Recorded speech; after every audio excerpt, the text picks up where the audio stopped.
I live in a world where, after the wars, there are barely any men left. Now, for every man, there are 5 women, and the government gives out wives for money. I'm a blind beggar, barely able to feed myself. But when the last girl fell to her knees in front of me and whispered, "Please, take me. If you walk away, my father will kill me." I couldn't take it anymore. I simply took her hand and walked away. That's how I got my first wife. And that was only the beginning. Guys, if you haven't seen the previous parts, you'll find the links in the description and the pinned comment. Now, let's get to the story. When things had reached this point, who would still dare to stop Fong? Everyone couldn't help cursing in their hearts. Fong's vision was far too small. All this just for one son, and you openly challenge the imperial court? Losing one son isn't enough, you still want to drag your whole family into it? Learn from Wang Mang of the Western Han. For the sake of planning to usurp the Han throne, he even forced his only son at the time to death. Now that was someone aiming big. You, Fong, still have dozens of sons as backups, and yet just for one useless, disgraceful wastrel you turn against the court? That is truly stupid. Moreover, judging from the situation of this Fong Jidai, him being beaten and losing the right to inherit the throne might actually be a good thing for all of Lingnan in the future. But at this moment, whatever they said could no longer get through to Fong. Beloved minister, you will personally draft the edict for me. Remember, it must be written with power and force, otherwise the court will laugh at us. The prime minister felt the gaze full of expectation from Fong, and his heart trembled. Just moments ago, he was still thinking, if the heavenly troops of Tang were to descend, how could he find a chance to distance himself and survive the Great Purge? Now it seemed he might have no such chance. 3 days later, before the 7th day of the new year, the people of Lingnan learned of an imperial edict from the king of Lingnan in Honghe City. In that edict, Fong exaggerated all the injustices he suffered after arriving in Chongan. He not only embellished his own story, but also tearfully described the inhuman abuse and torture Fong Jidai suffered at the hands of Qingxiu.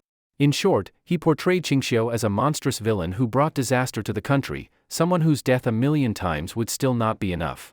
And amid this furious condemnation, Fong also issued a final ultimatum to the court. He demanded that the court hand over Qingxiu, escort him to Lingnan for judgment, or else he would no longer submit to Tang and would cut off tribute. Fong also wanted to use this edict to rally public opinion and pressure the court, to show them the strong grassroots foundation his Fong family had built over many years in Lingnan. But when the edict was made public, the scene Fong had imagined, the masses loudly supporting him, never appeared. Only the atmosphere team, long prepared in his palace, and the ministers put on a show of righteous indignation. The king of Lingnan had greatly overestimated his eldest son's reputation among the people. When they learned that this scoundrel was now so injured he couldn't even walk, the fact that people didn't celebrate across the land was already the greatest courtesy they could show him. Why would they still care about his misfortune? Of course, Fong didn't expect them to play a big role anyway. The moment this edict was sent to Chongan, Fong immediately set the whole of Lingnan into wartime mobilization to face Tang. Fong was not a fool. He knew there was at least an 80 to 90% chance the court would reject his demands, and they would certainly send troops to attack Lingnan. He had long since prepared his countermeasures for this situation. Still, there were many clear-headed people in Lingnan, especially when they gathered in the palace the next day and heard the edict had already been sent to Chongan. Almost everyone showed expressions of deep fear. They had thought Fong was just venting his anger at home and would soon regret it once he calmed down. They never imagined he truly wanted to fight Tang, with even military preparations already underway. Why should everyone be so afraid? Yes, the Tang army is strong, but after Lingnan has been managed for so many years, can we not resist a single weary Tang expeditionary force? Fong sneered and ordered servants to place a sand table map in front of everyone. The border between Lingnan and the Tang realm is a chain of mountains and dense forests, surrounded year-round by miasma, full of poisonous insects, snakes, and ants. Even if an invading army could pass through, less than 1 in 10 would survive. What Fong said was indeed true. Whenever the Central Plains was in turmoil, Lingnan would cut ties and declare independence, relying on this primeval forest. As long as part of the army lay in ambush in the jungle, with such harsh conditions, it was enough to repel Central Plains forces. Unless the Central Plains was at the peak of its power, it was almost impossible to directly annex Lingnan.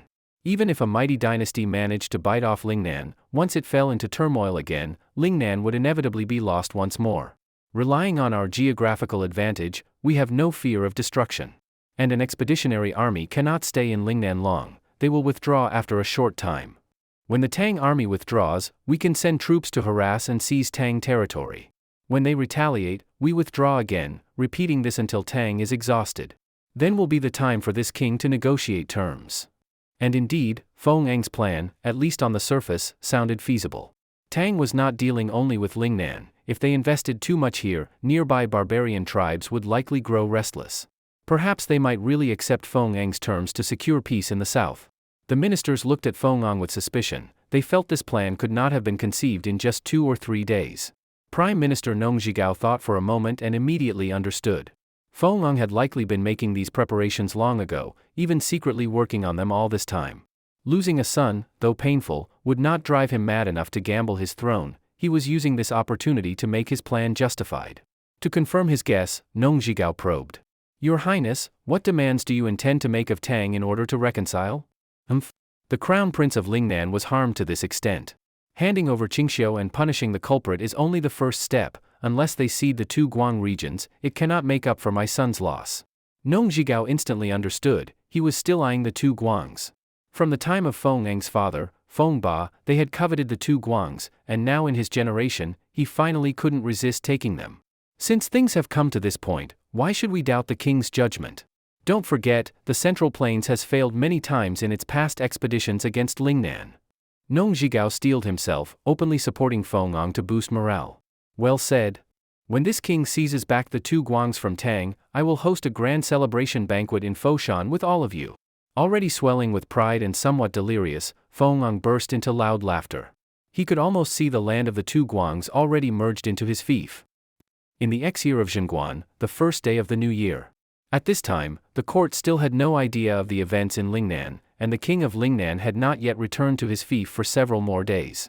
Li X summoned the civil and military officials to gather at the Temple of Heaven. After the routine New Year sacrifice to heaven, it was time for Yuan Tiangang and Li Chunfeng to appear. National Preceptor, I trouble you. This day decides the plan for the year.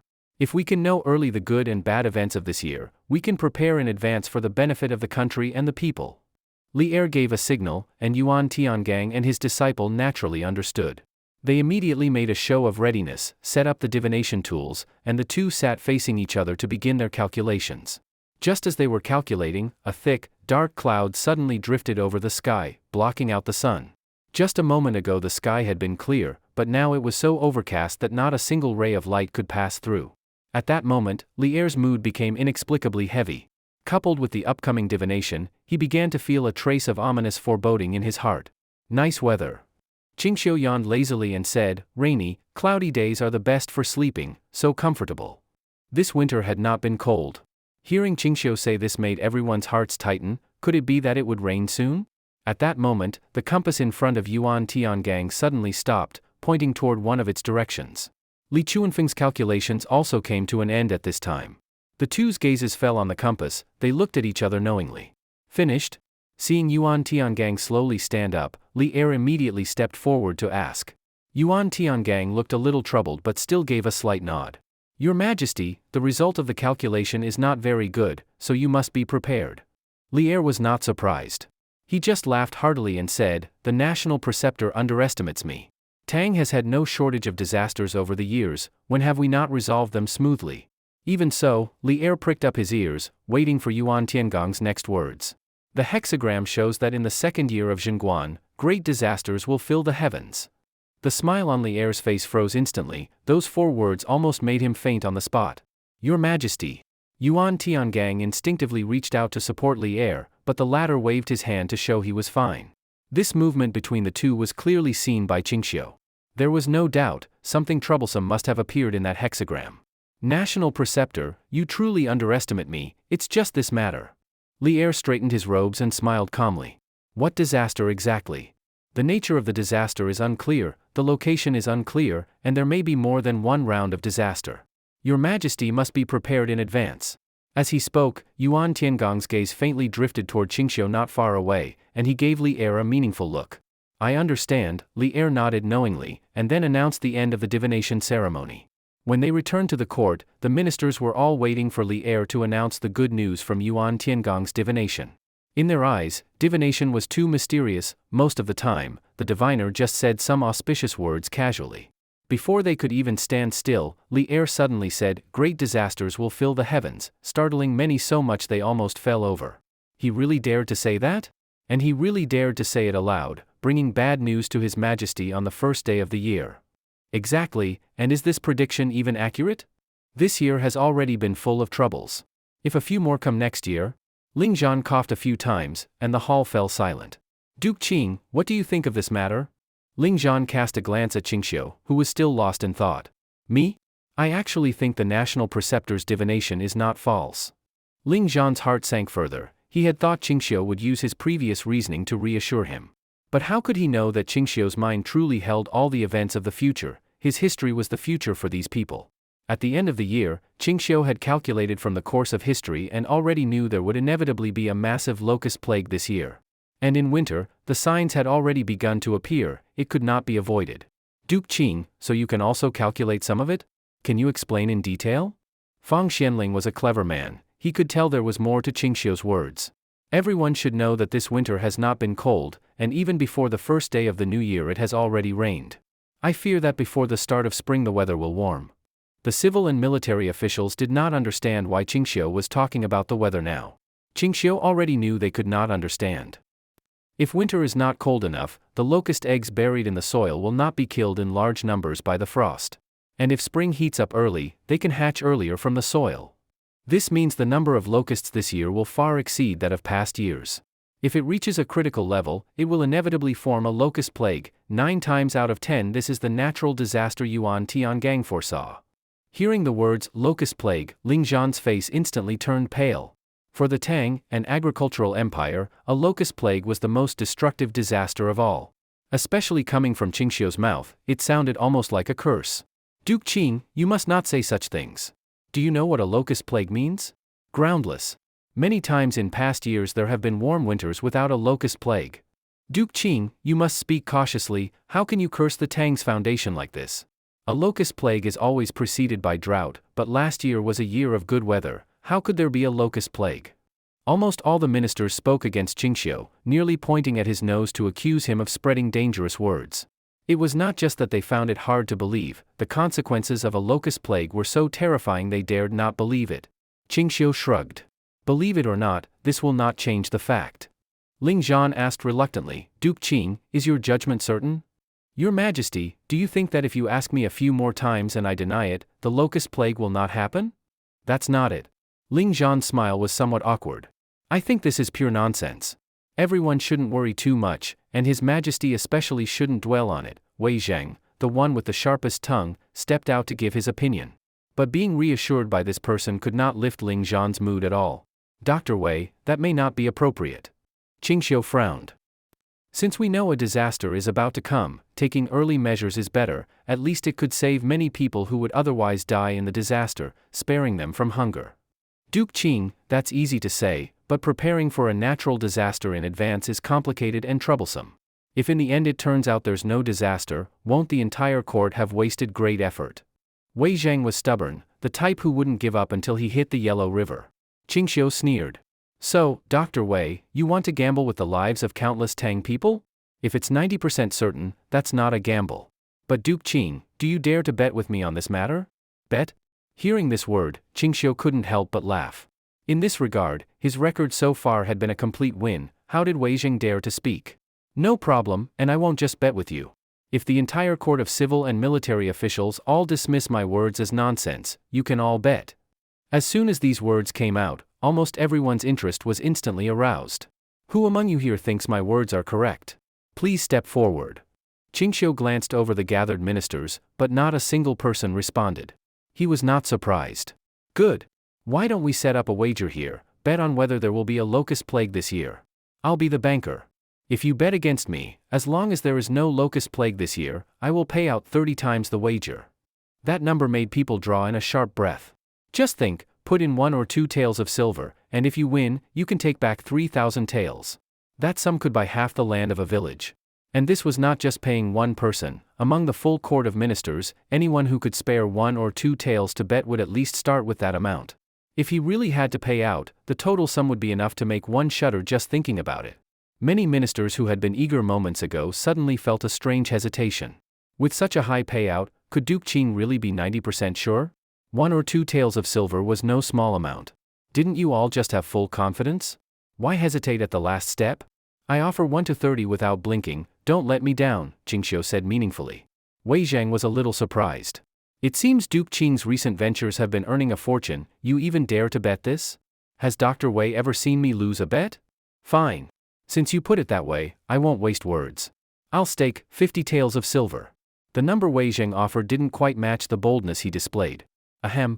I've been a bit tight on funds lately, but 50 taels is no small sum. Wei Zhang was a bit embarrassed, but this was normal.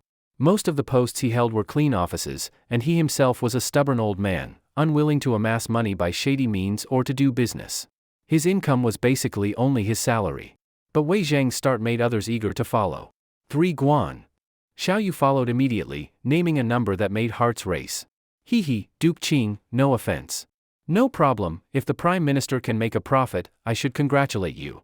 Qingxiu smiled slightly. 1 guan. Heh, boy, you don't mind letting old Cheng get a share, do you? Chang Yaojin laughed heartily. It seemed they all thought this was a chance to make money, with not one person believing Qingxiu's prediction could come true. Du Ruhui seemed tempted, but noticing Fong Xianling beside him frantically signaling, he restrained himself. Duke Qing is no ordinary man. He seems almost certain. Don't throw your silver into the water, Fong Xianling whispered. Fong Xianling stopped Du Ruhui, but others were less wise. I'll stake 3 guan as well. Li Jing stepped forward, full of spirit. I'll put in 80 guan, hee, Duke Qing, don't feel bad later. 1 guan for me. I'll match with 100 guan. More and more ministers joined in, especially Gao Shilian, who staked the most, directly putting in 400 guan. Qingxiu looked at the crowd scrambling to join in, the corners of his mouth curling upward. It seemed they all saw him as an investment tool, and were very confident. Father-in-law, won't you join? This is a chance to turn 1 into 30. Qingxiu saw that Zhang Sun Wuji had been tempted but hesitant to act. Good son-in-law, with my position. I fear it wouldn't be proper, Zhang Sun Wuji said with an awkward smile. It was one thing for others to see Qingxiu as an investment, but he was Qingxiu's father-in-law, he had to be more restrained. Though he did want to try. Father-in-law, what's this? If I win, you make a fortune. Even if others don't trust me, surely you can? You're right. Then I'll join in for the fun, 300 guan. For all his modest words, Zhang Sun Wuji's stake was anything but small. A moment later, most of those present had placed their bets. Both Qingxiu and the bettors were satisfied, exactly the result they wanted. If no one else will join, then the betting is closed. In a moment, please send me all your wagers, and... Duke Qing, wait a moment. Someone suddenly interrupted, it was Hou Junji. Duke of Lu, you're interested too? Of course. Who wouldn't want a chance at easy profit? Hou Junji smiled at Qingxiu. But I don't want to bet like the others, can I bet that your prediction comes true? At this, everyone wondered if Hou Junji's brain had gone wrong. Who would bet on something so obviously going to lose? But then they realized, Hou Junji was trying to curry favor with Qingxiu. Duke of Lu, now's not the time for relationship games, the cost is no small thing, Gao Shilian hinted. Hee, I simply believe Duke Qing never makes a wrong judgment. Betting with him is a sure win. I'll stake 300 guan. Qingxiu smiled, Hou Junji's tactics and mind. If only his son Hou Xian could learn even a third of it, he wouldn't have ended up. Of course, the Duke of Lu has sharp eyes. Doing nothing and winning 9,000 guan will surely make others envious. Hou Junji just smiled silently, he didn't expect to get the 300 guan back. Even if he lost it, he saw it as spending money to buy goodwill. If Qingxiu could help him with his matter, this amount was nothing. Your Majesty, will you join as well? I will not. Ling Zhan was different from the rest, he knew Qingxiu was unusual, and from the way he acted, it seemed he was certain. That made him even less willing to spend money. Though deep down, he hoped it wouldn't come true. I will be the witness. Later, everyone send the wagered amounts to the palace.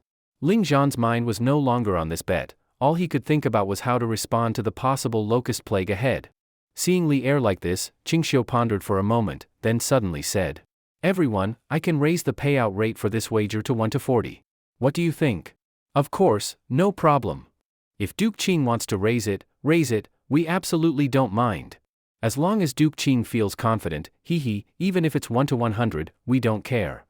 The civil and military officials who had already placed bets were almost bursting with joy, this was like rushing to give them money. But correspondingly, if you lose this wager, besides paying back the principal, you must also take out an amount equal to the principal and hand it to the court, to be used for disaster relief. How about that?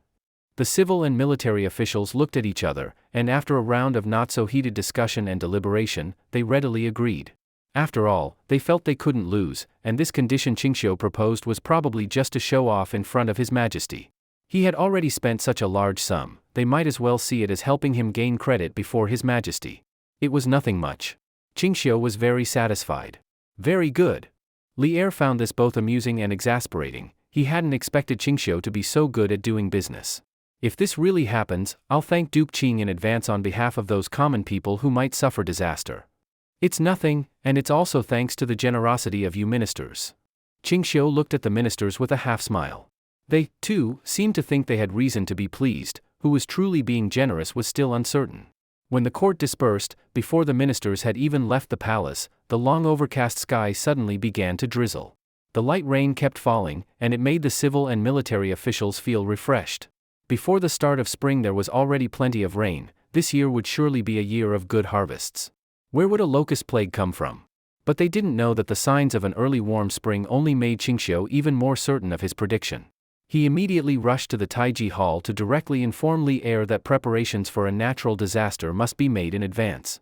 Your Majesty should reduce taxes early, so that the common people will have more surplus grain this year, and quickly transfer surplus grain from all over the country to Chongan to stockpile in warehouses. In addition, Your Majesty should also control grain prices in the market and manage the merchants, to prevent prices from suddenly skyrocketing during a locust plague, which would harm the country and the people. Qingxiu spoke at length, giving a whole set of early response strategies. Seeing Qingxiu so serious, so different from his usual laziness, made Li Er even more convinced there might really be a natural disaster coming. He carefully remembered each point, even asking about some details to avoid missing anything. Duke Qing, is it truly unavoidable? Li Er frowned tightly, asking again and again as if seeking reassurance. It is unavoidable. And this locust plague will spread across the entire Guanzhong plain. Chongan will only be one corner of the affected area. Better to prevent disease than to cure it. The better Your Majesty prepares now, the lighter the suffering of the people when disaster strikes. Qingxiu's expression was firm, giving Li Er no room for wishful thinking. If this were in a later industrial era, powerful pesticides could crush a locust plague in its early stage, preventing it entirely. Even if he had other methods, most depended on the strong mobilization and technological power of modern society. For the Tang as it was now, they were meaningless. I understand. At this point, there was nothing more to say. In truth, this series of measures would also consume much of the Tang's national strength.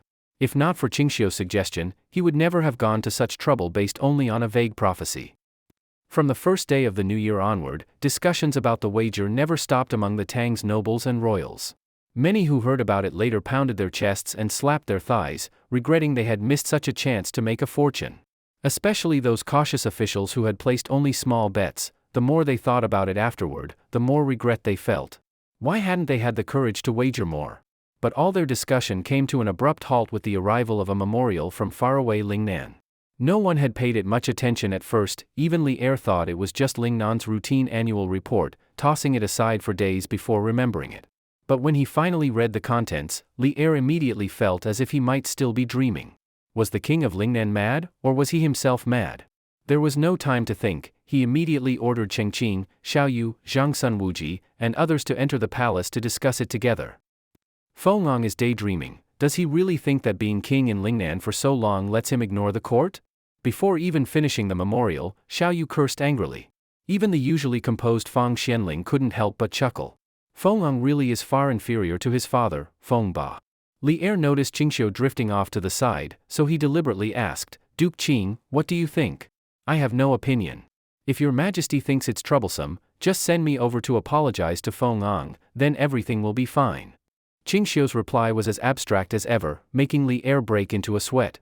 Isn't that a joke? Setting aside that I would never do that, even if I did, he would not compromise. On the contrary, he would assume the Tang court was wary of him, and might then make even more outrageous demands. Qingxiu yawned lazily. Your Majesty already knows what to do, then? Li Er paused. He had hoped Qingxiu might give him some advice on suppressing Fong with minimal effort. He knew the most effective method: send a large army to crush Lingnan, wipe out the entire Fong clan, then take their land under direct court control to prevent another local warlord from dominating the region. But although effective, the Tang already had countless pressing matters to handle: subduing Tuyu Han, preparing for the locust plague, each was a top priority, and there was no time to deal with Lingnan. I know your majesty wants to keep them quiet for now and deal with them after other matters are settled, but that's impossible. If they dared to send this memorial to Chongan, they must be prepared for war. Even if the Tang army doesn't move, they will surely take the initiative, seizing a city today, another tomorrow. Qingxiu had completely seen through Feng's little schemes. Now Li Er truly had a headache if he had to open up yet another battlefield. Your Majesty, a country grows strong through hardships. The Tang dynasty has only been founded for a few years. These problems will have to be faced sooner or later. The earlier they are resolved, the better. Changsun Wuji spoke to comfort Li Er, and the latter only forced a smile. Don't worry, Fushi, I'm not that easily discouraged. At this moment, in Li Er's heart, the matter of campaigning against Tuyu Han had to be temporarily set aside. For the southwest region to be stable, that reckless Fong had to be thoroughly crushed first. Otherwise, if Lingnan threatened the two Guang regions, Fujian and Liangjiang would also be unstable. That was the heartland of the Tang dynasty, and no chaos could be allowed. Li Er was pondering in his mind whom he should entrust with the important task of going to Lingnan to suppress and campaign against it. But the always lazy and idle Qingxiu suddenly volunteered, Your Majesty, do you currently have no particularly suitable candidate? Why not let me serve as the main general for the campaign to eradicate the Fong clan this time? The ministers and Li Er all looked at Qingxiu in surprise, thinking they had misheard. Was the sun rising in the west today? Duke Qing was actually volunteering to find work for himself? And it was the kind of extremely exhausting and thankless task of leading troops on a distant expedition? Why must your Majesty look at me like that? Sharing the worries of the nation is naturally my duty. Qingxiu spoke righteously. I understand the reasoning, but you volunteering to lead the expedition, is it only for this? No other reason? Li Er probed. Serving the country is only right. Your Majesty asking like this is truly hurtful. I don't mean it that way. Since Duke Qing is willing to serve, I should certainly give my full support. The post of Commander-in-Chief for this southern campaign will be entrusted to you. Li Er, afraid Qingxiu might change his mind, immediately promised. Thank you, Your Majesty. Qingxiu accepted with satisfaction. Of course, his volunteering for this post had a great deal to do with that Fong fellow. Even after running to the barbarian lands of Lingnan, Fong still kept thinking of taking Qingxiu's life, even listing it in a memorial as the first condition for continued submission. Even if they posed no real threat to him, with such fixation on killing him, Qingxiu would never leave any potential danger alive. This man had to be eliminated, and eliminated by Qingxiu himself. Of course, another very important point was that Lingnan was difficult to conquer. Not to mention the miasma there, which lingered year-round and could maximally hinder Tang troops.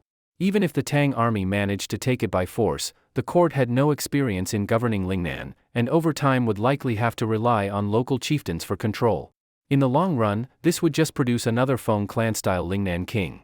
If Qingxiu personally took charge, he could resolve the issue as much as possible, fully assimilating all of Lingnan into the Central Plains in a very short time, making it inseparable. Not like in the past, when once the Central Plains fell into internal turmoil, Lingnan would inevitably declare independence. Also, I have one condition. If your Majesty agrees, I will march to Lingnan. Li Er quickly said, just speak it. Since Li Er said so, Qingxiu naturally did not hold back. To attack Lingnan, I only need the court to give me 5,000 elite soldiers, no need for a massive mobilization. And after taking Lingnan, although I will return to court, for the next 5 years all matters, policies, and even official appointments in Lingnan must be decided by me, and I will collect 40% of Lingnan's tax revenue. Though this condition sounded harsh, considering Lingnan's current situation and Qingxiu only asking for 5,000 troops, it was actually acceptable. At present, Lingnan was controlled by the Fong clan, and most of the actual tax revenue was withheld by them. They submitted to the court no more than what Qingxiu was asking for. Even if Li Er agreed, in the short term it would have little effect on the court. As for Qingxiu's demand to manage all Lingnan affairs, even to the level of official appointments, it looked like he was replacing the Fong clan as a local despot. But since Qingxiu would actually be based in Chongan, he could not build the kind of intricate local network the Fong clan had, nor could he carve out independent territory. Li Er was fully confident that after the 5-year period ended, he could take back Lingnan intact from Qingxiu. This condition actually seemed more like Qingxiu expressing his distrust of court officials, not believing they could govern Lingnan well. And most importantly, all of this was based on him only needing 5,000 elite soldiers. Even though the Tang was currently surrounded by wars on all sides, 5,000 troops was no real burden. Even if they were all lost, it wouldn't hurt much. Originally, in Li Er's own calculations, taking Lingnan would require at least 30 to 50,000 elite soldiers, plus nearly 5 times as many laborers for logistics. Using such a small investment to accomplish such a big matter, agreeing to Qingxiu's terms was absolutely worth it. My worthy son-in-law, so confident? Even though the court looks down on Lingnan soldiers, that doesn't mean Lingnan is easy to conquer. Chang Sun Wuji, afraid Qingxiu was overconfident, gave a veiled reminder. Du Ruhui also chimed in, Duke Qing, perhaps you should reconsider? Thank you, but I have thought this through very clearly. As long as your majesty agrees to my terms, I will immediately return to prepare, and I guarantee to return victorious. Qingxiu paid no mind to their persuasion, making Chang Sun Wuji sigh repeatedly. I can agree to your terms, but you must promise me, if you are defeated and these 5,000 elite soldiers are lost, how will you account for it? Li Er was clearly moved, but pushed further conditions. Clearly, he didn't have much confidence in Qingxiu. Qingxiu's expression didn't change. If these 5,000 brothers truly lose their lives, I am willing to give half of my estate to the court as compensation, and support the families of those 5,000 for 3 generations. The life of any good Tang man is a pity to lose, but this is all I can offer as compensation. This condition nearly made Li Er's jaw drop. Not only him, all the ministers stared wide-eyed in shock.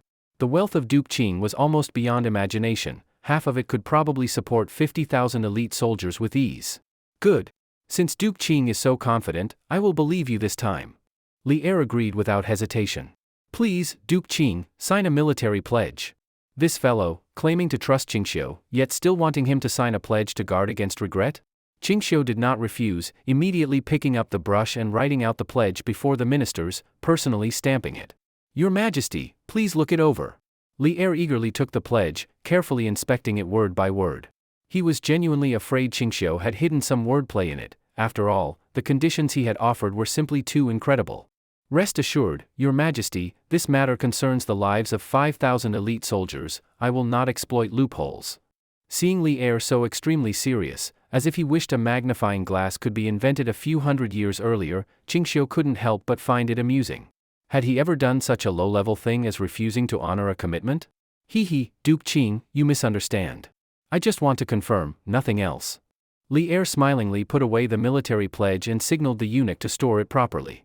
I also give my word, as long as you can pacify and recover Lingnan, I will agree to every condition you proposed. Very well, Your Majesty, just wait and see. After leaving the palace, Zhang Sun Wuji immediately went to find Qingxiu and got straight to the point, telling him to quickly withdraw all the promises he had just made to Li Er. Son-in-law, while His Majesty hasn't yet issued an edict to announce it, I can still plead for you in time. Don't wait until you're truly forced to march. Seeing Zhang Sun Wuji's urgent yet concerned expression, Qingxiu smiled. Father-in-law, you really have so little confidence in me? What are you saying? Some things are simply impossible, no matter how much I trust you. Zhang Sun Wuji glared at Qingxiu. Son-in-law, you've never been to Lingnan, have you? Don't tell me you think it's so weak that one attack will destroy it? Qingxiu chuckled. I only know the water there is good. I'll take this chance to taste it. Of course, I won't forget to bring some back for you. Zhang Sun Wuji saw that although Qingxiu was being a bit unserious, his expression was resolute, not like he was joking. Without a doubt, with that attitude, it would be impossible to dissuade him. Sigh, when you actually have to hand over a fortune in compensation, you'll understand. Father-in-law, it sounds like you're certain I'll lose? Zhang Sun Wuji only gave a bitter smile, shook his head, and left. Qingxiu shrugged. He knew their concerns weren't baseless. But unfortunately, they only understood Lingnan. Their understanding of him was still superficial. The news of Qingxiu's expedition was soon announced by Li Er, along with the military pledge he had made. The news immediately set all of Chongan abuzz again. Not only high-ranking officials at court, but even the common people were talking. They hadn't expected Qingxiu to have the ability to lead troops in battle. Although during the last campaign against the Turks he had played a major role, he had not been commander-in-chief, instead cooperating with Li Jing. This time, however, he would be in full command. Everything would depend on him alone. I've long heard Duke Qing's governance strategies are top tier. I didn't expect he was also skilled at leading troops. Whatever Duke Qing does, he's almost certain to succeed. Lingnan will surely be pacified this time. He even said if he lost, he'd hand over half his wealth as compensation. That's really. Let's see what Duke Qing does. I think he's sure to win. Not so sure. Public discussion was endless, but this time opinions were mixed. Many believed that warfare was not Qingxiu's strong suit, so it was no wonder they weren't optimistic. When Su Xiaochun learned that Qingxiu had accepted such a dangerous task from the court, she immediately got up despite her condition and went to find him. Wasn't tonight supposed to be Yu Chan's turn? Seeing Su Xiaochun rush in, Qingxiu could guess why she had come, but still smiled slyly and pretended not to know. Husband, please ask His Majesty to withdraw the order. If not, at least hand over some of your wealth to gain his pardon.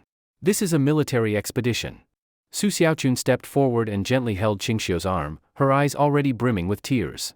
Last time he had gone on campaign, she had opposed it strongly, worrying every day, and that was just to the relatively nearby northern border. Lingnan, however, required crossing more than half the Tang's territory. Who knew how long he would be gone? It's not like I haven't gone before. The Turks were much more dangerous than Lingnan soldiers, this is nothing. Husband, last time you weren't the commander, how can you compare the two? You don't believe in me anymore? Qingxiu asked with a smile, and Su Xiaochun was left speechless. From the time they first met until now, she had always chosen to trust his decisions without reservation. How could she lose heart now? Husband, be safe. Su Xiaochun didn't say more, she just held him tightly. Don't worry, I promise you I'll be back before the baby is born. Qingxiu held her in return, and they stayed close for a long while. That night was a rare moment of tenderness for Qingxiu. Although Li Yuchan's turn was taken that night, she had no complaints. Her elder sister was heavily pregnant, she could let her spend more time with her husband. Qingxiu's preparations took only 7 days. When he departed, he brought only his 10-some personal guards and a few dozen laborers hired from nearby villages, mainly to carry supplies. He didn't bring many people, but the things he brought were absurdly numerous, with food and dry rations making up only a small portion. Originally, with so much baggage and a route crossing mountains and most of the country, no laborers were willing to go so far. But there was no helping it, Qingxiu paid well. When he set out, Li Yan personally saw him off outside Chongan and gave him many imperial gifts. The journey is long, winter isn't over, Duke Qing, take care of yourself along the way. I can't accompany you, so let this robe take my place at your side. As Li Yan spoke, he began to remove his robe to place it on Qingxiu. Stop. Your Majesty, you don't need to do this with me, I'm not lacking a robe. Qingxiu quickly stopped him. To him, such intimacy felt strange. If Duke Qing doesn't like it, that's fine. Li Yan's smile was a bit awkward. It was hard to explain, this expedition felt strange in his heart.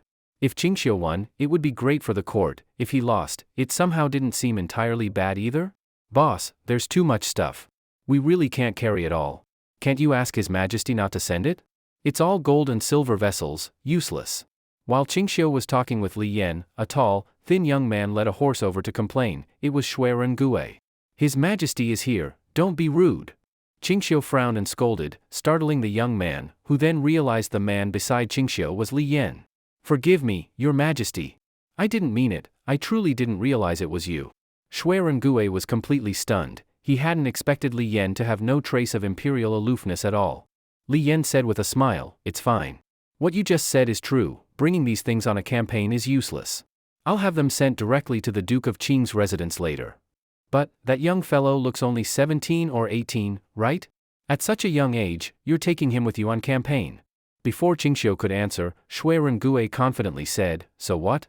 I alone can take on 17 or 18 of those Lingnan savages. Not taking me would be the Duke of Qing's loss. Well, quite the boast. Li Yan patted Shuiren Gue's shoulder with a smile. Good physique. Back in my day, I too went on campaign at your age. It was clear Li Yan was recalling the glorious days of his own military life. Qingxiu brought Shuiren Gue along on purpose. Since there was a real battlefield to temper him, Shuiren Gue had to experience it firsthand. After all, he was still far from becoming the future god general who could decide Tianshan's fate with 3 arrows. Such great war experience was essential. Then we part here, Your Majesty. After Li Yan and Qingxiu gave each other a formal farewell, Qingxiu's party, carrying their many bundles, set off. The 5,000 elite soldiers Li Yan promised were all drawn from the frontier and would head directly to Lingnan. They did not have to travel with Qingxiu, so as not to slow his pace. Only after Qingxiu arrived in Lingnan would he meet them and take full command. Watching Qingxiu's departing figure, Li Yan suddenly felt an inexplicable sense of envy. As emperor, though he was the supreme ruler, he had long been far from the army. Compared to his current life, he preferred the past, the clashing of weapons, the unrestrained killing on the battlefield, the heroism. If not for the constraints of his position, he would have wanted to personally lead the campaign against Lingnan. That tall, thin young man beside the Duke of Qing, if he survives this war, his future will be limitless. Li Yan said this with certainty to the eunuch beside him. Your Majesty, is that sure? Of course. My judgment has always been sharp. Li Yan laughed loudly. There's no need to dwell on the hardships of the journey. Such a long trek over such a distance, given the meager transportation of this era, was little different from enduring a tribulation. By the time they were halfway past the frontier, some of the hired laborers couldn't bear it. Qingxiu had to give them travel money and wages so they could return, then tried to hire replacements locally, continuing southward. Even though Qingxiu had chosen the best route, even going straight through the narrow Ziwu Valley, the journey still took a great deal of time. If not for wanting to finish this war quickly, he would have liked to stop in Jiangnan along the way to see how his treasure ship construction was going. At the same time Qingxiu set out, Lingnan was also preparing to face the coming war. Although the imperial order to attack had not yet reached Lingnan, Fong could guess with his toes that Li Yan would surely send troops. Before the drums of war had even sounded, he once again mobilized Lingnan, squeezing every drop of military potential from the land. The common people of Lingnan, already barely surviving on the brink of hunger, suffered even more. Round after round of military levies drained their last copper coins, and an enormous conscription, one man from every 8 households, left women to work the fields, greatly reducing production. But Fong didn't care. His top priority was to withstand the Tang's first offensive. Only then, once the Tang army's attack slowed, could he wage a long war of attrition and gradually implement his plans. That day, the kingdom's ministers gathered in the palace, waiting for Fong's arrival. Since deciding to break with the Tang, he had almost never been late to morning court, acting busier and more diligent than anyone. For him to return to his old tardiness was unfamiliar to them. It seemed his burst of energy had lasted only a few days before he began slacking off. While the ministers were each lost in thought, a report came from outside, and Fong strode quickly into the palace. Your Highness. They hurried to bow, but he waved them off. Last night I worked half the night, gathering nearly half of all Lingnan's forces from the northern frontier and sending them beyond the border. Because of this, I only managed a short nap at the hour of Chen, and so I am a little late. At first, they didn't take his words seriously. But after thinking about them, everyone felt a chill run down their backs. Half of Lingnan's army sent beyond the border, and to the north of Lingnan lay the Tang's 2 Guang territories. Before the court had even responded, he had already sent troops to attack the 2 Guangs. Your Highness, isn't this a bit hasty? If the court was still willing to negotiate, but we suddenly started a war, wouldn't that? At this point, you still think the Tang would negotiate with us? I guess their army is already on the way. Better to strike first and seize some Guang territory to use as a buffer, and to intimidate the Tang so they won't underestimate Lingnan. Fong's schemes were many, and at first they even sounded plausible. But one thing was certain, with such flip-flopping, claiming to want negotiations while repeatedly provoking the Tang, there would now be no chance for peace. Only a fight to the death remained. Your Highness is wise. The ministers responded without much spirit. Fong, however, was still full of confidence. By tonight at the latest, you will hear the good news of Shijiang and Zhancheng being taken. At the same time, under Fong's prior arrangements, the 2 Guang frontier cities suddenly suffered a fierce, unannounced attack from Lingnan's army. Everyone thought the poorly defended towns, with short walls and fewer than a tenth the troops of the enemy, would fall quickly. But unexpectedly, they resisted 3 consecutive assaults. Not only that, at night, with only a few hundred defenders, they launched a surprise attack, destroying several Lingnan camps. Startled, the Lingnan soldiers thought Tang reinforcements had arrived and fled back into Lingnan in a panic. It was only the next day that they realized it had been a bluff, and they came out again to continue besieging the 2 cities. But by then, Fong's boast of taking Shijiang and Zhancheng in one day had become a complete joke. Even Fong himself was so furious that he nearly went mad. He immediately had the commanding officer in the army beheaded, and personally went to the battlefield to supervise the fighting. Fong originally thought that under siege, those Tang troops could only cower inside the city, struggling to defend. But when he arrived at the battlefield in person, he saw that, although the Tang troops on the city wall were few in number and very few were armored, each one was full of spirit, fighting intent soaring to the sky, completely setting life and death aside. They had the bearing of true soldiers. Even knowing they were at a disadvantage and the city might very well fall, they showed the determination to live and die with it. This instead made the Lingnan troops at the foot of the walls, who hadn't yet attacked, lose heart before the battle even began. They called it a siege, yet no one in the army dared to come within 30 paces of the city walls. Fong could hardly believe his eyes. The troops he relied on to face the Tang army were trembling in fear before just a few hundred men. What are you all afraid of? In a moment I will personally supervise the battle. Anyone who loses heart before fighting, I will shoot him myself. On the other hand, whoever fights bravely, if I see it, I will immediately reward him with 10 taels of gold.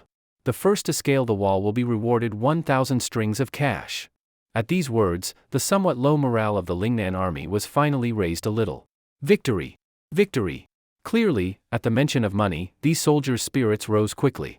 At the same time, the king of Lingnan himself rode to within bowshot of the city walls and personally called for their surrender. If you come out and surrender now, I guarantee not a single man will be killed, and every person in the city will keep his original rank and post. But if you insist on fighting to the death, when the city falls, not even a chicken or dog will be spared.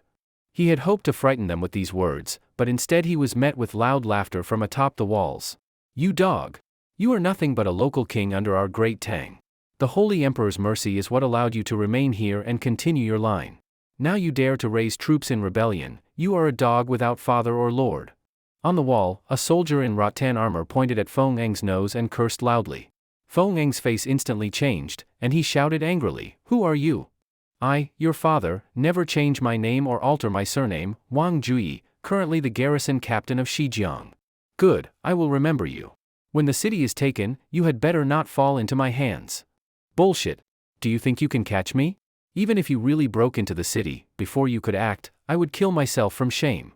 Losing to the likes of you would be the disgrace of my life. Attack." Fong could no longer contain himself and roared the order for a full assault. "Kill!" The Lingnan army once again pressed forward with their superior numbers, while the Tang troops on the walls met them without fear, in formation to resist. After a long and tiring journey, Qingxiu's group finally reached the Guang border 3 days earlier than planned. They had traveled day and night, each person covered in mud and unable to clean up. But with the urgent situation, Qingxiu couldn't rest. He went personally to the rallying point to count the elite soldiers Li Er had assigned him. However, when he arrived at the town, he found it already fortified like a fortress, impenetrable. Even when he showed the tiger tally given by the emperor, the gates remained firmly shut.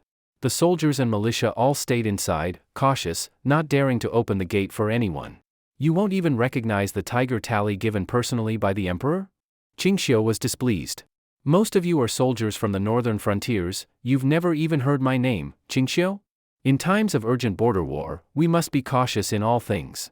If you truly are the Duke of Qing, could you prove it?" It wasn't that these soldiers didn't want to cooperate. Recently, many Lingnan soldiers had disguised themselves as merchants or commoners to sneak into Tang border towns. Once inside, they revealed weapons and slaughtered unarmed civilians. Naturally, these men did not want to repeat that mistake. "Bullshit." Qingxiu didn't bother arguing. He dismounted and walked straight to the fortress gate himself. "Boss!" Shui Rengue hurried to stop him, afraid the garrison might shoot Qingxiu by mistake. But Qingxiu ignored him, striding right to the gate with such fearless bearing that no soldier dared shoot him, even if they weren't sure he was Qingxiu. "I am the Duke of Qing. Open the gate for me." Qingxiu's saber slammed against the ground, the sharp blade piercing the stone pavement, leaving cracks like a spiderweb. There was no further reply from inside, but moments later, the gate opened, and the assembled soldiers stood in ranks to welcome him. "Greetings, Duke of Qing." Although they had never met him before, no one doubted that someone with such presence could be an impostor. "I heard on the way that Zhanchang is under siege by the Lingnan army, yet you do not go to relieve it, instead hiding here seeking only to protect yourselves?" Qingxiu's gaze swept over them, his brow furrowing. A soldier quickly said, "It is not that we do not wish to fight, but the Lingnan army besieging the border numbers 80,000. We cannot break through by force and could only wait here for you, Duke of Qing." Shui Rengue scoffed, "What nonsense? Just 80,000 and you're scared? Those Lingnan weaklings can't even take Zhanchang with only 500 defenders, what are you afraid of? Are you really the elite soldiers pulled from the frontier? What does a brat like you know?" It was one thing for Qingxiu to mock them, but for some young punk to talk big like this?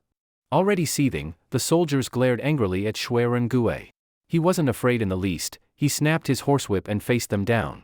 The tense atmosphere could explode at any moment, and Qingxiu did nothing to stop it. He was taking the chance to let Shui Rengue teach them a lesson, so they would respect him in the future and follow orders. This brother of mine is best at fighting outnumbered, 1 against 7 or 8 is nothing, and 13 or 14 is an even match. So of course he thinks you lot should be able to do the same. His words deliberately provoked them, and sure enough, they rolled up their sleeves, eager for a fight. Duke of Qing, we too are soldiers who lick blood from the blade on the frontier. How can we allow this kid to insult us? Don't blame us if we insist on a match, how about it? We'll just send 4 men, once he's beaten, we'll stop. Shui Rengue gave a disdainful sneer. So that's all you've got? With the enemy at the gates, you're still thinking of fighting among yourselves. Fine, all of you, come. As he spoke, he dismounted, threw aside his whip, loosened his joints, and made an extremely provocative gesture. If the 4 of you can injure me, I'll admit defeat. In fact, I suggest all 10 of you come at once, I'm in a hurry. Let's be clear first, if you can't beat him, then on the battlefield each of you must take 5 enemy heads to atone for your fault. If you kill fewer than 5, each of you will be punished with 50 heavy strikes of the army rod. Qingxiu's brows were tightly furrowed. This was his punishment for their attitude of still fighting among themselves with an external war right at hand. No need for Duke Qing to punish us. If we lose, just behead us directly. The 4 men didn't think twice, roaring as they charged straight at him. In the next moment, there was a flurry of blows, and in only a short time, all 4 were beaten so badly they could no longer stand. Next, Shui Rengue casually kicked one soldier aside, then crooked his finger at the others who were staring dumbfounded. Why don't you all skip ahead and send 20 at once? No one had expected that this tall, thin young man would have such fighting power. But after a moment of shock, their anger rose again. Today they were determined to fight this out. 8 soldiers attacked at once, this time deliberately using formation to launch a seamless assault. This time Shui Rengue found it a bit troublesome. After several probing moves, he couldn't find an opening, and their close cooperation forced him to retreat again and again. Boss, if I injure them, I won't have to compensate, right? As long as you don't kill them, today you have to make sure they learn a good lesson. Qingxiu naturally was happy to watch the excitement. All right. Shui Rengue's fighting spirit instantly surged, and like a mad bull he charged straight at them. Immediately, punches and kicks came at him from all directions, leaving him no room to retreat. But they never expected that Shui Rengue didn't intend to retreat even half a step. Instead, he let the blows land heavily on him. Grabbing the fists of 2 soldiers, the astonishing strength in his hands made them grimace in pain. Up! With a roar, Shui Rengue actually lifted the 2 armored men into the air, startling them into loud cries. No one had expected him to pull such a move, and the next moment, he hurled the 2 soldiers straight into the crowd, breaking apart their previously impenetrable formation with just this one move. Once the formation was broken, those soldiers, unable to cover each other, were easily defeated one by one. 10 soldiers were knocked down again, with cries of pain ringing out in succession. You guys can fight pretty well. Shui Rengue sat on the ground, rubbing the bruises on his face, but completely unconcerned. Well done. Qingxiu applauded again and again. Shui Rengue's performance today truly exceeded his expectations. Moreover, he was no longer the yellow-haired youngster who only relied on brute force in a brawl. His martial skill in close combat had clearly improved greatly. It seemed the training from the household guards had been extremely effective. Still want to fight? Should I have them send out more people? Shui Rengue asked indifferently. Although the soldiers all glared at him with hatred, wishing they could swarm him with dozens at once and beat him down, they had already been beaten twice in a row. 14 of their brothers had lost miserably to him. Even if they all rushed him together and won, the humiliation would be too great to bear. Remember what you agreed: if you fail to kill 5 enemies, don't blame me for being merciless. Qingxiu looked coldly at the ones who had been beaten. They no longer had the face to even look at him. From now on, by the Emperor's order, I will serve as your commander. Shui Rengue will serve as deputy general. If I do not give orders, he will be the second in command. Anyone who dares disobey will be executed on the spot. If Qingxiu had announced this earlier, the soldiers might still have been unwilling. But after the fight they had just witnessed with their own eyes, no one dared to question this young man's strength. If you're not convinced, I don't mind, beat me one-on-one and you can escape death, and I'll even give up the deputy general's post to you. Shui Rengue grinned, looking as infuriating as possible. All troops assemble. We depart in at most 1 hour to rescue Zhancheng and Shijiang City. You've rested here for days already, so you should be ready. Don't delay the march, or you'll be dealt with under military law. Qingxiu picked out a few soldiers who could serve as mid- or low-level officers and gave them formal appointments. At the same time, he placed all 12 of his household guards into the army, each with a military post. With these household guards as the backbone, this already elite force of 5,000 would have its combat power increase even further. Duke Qing, General, the Lingnan army besieging the two cities numbers 80,000 soldiers. We have only 5,000. How do you plan to fight? A man named Chindayan, a captain, asked the most important question right away. They were all curious, how did Qingxiu intend to use their 5,000 lives in the situation? You arrived here a few days earlier than I did. Are you familiar with the local situation? Bring a map for the general. At Chindayan's order, someone moved to fetch a map, but Qingxiu signaled it wasn't necessary. Instead, he had his household guards carry in a more three-dimensional terrain sand table. This model had been built by his guards during their march, whenever they could spare the time. It not only fully reproduced the terrain and hills, but even marked roughly how many li of land each forest occupied. The soldiers' eyes lit up as they saw it. The general has never been to Lingnan, yet he knows every tree and blade of grass here. Amazing. It's nothing. The court redraws the border maps every year. I simply took a detailed one from the Imperial Library and made a 3D model. As he spoke, Qingxiu marked the positions of the two besieged cities on the sand table. These two cities block the mountain passes into Lingnan. If they are taken and fortified, the difficulty of pacifying Lingnan will increase at least tenfold. So in the coming battle, we must directly force the enemy to retreat so they cannot continue the siege of these two cities. Chindayan couldn't help but ask, General, why not first enter the cities to join with the defenders, then force a delay until they run out of supplies and withdraw? Chindayan's suggestion sounded more cautious than Qingxiu's, but at the moment it was the most reasonable plan. Although these 5,000 Tang troops were all battle-hardened elites whose individual combat power far surpassed that of Lingnan soldiers, their numbers were simply too few. Even if each man fought 10, it would still not be enough. Even if the Tang troops fought like madmen and crushed 80,000 with 5,000, casualties would certainly be over half. They knew that Qingxiu's mission was not only to lift the siege, it was to pacify Lingnan, wipe out the Fong clan, and completely incorporate this region into Tang territory. Thinking of this, Chindayan even felt that, compared to this, passing through the miasma-filled forests might not be enough for all of them to die. We'll have reinforcements later, right? These 5,000 are just the vanguard. That's right. If we can have 20,000 reinforcements, maybe we can try to directly march into Lingnan territory. It'll definitely be more than 20,000. How could such a difficult task be done with only a few tens of thousands of men? The soldiers were talking among themselves, giving Chindayan a headache. Others didn't know the inside story, but Chindayan knew very well, this time it would only be their 5,000 fighting. There would be no reinforcements at all.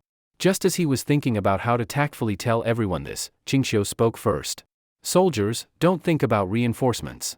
For this war to destroy Lingnan, the entire army consists only of our 5,000, not one more person. These words almost made the soldiers' jaws drop. Only 5,000 men to destroy a country? And to fight into the dreaded, miasma-filled Lingnan? They might not even have enough for a few major battles. Even if they were extremely brave and captured cities along the way, those cities would still need garrisons. Sending just a few soldiers to guard them would already take away most of their strength. Some people began to secretly regret it in their hearts. If they had known earlier, they wouldn't have been greedy for the promised rewards. With me here, do you still think we can't destroy Lingnan? Facing the soldiers' low morale, Qingxiu only said this one sentence. No need to say more. At this moment, all 5,000 soldiers fell silent, and the complaints in their hearts were instantly cut off. Indeed, with Duke Qing here, how could they worry about losing? Duke Qing was more qualified than anyone to lead them to a great victory. As long as it's Duke Qing's plan, it must be right. Chindayan spoke no further, only giving this sentence to express his determination.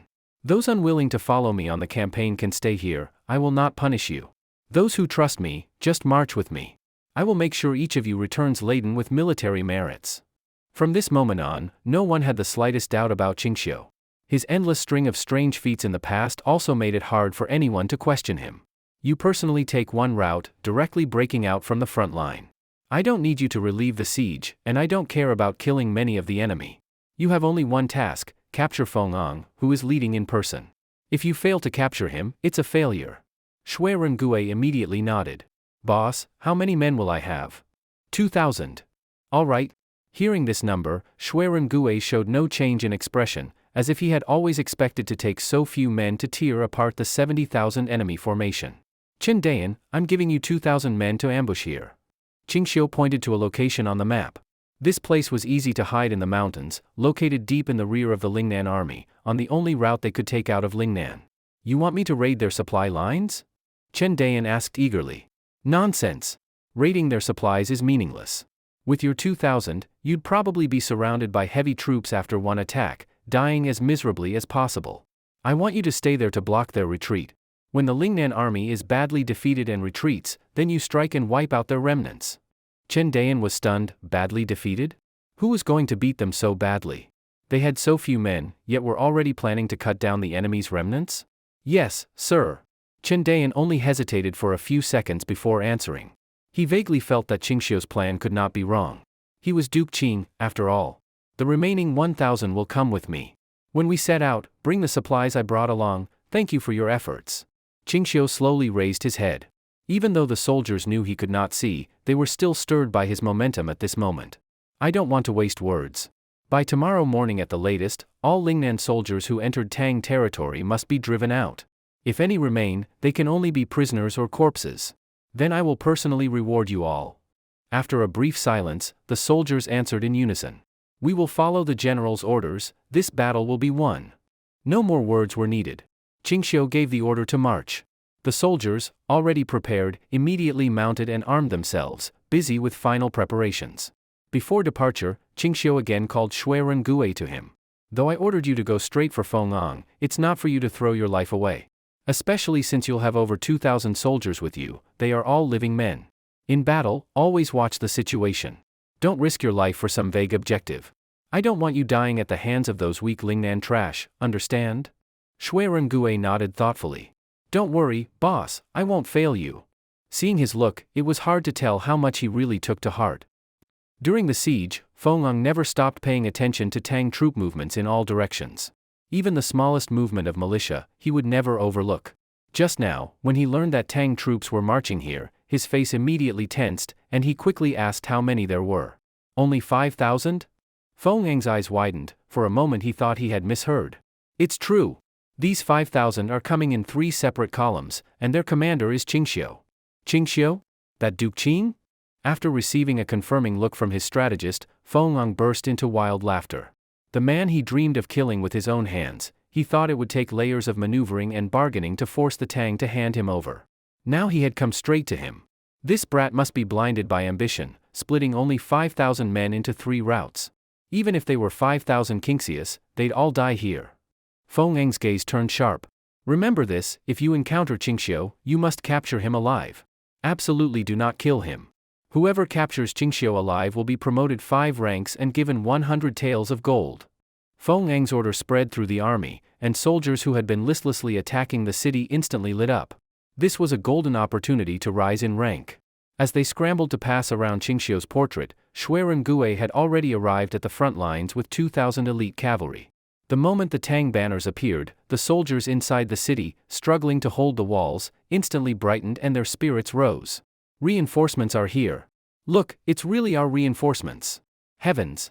Finally! These bastards are finished. Wait, why so few people? Is this a mistake? So few? Just the vanguard? The defending soldiers stared in confusion at the 2,000 troops galloping toward them. Then they looked at the black mass of Lingnan troops in front, stretching beyond sight. The terrifying contrast in numbers made them doubt their eyes. It really did look like there were only that few. The hope that had just been lit on the walls was quickly doused again. Is this a joke? What can 2,000 men do? Wang Juyi nearly fainted from anger. If there aren't enough people, then wait a bit longer. When the main force arrives, then come to lift the siege. These men are just being sent to die. But his roar couldn't stop Shui Ren-Gui from galloping forward. In just moments, the 2,000 cavalry were about to clash head-on with the Lingnan army.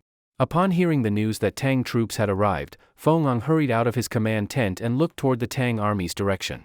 Is Qingxiu among them? If Qingxiu is there, you must leave him alive. Fong quickly gave the order, and at the same time, Shui Ren-Gui had already raised his long spear and charged into the enemy formation. Kill! The instant he was deep in the encirclement, Shui Ren-Gui's long spear pierced through the chest of an oncoming soldier, and blood sprayed instantly. For Shui Ren-Gui, killing his first enemy brought no discomfort at all. On the contrary, seeing one after another of the enemy fall beneath his horse only made him more and more excited, his fighting spirit soaring. No matter how he charged, he did not tire. He only thought of cutting down more enemies, one after another. In a trance, he felt he was born to be on this battlefield of rivers of blood, killing freely. Shui Rengui's frenzy in battle far exceeded the expectations of the soldiers following him. They had never imagined that this young man, on his first time in battle, would fight like a war god. For a time, he even inspired their morale, and they fought with all their might alongside him. The Lingnan soldiers had never seen the heavy cavalry of Tang, who were used to constant fighting on the border, and had no idea how terrifying Shui Rengui, leading the charge, would be. With just one clash, Shui Rengui led the Tang army to instantly break the Lingnan formation, as easily as a hot needle piercing wax. In only a few moments, Shui Rengui had hacked out a bloody path. The Lingnan army was torn open from the outer edge, leaving a huge gap filled with corpses. While their momentum was high, the Tang cavalry drove forward like the tip of a spear, charging straight toward the enemy's main camp. In the chaos, the Lingnan army finally understood Shui Rengui's intent.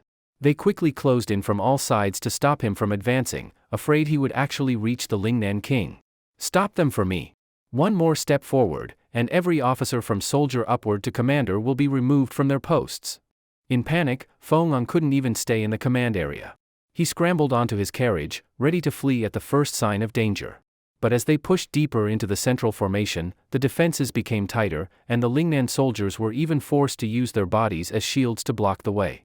Shui Rengui clearly could no longer advance, just a few zhang away, yet he couldn't move forward half a step. "Deputy General Shui, we'll fight to the death to clear a path for you. See if you can rush in and directly kill the Lingnan king." The Tang soldiers, already fighting with blood-red eyes, had no thought of retreat. They only wanted to use their lives to help him break through. If it had been before, Shui Rengui might have recklessly gambled on the chance. Turn around. Break out of the formation first, regroup, and then charge back in.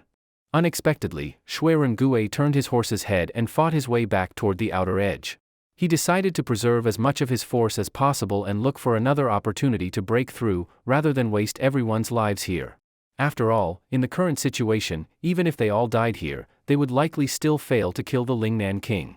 Seeing Shui Rengui withdraw, the soldiers didn't hesitate, they followed him out of the enemy formation. The Lingnan soldiers only wanted to protect their king. Faced with these blood-soaked riders and horses, they didn't dare block them. They collapsed at a touch, chased outward like ducks by the Tang army. "The siege is lifted. It's lifted, Your Highness. They're no longer pushing in." The commander of the guards shouted in excitement, not noticing that behind him Fong had already darkened his face and raised his palm. Slap! Fong struck him hard across the face, leaving him dazed. "You think I'm blind? They clearly withdrew on their own. You couldn't stop them, couldn't block them, and let them come and go as they pleased. How do you still have the face to try and claim credit?" Fong's furious scolding left everyone around him too scared to say a word. Was Qingxiu among those Tang troops just now? I've heard his martial skills are high. He would definitely lead the charge himself to boost morale. Fong turned angrily to question another guard, scaring the man so much he nearly dropped his weapon. "And no, I didn't see Qingxiu. The one leading the charge was a young man, very, very brave." "Bullshit. Do you think I can't tell who's brave?" Fong's mood was at its worst. 2,000 Tang troops had charged into 70,000 and not only survived, but nearly reached the central camp to capture him. Even worse, they had withdrawn completely intact, and none of his usually loudmouthed officers and soldiers had been of any use. Shui Rengui once again tore open the Lingnan formation and broke out. Although they had killed many enemies, it made no difference to such a massive number. More importantly, Shui Rengui had not completed his mission. From his perspective, the battle achieved nothing, but in another way, it had an effect he hadn't expected. The defending soldiers' morale had soared several times over. These 2,000 men, fighting like war gods through the enemy ranks, erased all their earlier doubts and convinced them that this battle would be won. If 2,000 are this fierce, wouldn't 20,000 wipe them out completely on the spot? Did you see? They nearly took down that dog Fong just now. What a pity. As expected of the strong troops from the northern frontier. "Old Wang, let's open the gates and charge with them, what do you say?" Although his men were hot-headed, fortunately Wang Jui wasn't foolish enough to join them. Even if the fight was impressive, it hadn't changed the situation. The next move still mattered. "Don't be stupid, stay in the city and keep your heads down. If you want to die, don't take others with you." Shui Rengui had intended to try several different angles for another charge. But suddenly, the Lingnan soldiers, who had been timid before, changed their stance completely, attacking from all sides at once. At first, Gue fought them head-on without flinching, but as the battle dragged on, he began to sense something was wrong. The Lingnan army had completely surrounded them from every direction. Though they could still charge within the formation, no matter where they fought their way to, they saw enemy troops stretching beyond sight in all directions. Gue felt a growing unease. He could no longer find the correct direction to break out. He couldn't see any weak point in the enemy lines. Wherever he looked, it was a sea of men. Gue's worries were entirely justified. He had no idea that at this moment he had already fallen into a situation even more troublesome than he had imagined. Just moments ago, Fong had ordered the entire army to temporarily abandon the siege and make annihilating these 2,000 Tang soldiers the top priority. He also ordered that every Tang soldier's head could be exchanged for 10 taels of silver, and killing the commander would earn a 3-rank promotion. If Gue had given up the charge from the start and retreated directly after several failed attempts to break through, he might have escaped the encirclement of the Lingnan army. But he was too eager to fight and now had very little room to retreat. By the time he realized something was wrong, the Lingnan army's encirclement plan had already been completed. However, even if he had known the Lingnan army's plan in advance, he would never have retreated. The mission Qingxiu had entrusted to him was not yet complete. Even if he died here today, he had to finish the mission first. Don't panic, everyone. They're nothing but a bunch of pigs and dogs. So what if they've surrounded us? Once we break through, we'll go drink together. No one gets left behind. Gue didn't care about the arrow stuck in his shoulder. He laughed heartily and boldly. All right, we'll drink together. The soldiers who were previously anxious were now all high-spirited under Gue's influence. Although Gue appeared to disregard life and death, he still carefully observed the enemy formation during the charge and fighting. He was searching for any possibility of breaking through. Of course, he didn't know how thick the outer encirclement was. Given their current situation, it would be very difficult to fight their way out. While Gue and his men were trapped, on a high ground on the other side of the battlefield, Qingxiu was observing everything with his insight, leaving no blind spots. This Fong really only sees what's in front of him and ignores what's behind. Qingxiu suddenly sneered. This man had even abandoned the advantageous terrain he had previously occupied, just to gather absolute numerical superiority and grind Gue to death in a meat grinder. Such a low-cost effectiveness style of command could only come from his pig brain. Duke Qing, what do you think? A personal guard stepped forward to ask Qingxiu, clearly already prepared. Light it up. Qingxiu nodded slightly. Have the soldiers aim precisely. Don't waste it. Yes, sir. The guard vigorously waved his hand behind him. Following his signal, the messengers immediately ignited the signal flare. Boom! Bang! A red signal flare shot through the sky like a sharp sword, suddenly bursting in the air and scattering countless sparkling stars. Even in broad daylight, the fiery red flare remained dazzling. The enormous sound and the spectacular flare caught the attention of almost everyone on the battlefield. The Lingnan soldiers and Tang defenders, who had never seen such a flare before, stared in amazement at the brilliant display in the sky. They had never imagined such a grand sight could be seen during the day. Good! Good! Gue couldn't help laughing loudly. Although he didn't know Qingxiu's purpose in launching the flare, it was obvious that Qingxiu had found a way to turn the tide of battle. The flare was the signal. Under the nearby sky, dozens of round, giant balloons slowly rose into the sky, floating toward the battlefield. These were the hot air balloons Qingxiu had brought. He originally planned to use them in the assault on Honghe City for a direct attack. But now, it seemed more meaningful to wipe out all of Lingnan's effective forces right here. What is that? Fong frowned, staring at the hot air balloons approaching in the sky, an ominous feeling growing in his heart. The soldiers in the balloons didn't act immediately. They waited until the balloons slowly hovered over the battlefield. Once it was confirmed they could inflict large-scale damage, the soldiers began preparing to drop bombs. Retreat in the opposite direction. Gue shouted with all his might and personally picked up his horse lance to break a bloody path through the enemy formation. Retreat. Although the soldiers didn't know what was about to happen, they followed him without hesitation to get away from the balloons. At the same time, the hot air balloons dropped thunder bombs, phosphorus, and other gunpowder-based weapons. Under Fong's confused gaze, countless explosives fell onto the battlefield, followed by thunderous explosions after a brief silence. Boom! The gunpowder exploded in a chain reaction, causing terrifying casualties in the Lingnan formations. The soldiers had no idea what was happening. They only saw black, stone-like objects the size of a palm fall beside them. The next second, they and their comrades were blown to pieces for no apparent reason. The balloon soldiers deliberately targeted the densest parts of the crowd. Each bomb caused massive damage, truly shocking. The unfortunate Lingnan soldiers didn't even know what hit them. They thought thunder had fallen from the heavens and had no will to continue fighting. Even the officers personally executing soldiers who disobeyed did no good. They were already terrified by the gunpowder bombs falling from the sky, only wanting to flee as fast as possible. What the hell is that? How can people fly in the sky? Could the Tang army really be aided by heavenly gods, bringing down divine punishment on us? Even some officers and Fong Ang's personal guards began to despair. They saw these people drop fist-sized bombs that could kill dozens, even armored soldiers were helpless. They began to wonder if they had angered the heavens by following Fong Ang in rebellion. With thoughts like that, who could still fight? Nonsense! Whoever spread such rumors, I'll behead them myself. Fong Ang drew his sword and stabbed it into the ground, shouting angrily, "This is just Qingxiu's trick, some magic prop sending people into the sky. Those exploding things are just gunpowder. I heard about this when I went to Chongan to pay tribute. They used hot air balloons and gunpowder when attacking the Turks. There's no gods or ghosts, clearly just Qingxiu using sleight of hand." His loud rant barely calmed some of the surrounding soldiers. Looking closely, those inside the balloons were indeed soldiers in Tang armor. But a new problem arose. So what if you know they're just ordinary soldiers? Blades can't reach them, and the arrows can't hit them at the balloon's height. You can only watch as they drop bombs freely. Shoot them all down. Fong Ang snatched a longbow and pulled with all his strength, shooting toward the sky. But the arrow didn't even reach halfway to the balloons before falling limply in midair. Ah! The falling arrow even killed a Lingnan soldier when it landed. It was quite the dramatic effect. Fong Ang was so furious he could only glare helplessly and shouted angrily, "Whoever can shoot down a hot air balloon will be rewarded with 200 taels of gold." Never mind whether anyone among them could suddenly be possessed by Li Guang and shoot down a hot air balloon. Just considering how pitifully little gold the Lingnan region had, even the lowest-ranked soldiers knew, it was absolutely impossible to afford such a number of hot air balloons. Although Fong Ang could suppress rumors within a small circle, most people were already scared out of their wits.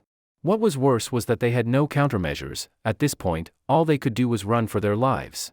And as they fled, every single one of them had only one thought in mind, that the gods in the sky must not choose them as targets. Please don't let the thunder from the heavens fall on their heads.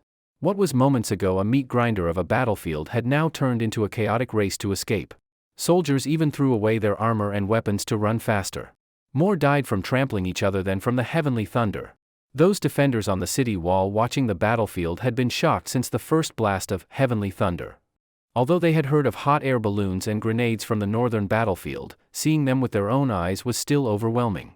If we had those weapons when defending the city, we wouldn't have been holed up in here all this time. Wang Juyi looked enviously at the hot air balloons and grenades, full of emotion. How great it would be to fight a battle this well equipped. "Boss, look, those Lingnan soldiers are already defeated and fleeing. Why don't we take this chance to go out and pursue them? This is a great opportunity for merit. The brothers in the city have been itching for action." The soldiers all asked to go out, and some were already preparing to open the gate. "Still need to ask me? Open the gates. I'll lead the charge myself." The soldiers cheered on the spot. Soon, the city gates opened, and 30-some Tang soldiers, not even on horseback, charged out shouting, rushing into the enemy lines.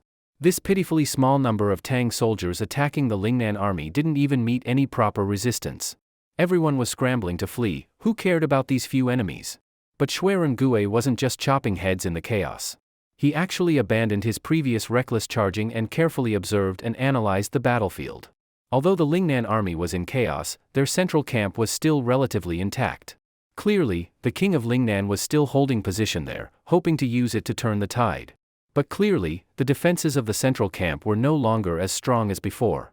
This fleeting opportunity was instantly spotted by Xueren Gue. Without hesitation, he swung his horse lance to pierce through a soldier blocking his way and then charged swiftly toward the central camp. The others, of course, followed him without hesitation. They weren't scared by the earlier encirclement and didn't just try to escape. Instead, they all chose to fight to the death alongside Xueren Gue. At this moment, the 2,000 elite cavalry led by Xueren Gue cut through the battlefield like a hot knife through butter, aiming to completely destroy their target. Xueren Gue himself was like an arrow just released from a bow, wild and fast. Even when stray grenade blasts kicked up dust and stone onto him, he didn't retreat at all. His eyes were locked on Fong Ang in the central camp. but Fong hadn't yet realized the danger. He was still issuing orders in the formation, trying to reorganize the troops. Your Highness, we must retreat. The 2,000 Tang soldiers who were just driven off have returned. Commander Ruan Jiyu rushed into the command tent in a panic to report. Fong, who was standing on the highest platform in the central camp overseeing the formation, directly fell from the platform upon hearing this. His fat body smashed the entire table, and his meat mixed with the broken wood scattered across the dust. What did you say? Fong was painfully lifted by his attendants. Ignoring his sore body, he urgently asked. We just spent so long encircling them, how could they still maintain formation? And they dare come back? Your Highness, we didn't expect these Tang soldiers to be this resilient, this is simply. Damn it. Useless fools. So many of you surrounding just 2,000 people for this long and still couldn't finish the job. What are you even good for? Fong cursed wildly, regardless of his image. Ruan Jiyu didn't dare utter another word, just knelt there trembling. But no matter how much he cursed, it was useless. Shuirengue was already close. If they didn't escape now, he really would be beheaded. Prepare the carriage, we're retreating immediately. Fong didn't even bother issuing a slow retreat for the whole army, he just urgently ordered his own escape vehicle. But whether it was bad luck or not, just as he was about to get into the carriage, its axle broke, it couldn't move. Damn it. The coachman wailed, Your Highness, maybe the carriage is too old, so. Before he could finish speaking, Fong drew his sword and stabbed him to death on the spot. Right after venting his rage with murder, the sound of galloping hooves brought him back to his senses again.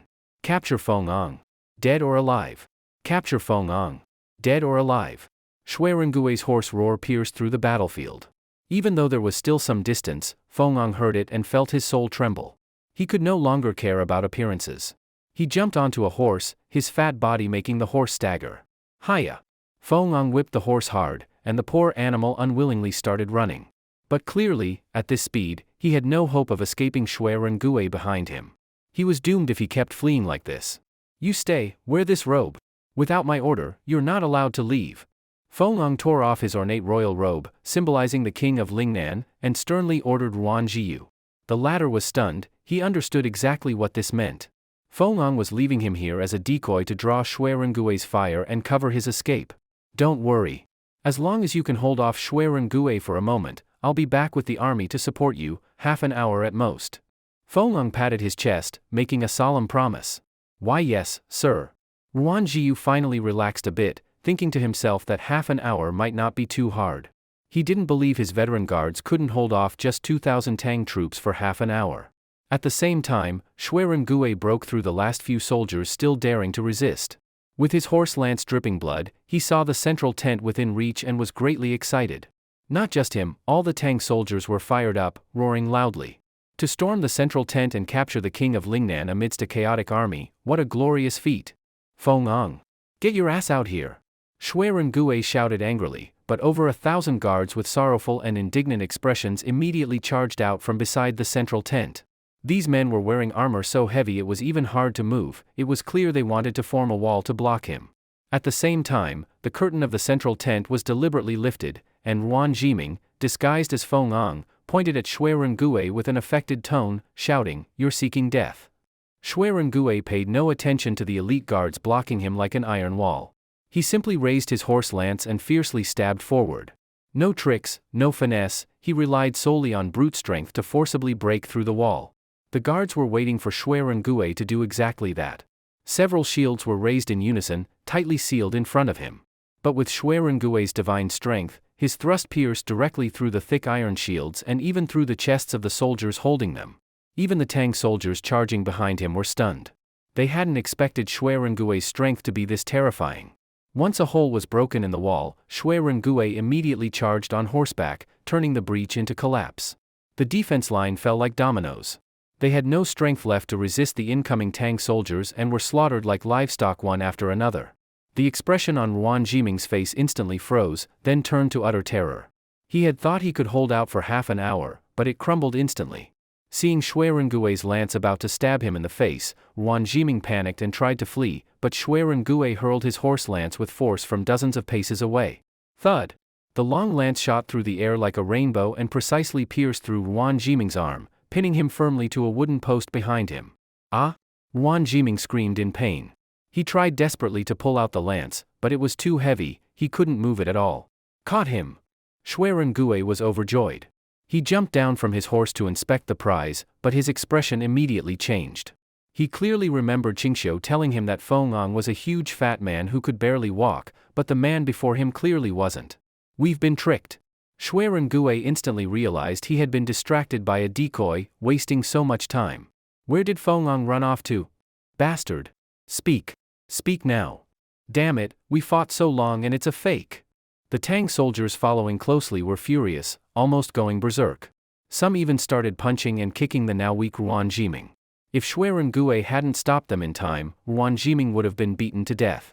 His Highness has already fled, probably retreated toward Lingnan. Don't kill me. I'm the commander of the Lingnan army, you can use me for ransom.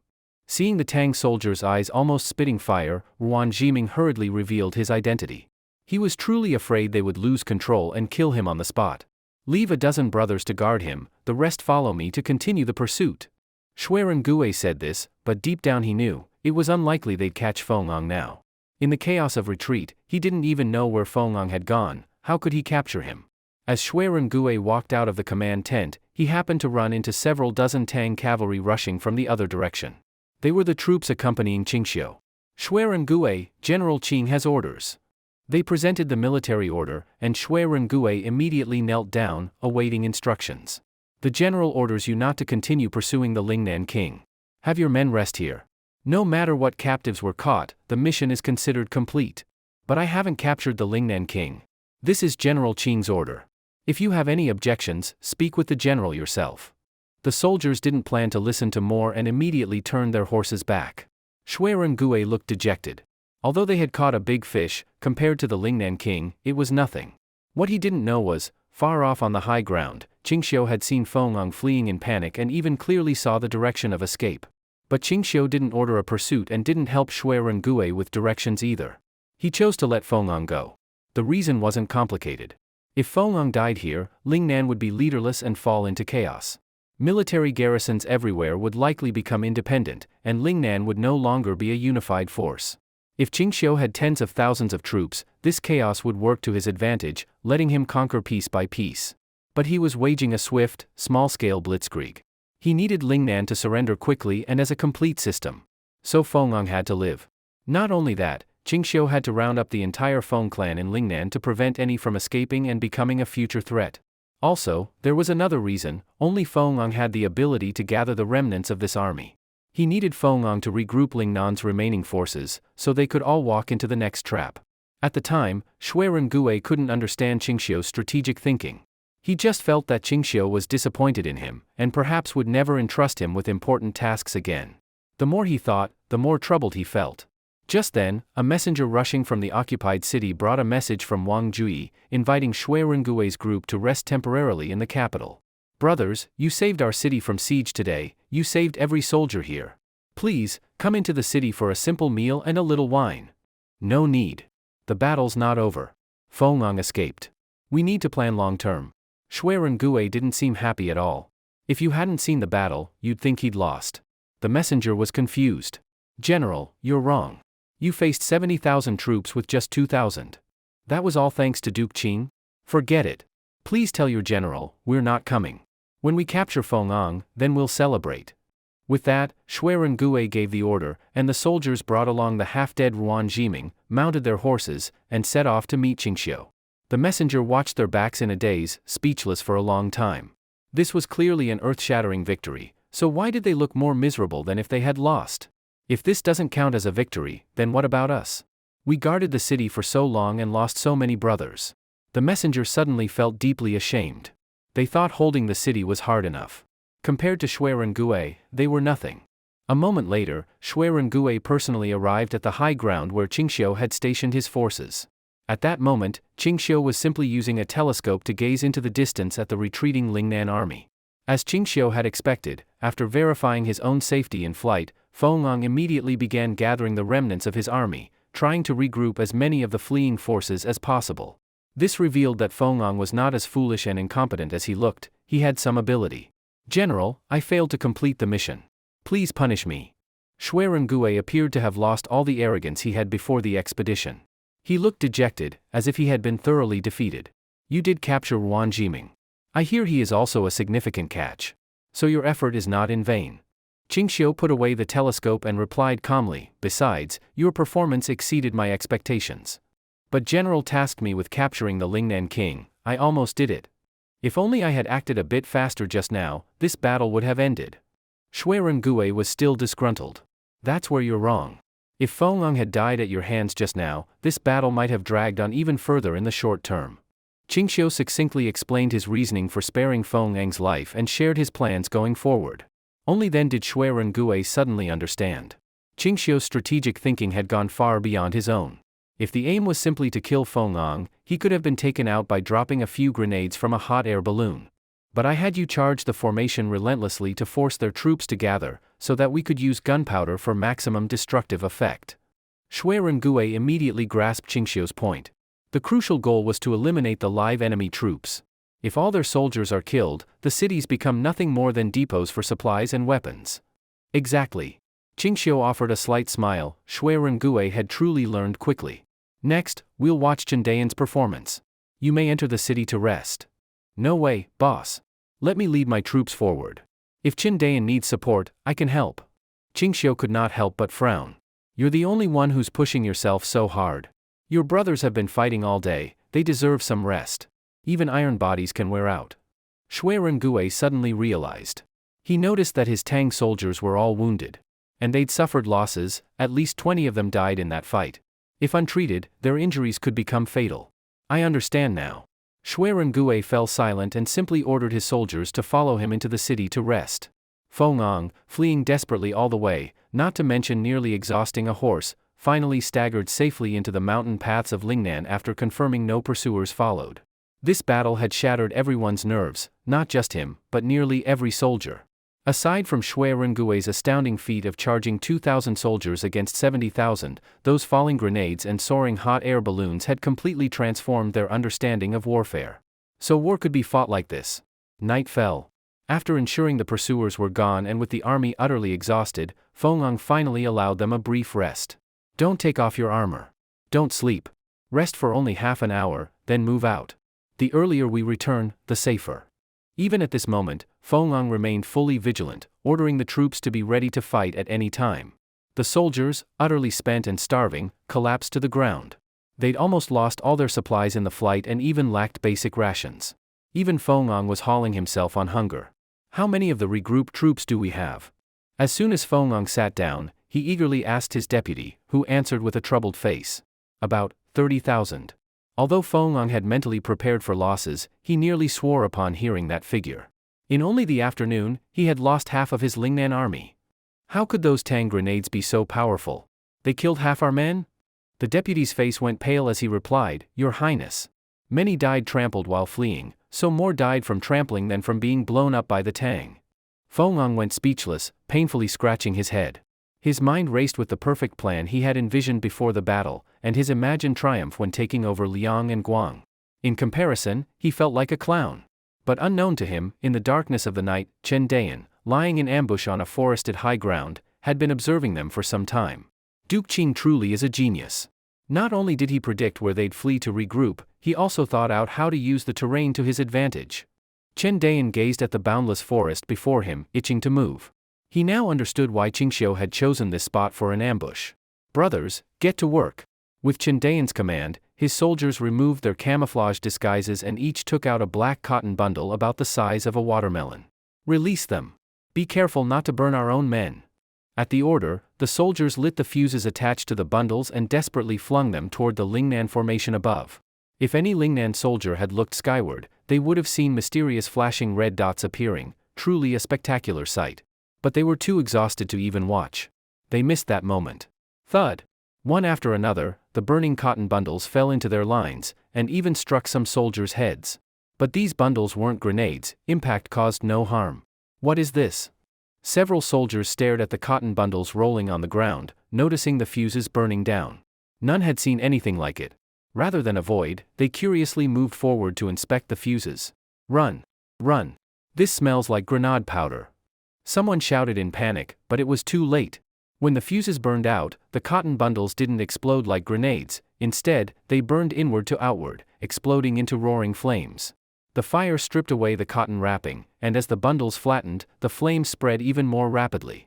The Lingnan soldiers found themselves trapped in the sea of fire, and the pain of being burned sent their wails piercing the sky.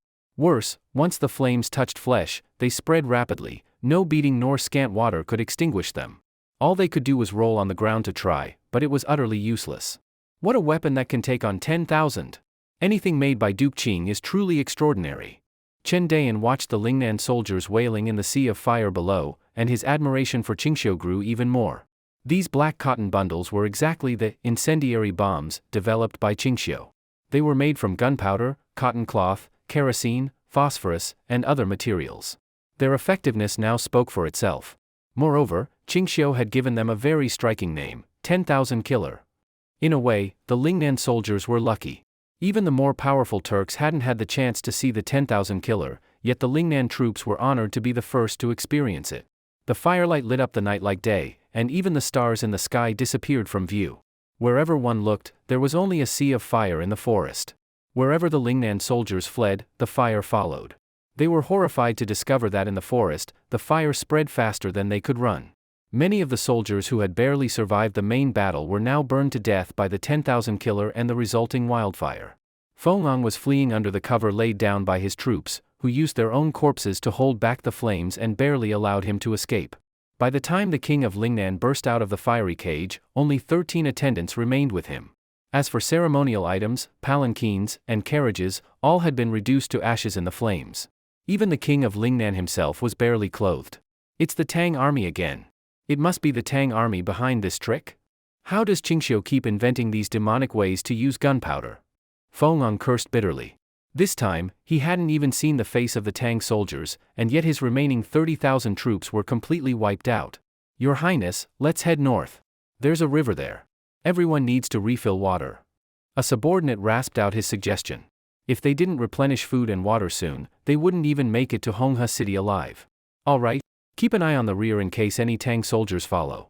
Before he could finish, they heard a scattering of footsteps all around, startling all 14 of them into panic. Even Fong, terrified, reached for his sword, only to realize he'd lost it in the chaos. Your Highness. Greetings, Your Highness. We've come to join you. Only then did Fong see clearly. They were Lingnan soldiers who had escaped from the fire. It turned out that they had all gone north to find water, and had unconsciously gathered together. With a quick count, Fong found over 5,000 men had regrouped. And by heading further south, they could probably collect more stragglers. Only just over 5,000. Fong suddenly recalled that in the morning, when he faced the Tang army, he had 70,000 men, while the Tang had only 5,000. But now he had, strangely, only 5,000 left. Get water first, then march back to Honghe City. Don't rest on the way. Fong was now like a startled bird, convinced even a dozen Tang soldiers could capture him alive. This ragtag band headed south, gathering fleeing soldiers along the way, thinking the more people the safer. But they didn't know, under cover of darkness, Chen Dayan and Qingxiu had already met up and were secretly tailing them. Qingxiu even used his telescope to observe from afar without being discovered. General Qing, do you have a plan? Why don't we just charge now, surround them and wipe out the remnants like slicing vegetables? Chen Dayan was eager. After watching Shui Rengui's 2,000 crush 70,000 in a stunning performance, he was itching to try himself. He might not replicate something that epic, but surely a 2,000 versus 8,000 against demoralized troops would work? And don't you see they're still gathering stragglers? Let them go further south, reach the river. They'll gather at least 10,000. Then we strike and finish off all of Lingnan's remaining forces here. Qingxiu's words chilled everyone. If anyone was more ruthless, it was clearly Qingxiu. About an hour later, the near-exhausted Lingnan forces finally reached the southern river. Everyone immediately abandoned any formation and rushed into the water to drink. At the same time, Qingxiu and his men arrived upstream at a dam blocking the river. They stood above, looking down on the Lingnan soldiers as they crowded into the water. General Qing, is this? Seeing Qingxiu standing on the dam, Chen Dayan suddenly understood. He had chased them step by step just for this, flooding the enemy. If we charge, even with victory, we'd still suffer losses. Let 1,000, or even 10,000, Lingnan soldiers die. But losing even one Tang soldier is a waste. Qingxiu tapped his cane on the dam. This is an army of thousands at my disposal. Why risk lives? Brothers, let's do it. No more words needed, Chindayan called out, and everyone rushed forward to dig at the dam. Downstream, the Lingnan soldiers resting had no idea what was happening upstream. Exhausted, and with bellies full of water, they couldn't move. No matter what Fong ordered, no one budged. Your Highness, stop pushing, push any more and it'll cause a mutiny. Deputy Husanji whispered carefully in Fong's ear, making him break into a cold sweat. 1 more hour of rest. After that, we move. If the Tang army comes, it'll be too late. Fong had just sat down, still haunted by the day's devastation. Fong, have you rested enough? Suddenly, a voice echoed from upstream, baffling everyone. Who dared call His Highness by name? Only Fong suddenly stood up, rage in his eyes, staring in the direction of the voice. Qingxiu! You dare come! Fong was furious, he knew that voice too well. A soldier next to Qingxiu raised a torch, revealing his figure clearly in the dark for Fong to see. Didn't you want the court to execute me? I've come to you myself, come take me. Qingxiu spread his arms provocatively. Shoot him dead. Fong was so furious he shouted the order to shoot without thinking. But no soldier responded, they just stared at each other. They had no bows. After 2 waves of defeat, they had even thrown away their armor. How could they have bows? Fong, don't be in such a hurry. You and I will meet again sooner or later in Hongha City. I came in a rush this time and didn't prepare a proper gift, so here's a wave of naval reinforcements for you. Hope you make it back to Hongha City alive. Don't die on the way.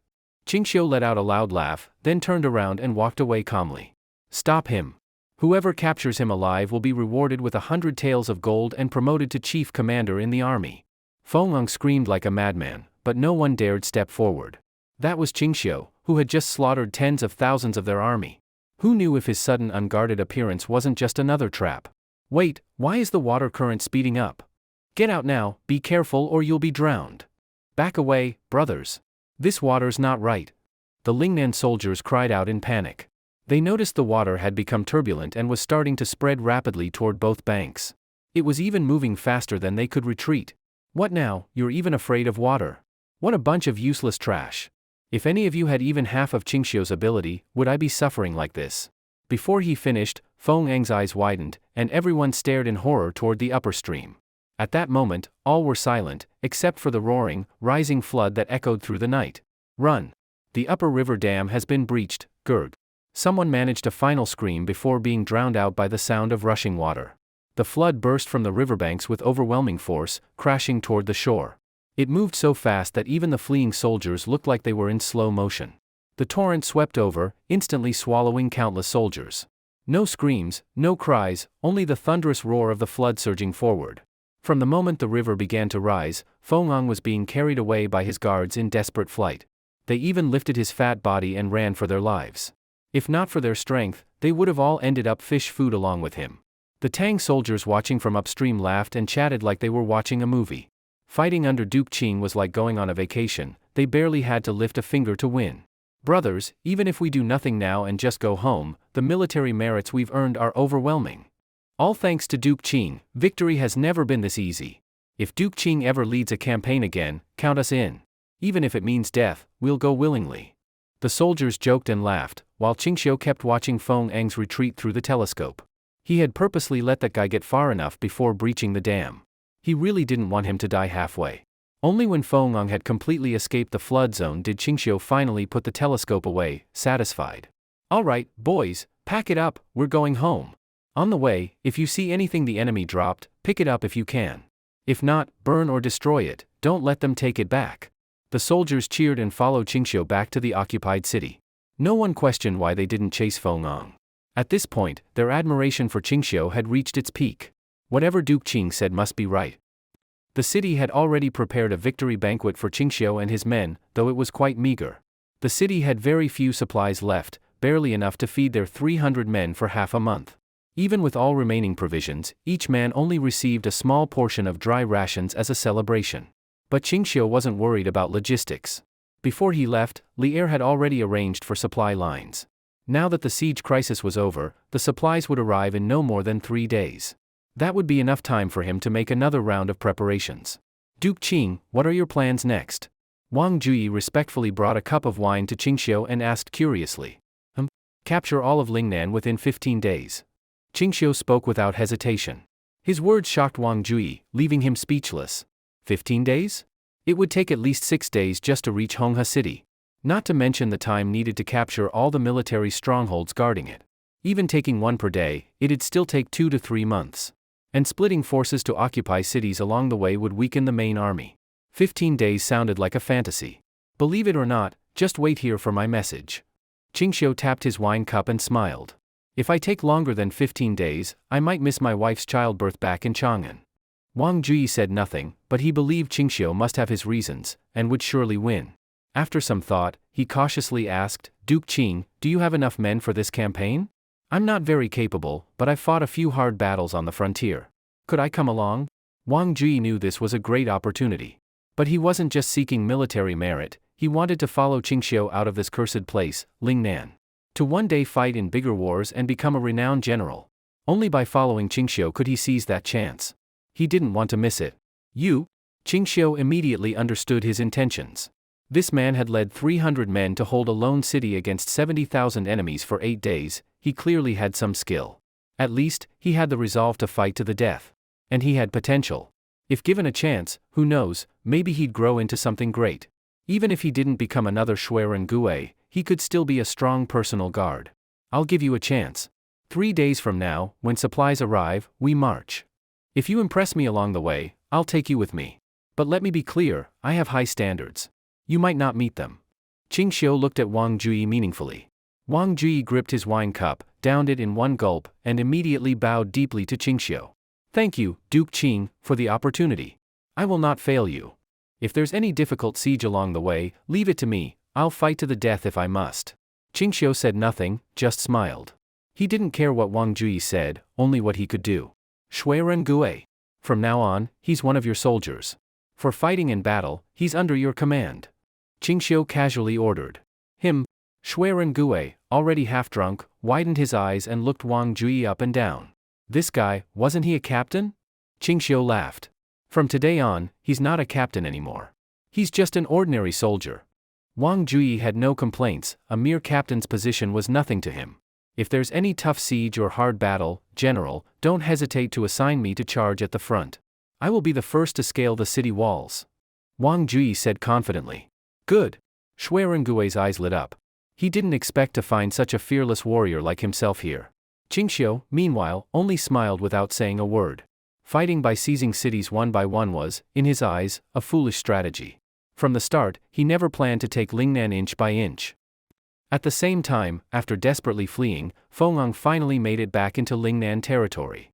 Even he couldn't believe that after that great flood, Qingxiu didn't lay another ambush and just let him escape. After entering a border city and doing a brief headcount, Fong realized that of the 70,000 troops he had led on the campaign, only about 1,000 remained. Those 70,000 soldiers were all the military forces Lingnan could muster. Now, the remaining defenders in each city across Lingnan numbered no more than 1,000. Such a massive loss completely crippled Lingnan's military power. Not only could they no longer repel a potential Tang attack, even the surrounding barbarian tribes might rise up at any time. Only now did Fong fully realize that Qingxiu's goal from the beginning was to wipe out all of Lingnan's active forces to pave the way for the next invasion. Fong didn't have time to think about his personal grudge with Qingxiu anymore, his mind was filled with how to resist the Tang army next. Was I really wrong to raise an army in the first place? Fong reflected on all the decisions he had made and regretted them deeply. He could have just endured the humiliation, he had many sons. If one became crippled, he could replace him with another heir. As for the matter with the Liang and Guang regions, he didn't even dare think about it now. Keeping Lingnan intact would already be a blessing. Prepare the writing tools. Fong, deeply remorseful, personally drafted a letter of surrender and ordered it to be delivered to Qingxiu before the Tang army launched another offensive. At the same time, he ordered defensive measures be taken in the dangerous miasma-covered mountains, to make it harder for the Tang army to invade and perhaps make them give up. After all this was done, Fong, full of anxiety, returned to Honghe City. He no longer dared entertain any thought of declaring himself emperor. 3 days later, the supply and logistics arrived as scheduled. Qingxiu wasted no time and didn't even bother holding a formal rally, he immediately ordered the army to march out. Before departure, Wang Jui made a special visit to Qingxiu, reminding him to beware of Lingnan's miasma.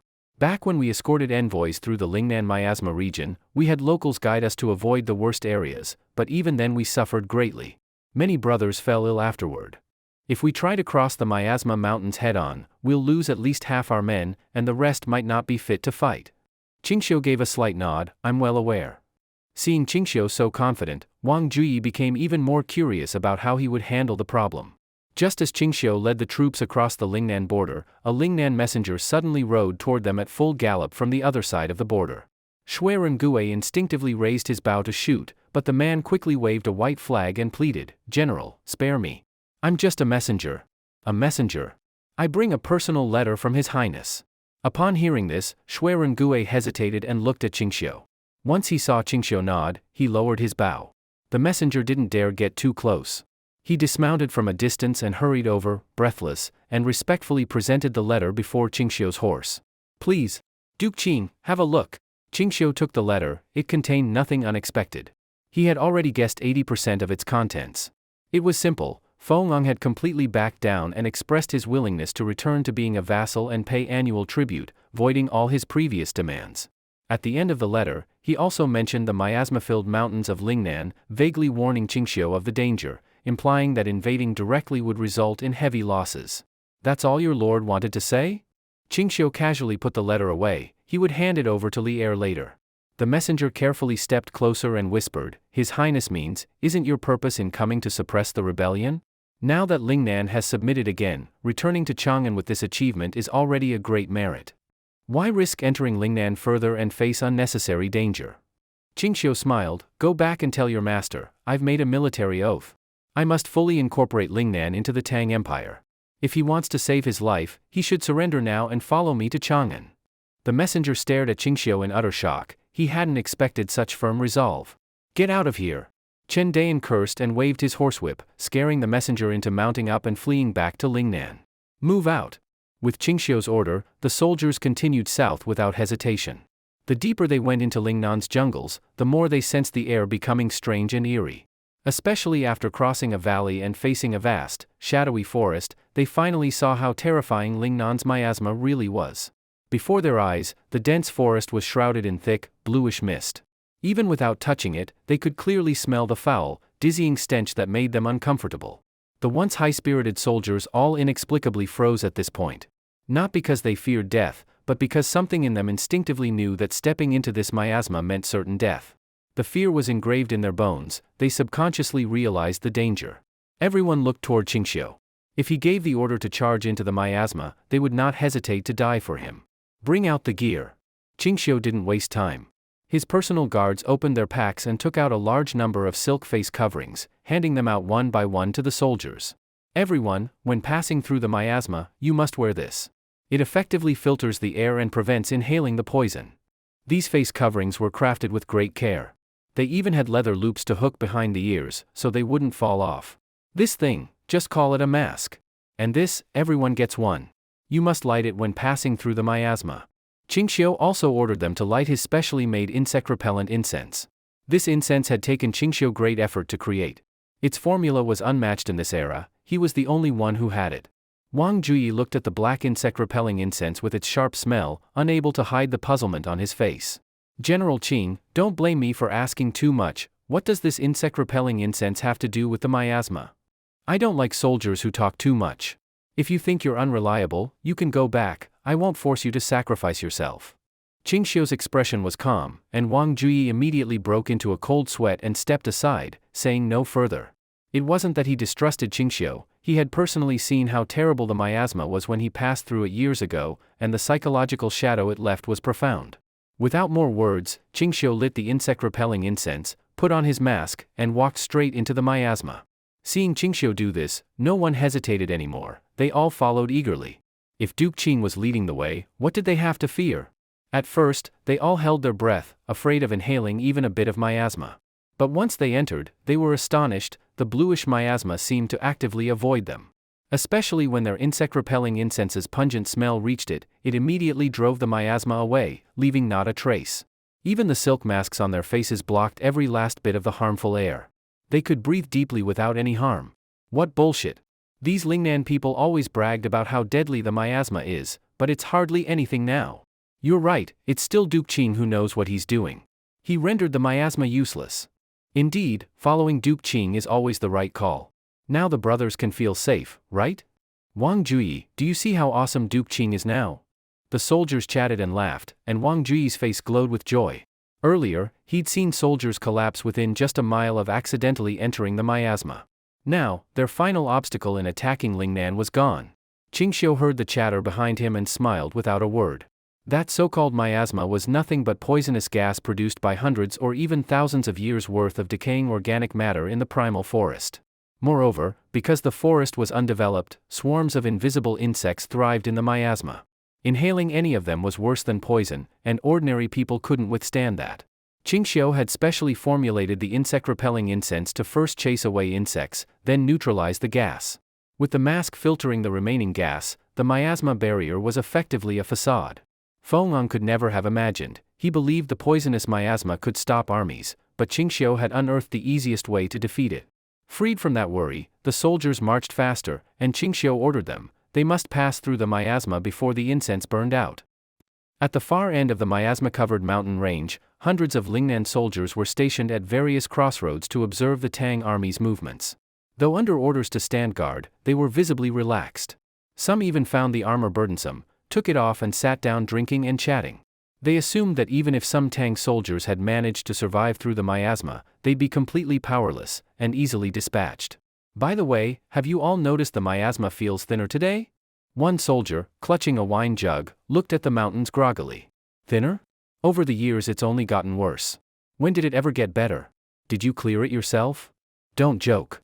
Without the miasma-covered mountains, Lingnan would be invaded long ago. They joked and laughed, but the first soldier who noticed the thinning mist suddenly stood and frowned, looking closely at the miasma. The deeper he looked, the stranger it seemed. Behind the dense bluish fog, he thought he saw faint human figures. Swoosh! Suddenly, a sharp arrow shot through the miasma at high speed. Before the unlucky soldier could react, it pierced his chest. Ugh! He stared in disbelief at the arrow wound and the fountain of blood, then collapsed with a thud. The others gaped in shock. They hadn't even registered what happened. Duke Qing has excellent marksmanship. Cheers rang out from the other side of the miasma. The Lingnan soldiers snapped awake. They fumbled to throw aside their jugs and hurriedly put on armor. But by then, the miasma had been cleared by pungent smoke, and after that, they saw a figure emerge through the mist. Masked and clad in black armor, holding a bow and arrow, that was Qingxiu. Surrender now? Seeing them hurriedly arm themselves, Qingxiu quickly drew another arrow and shot one dead. That arrow shattered the Lingnan soldiers' courage. They threw aside their armor and knelt in succession. Please spare us, General. We didn't mean to fight, we were only getting cold, that's why we put on armor. Yeah. Please, don't punish us. We're kneeling and surrendering. Qingxiu smiled slightly. Good, you're smarter than Fong. As he spoke, the other Tang soldiers rushed out and surrounded the Lingnan men. They were too terrified even to speak, flattened to the ground by these fierce warriors. Boss, that was some shot. You can just locate and strike like that? Shui Rengue stared at the two dead soldiers in amazement. Qingxiu stepped forward calmly. Are there any other sentries around? General, if we tell you, will you spare our lives? If you stay silent, you're already dead. Wait. Don't rush. In our packs is the layout of sentinel positions and maps of all Lingnan cities. If you can't read it, I'll point them out for you. The 10-man leader, terrified, spilled everything like a broken bamboo tube. Qingxiu loved prisoners who made his job easy. After searching, they indeed found the layout maps as described. Qingxiu ordered Shui Rengue to seize people nearby, while he discussed the maps and march routes with Chen Dayan and others. Though they had differing opinions, they agreed to first attack the nearest city, both a forward base and defensible fallback. Attack cities? We came all this way across mountains just to fight siege battles with these Lingnan bastards. We have only 5,000 men, and not many siege weapons we can use. Even if we capture the city and drag it out with them for a long time, how much supply can we have to keep going? Qingxiu's words made everyone frown deeply. They all knew this method would leave them in a very passive position later, almost giving up the possibility of capturing all of Lingnan. But there was no choice, the chips in their hands were pitifully few. Qingxiu ordered Chen Dayan to hand him the map, and he drew a marching route directly on it. General Qing, you're serious about this? Chen Dayan looked at Qingxiu in disbelief. He wouldn't have dared to even imagine such a route. Do I have a habit of joking about such matters? Qing Xiu rolled up the map, saying nothing more, his expression leaving no room for doubt. Chen Dayan instantly realized his slip of the tongue, quickly lowering his head. Yes. Set out. No matter what happens along the way, unless I give the order, the route must never be changed. Even if only one soldier survives at the end, he must finish this route. No turning back, and absolutely no changes. If anyone questions it again, execute them without pardon. As soon as he said this, even the last trace of doubt in their hearts vanished. They immediately set off with the prisoners, moving along the route Qing Xiu had planned. Fong had just returned to Honghe City and sat down for only a few hours when sudden reports came from the front line, news that Qing Xiu had crossed the miasma. At first, Fong stayed calm, only asking how many Tang troops had come. According to frontline reports, about 5,000. Fong's face turned dark instantly. After a pause, he asked, then, how many of them still have fighting strength? Full strength. They even made a surprise attack on Yunhua Prefecture at the border, stealing all the warhorses there, but they didn't send people to occupy it. Fong's vision went black, almost fainting on the spot. Your Highness. If not for guards rushing forward to hold him up, he would have collapsed to the ground. The 5,000 under Qing Xiu had crossed the Miasma Mountains without losing a single man, still at full fighting power. He couldn't figure out how this was possible. And he already knew how terrifying those 5,000 could be. If they rampaged through Lingnan, it would be an almost unstoppable threat. It must be known that right now, searching the entire Lingnan territory could not even gather 5,000 soldiers able to fight head-on. Your Highness, don't panic. Even if their momentum is strong, they have no supply lines and no base in the rear. At most, they can only move within Lingnan for half a month. They won't be much of a threat. Yes. Honghe City is in the heart of Lingnan. For them to come here, they must pass more than a dozen major border strongholds, which will surely wear down their troops along the way. When their ammunition and food run out, we can counterattack in one go, drive them all out, and maybe even capture Qing Xiu alive. The ministers hurried to reassure Fong, talking over each other until they finally calmed him down. After taking a few deep breaths, Fong relaxed a little. His fat body sank into the throne, and thinking carefully, it did seem as the ministers said. I understand. Announce to every city along the way, they must hold to the death. As long as we can stop the Tang army for half a month, delay them until they run out of supplies, everyone will be credited. After saying this, Fong began calculating how much gold and silver was left in the treasury. The previous emergency mobilization had already consumed more than half. Now, even using what's left for condolence payments would not be enough, let alone large-scale rewards. After weighing the situation, Fong had no choice but to issue another urgent order, to levy more military funds from all of Lingnan. Even though he knew that the people were already in extreme poverty, with not a few taels of silver to be found even if they dug up the ground, he had to give this order. Even if it might spark a large-scale uprising, it was still better than being beheaded by Qing Xiu in 15 days. The ministers looked at each other, all letting out a sigh. Compared to Fong's original plan when he first raised his army, the current situation was completely different. Nothing matched his first expectations. After news of Qing Xiu entering Lingnan spread quickly through the entire region, every city went into the highest state of alert. They immediately carried out a scorched earth policy, destroying nearby villages, moving all civilians into the city for fortification and labor. Even worse, after losing their homes, these people were hit with an imperial edict that forcibly seized their meager remaining grain. Almost all of Lingnan's civilians instantly fell into extreme poverty. Even if it brought widespread resentment, the officials were ruthless, thinking only of how to block Qing Xiu's advance. Qing Xiu, already aware of Lingnan's situation, was overjoyed when he heard of Fong's series of foolish moves. This was undoubtedly giving him a huge helping hand. Upon reaching the first border fortress, Qing Xiu did not besiege or attack. He simply ordered his men to camp 5 li outside the city, with no sign of attacking. But the city's defenders watched him like a hawk, afraid of some unexpected raid. Qing Xiu, in no hurry, waited until nightfall, then sent Shui Rengui with elite soldiers to slip into the city. For Shui Rengui and the others, this was almost too easy. Lingnan's city walls were low and easy to climb, needing little effort to cross. Most cities had only about 1,000 or even just a few hundred soldiers left, not enough even for proper night patrols. Even walking openly in the streets wouldn't raise suspicion from Lingnan troops. Shui Rengui's men neither caused destruction nor carried out assassinations. After confirming the layout of the homes inside, they immediately spread out to act. Remember, don't harm civilians. Otherwise, the boss's plan won't work. If anyone dares kill a civilian without cause, before the boss punishes you, I'll cut off his head myself. Understood, General. The soldiers answered at once, then split up to act. What they did was only one thing, walking through the streets at night, shouting loudly. The Tang army has entered the city. The Tang army has entered the city. The Tang army promises not to harm civilians. If the people rise up and help the Tang army attack the Lingnan troops, the granaries will be opened and grain will be given to all. These repeated shouts instantly woke the entire city, which had just been about to sleep. The people in the city were first woken up in fright, then attracted by the loud shouts of the Tang soldiers, and rushed out into the streets. They really thought the city had already been breached. These civilians quickly turned from initial confusion to fury. The Tang army has broken into the city, why should we keep suffering under these bastards? If we help the Tang army, we'll get food rations. What are we waiting for? I've long been sick of those big-headed soldiers, they can't fight battles, they just take out their anger on us commoners. That's right. They even tore down my house. The anger of the Lingnan people quickly turned into action. They surged like a tidal wave toward the city walls and the military camp. The poor Lingnan soldiers, barely asleep, were awakened by the shouts and curses of the people. Before they had time to put on armor and helmets, the civilians had already broken into the camp, swinging pickaxes and hoes wildly to hack and kill. How could a few hundred soldiers possibly withstand the desperate assault of over 10,000 civilians? In just over an hour, the whole city fell into complete chaos. The defending soldiers were slaughtered in large numbers. The few who survived escaped death only by opening the city gates and fleeing into the forests.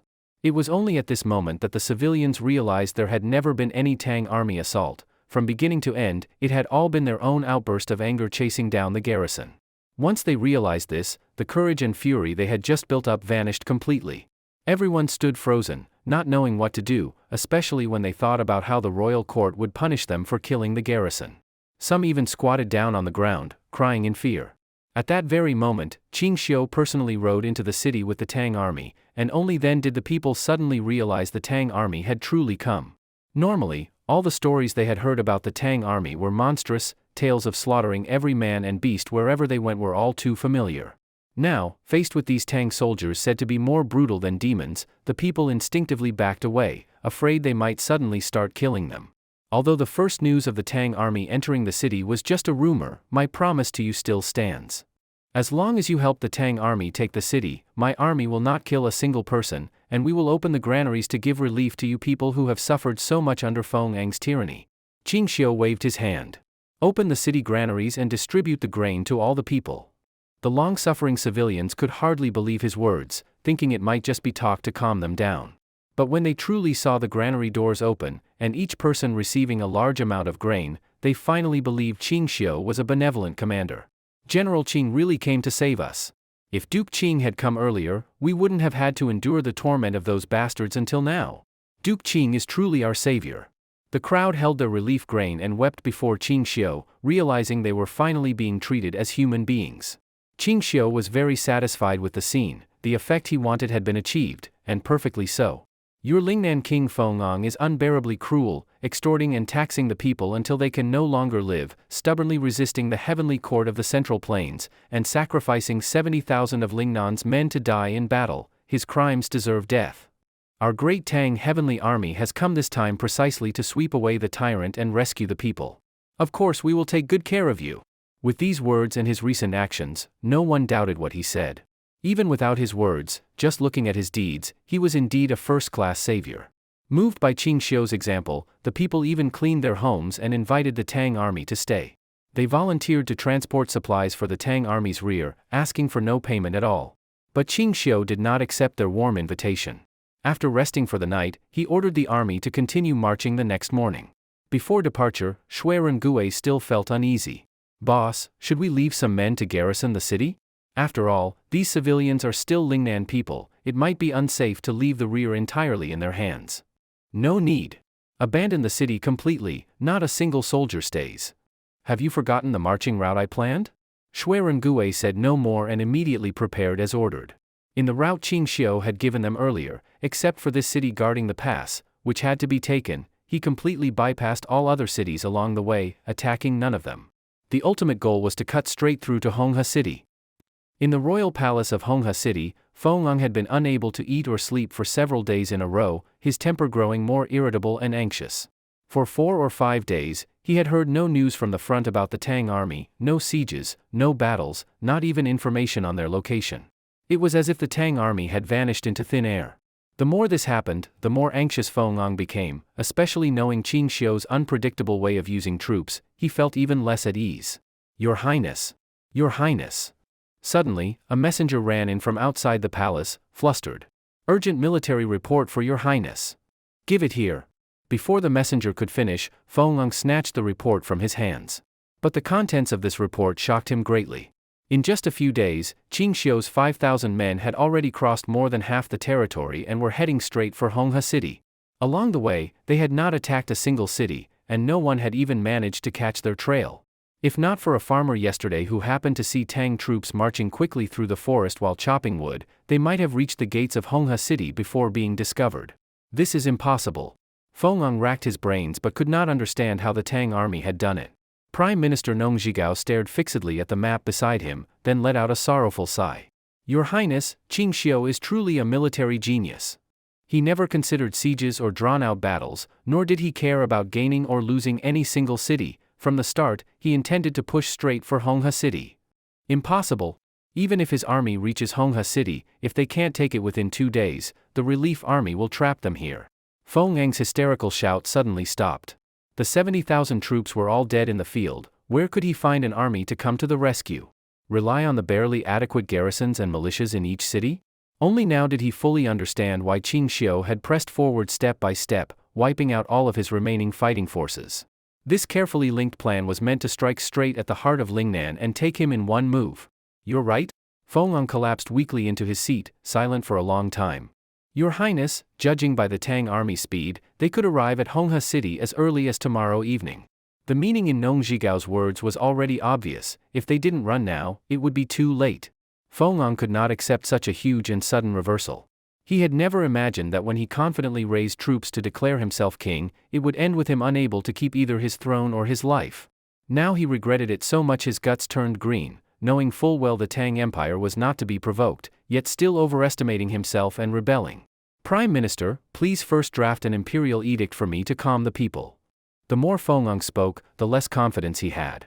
"I understand." Nong Zhigao took the hint. "I am a bit tired. I will rest first before discussing how to deal with the Tang army." Fong left the palace worried, and the first thing he did was order the palace servants to quickly pack gold, silver, and valuables, while also summoning his most favored sons and concubines. Even if he was about to flee for his life, he did not forget to bring his treasure and his family. He was still fantasizing about escaping the Tang army's pursuit and living out the rest of his life in comfort with his gold, silver, and women. He did not return to his own chambers, but went straight to the Crown Prince Fong Zhidai's quarters. That man could now only lie in bed like an invalid, day after day growing more emaciated and half dead. "Father!" Fong Zhidai, who had been staring blankly at the ceiling, lit up with joy when he saw Fong enter. "How is it? Has the Tang court handed over Qin Xiu? Have they ceded the 2 Guang regions to us? If Qin Xiu has been sent here, you must bring him to me first. I have to settle all the suffering I've endured with him one by one." Fong Zhidai spoke so excitedly that his saliva flew. "My child, there's no need to rush. One day, Qin Xiu will be brought before you. For now, take care of your health. Stop lashing out at the people around you. In a few days, your father will come to see you again." With that, Fong ignored Fong Zhidai's attempts to make him stay and turned to leave. "What's wrong with father?" Fong Zhidai looked at the palace maids in confusion, but they all lowered their heads. Fong still felt pain at the thought of having to abandon Fong Zhidai, but before he had even left the quarters, shocking news arrived. "Your Highness! The Tang army has already arrived. They are now surrounding Honghe City and ready to attack at any time." "Nonsense! A few days ago they were still hundreds of li away. How could they advance so fast?" Furious, Fong kicked the messenger to the ground, but the man cried bitterly. "I can't believe it either, but it's the truth. The city's guards are already gathering to defend the walls." Fong went out to see for himself, and when he saw the guard units rushing to the walls to prepare for defense, he gave up all hope. "Withdraw from the east gate, there's a water route there. We can take boats and leave immediately. The Tang army won't be able to catch us. Hurry." Even in his panic, Fong thought of the best escape route. He was no fool driven by hot blood. The city's guards numbered only a few hundred men, and even without the Tang army using siege engines, there was no way to hold out. But the messenger just stood there, looking at him with despair. Are you deaf? Move! Fong roared impatiently, but the man only sighed in regret. Your Highness, the water route has already been blocked by fishermen hired by the Tang army, and all the boats have been burned. These wretches. I treated them well, but in this crucial moment they're scrambling to guide the enemy. In his rage, he cursed wildly, completely forgetting how he had exploited and abused those same civilians. When he calmed down slightly, he realized he was in a dead end. They were trapped in Hongha City like prisoners, and the Tang army could break in at any moment. Just thinking about falling into Qing Xiu's hands, Fong broke into a cold sweat and nearly fell to the ground. Order the soldiers to defend strictly, the city must not be breached. When the enemy retreats, there will be heavy rewards. Even he was tired of hearing himself say such words. Meanwhile, the Tang army was already at the gates, brimming with confidence, looking with disdain at the trembling Lingnan soldiers on the walls. Qing Xiu rode to the front of the walls and spoke only one sentence. Open the gates, and those who surrender will be richly rewarded. But if we have to break the city, every stubborn defender, soldier or civilian, will be killed without mercy. Qing Xiu ordered the soldiers to display all the grain, gold, and silver taken from other conquered Lingnan cities beneath the walls, to show he would keep his word. The moment those items were laid out, every Lingnan soldier's gaze was fixed on them. The rewards Fong had promised were still empty words, they had not even seen a copper coin. But what lay below the walls was real and tangible. In truth, even without such temptations, as long as they were promised their lives for surrendering, they had no desire to keep fighting. Dream on. As long as I am here, you will never get in. I would rather die than surrender. The commander of the guards was unmoved, raising his bow to shoot at Qing Xiu. But before he could pull the bowstring, he suddenly felt a sharp pain in his back. All his strength left him. The commander looked in disbelief at the spearhead protruding from his chest, opened his mouth to speak, but collapsed lifeless. Duke Qing. We are willing to surrender, but can you keep your promise? The deputy commander on the wall wiped the blood from his spear and hurriedly called down to Qing Xiu. Of course. Qing Xiu smiled slightly. Open the gates now, and all this treasure will be yours. At those words, the defenders lost all interest in resistance. They rushed to push the gates open, pouring out toward the gold, silver, and piles of grain. Fong's army pay had been in arrears for a long time, even the grain rations were often withheld. These soldiers lived no better than commoners. Gue looked with contempt at the greedy soldiers, then led the Tang army into the city. From that moment on, there was no resistance, the remaining 1,000 or so soldiers all defected. The city's civilians simply watched coldly as the Tang army entered, without reaction. They had long hoped the Tang army would one day wipe out the Fong clan, who lorded over them. Gue first ordered heavy troops to block the palace, then followed Qing Xiu into the Lingnan royal palace to capture Fong. Along the way, they saw Lingnan civilians in ragged clothes, and even soldiers with very little armor. But the grand and splendid Lingnan royal palace before them looked like it belonged to a different world. Most of Lingnan's wealth must have been plundered to build this palace. Qing Xiu felt only deep disgust and contempt. Lingnan's weak national strength can still build such a huge palace? Gue was very surprised. Behind red gates, meat and wine rot, while out on the road lie bones of the frozen dead. Don't forget what kind of lives those starving people we saw along the way were living. Squeezing dry all of Lingnan to support the Fong clan's extravagance and waste, of course they could build this. Qing Xiu's last trace of mercy toward the Fong family was completely gone. Originally, the Tang army thought that after breaking into the palace, Fong would fight back desperately before dying, so Gue had specially assigned over 1,000 elite soldiers to guard Qing Xiu for a final battle. Unexpectedly, when the palace doors were pushed open, inside the grand palace there was a neat row of kneeling figures. From ministers to the palace nobility and Fong clan relatives, all had voluntarily put on white prisoners' clothes, kneeling like pigs and sheep waiting to be slaughtered.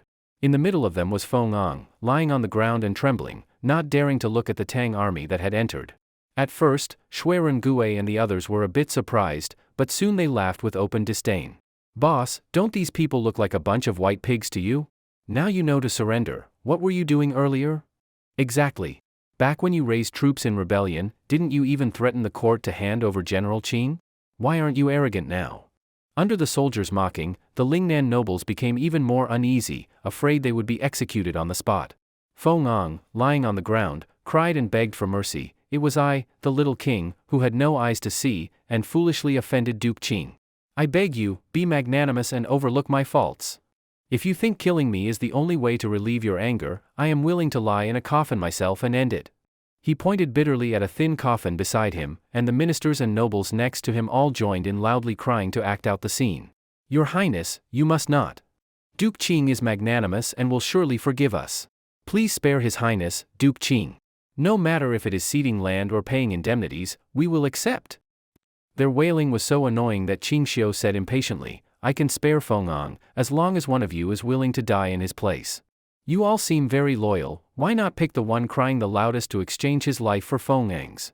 As soon as he spoke, all the wailing stopped abruptly. Fong's face turned awkward.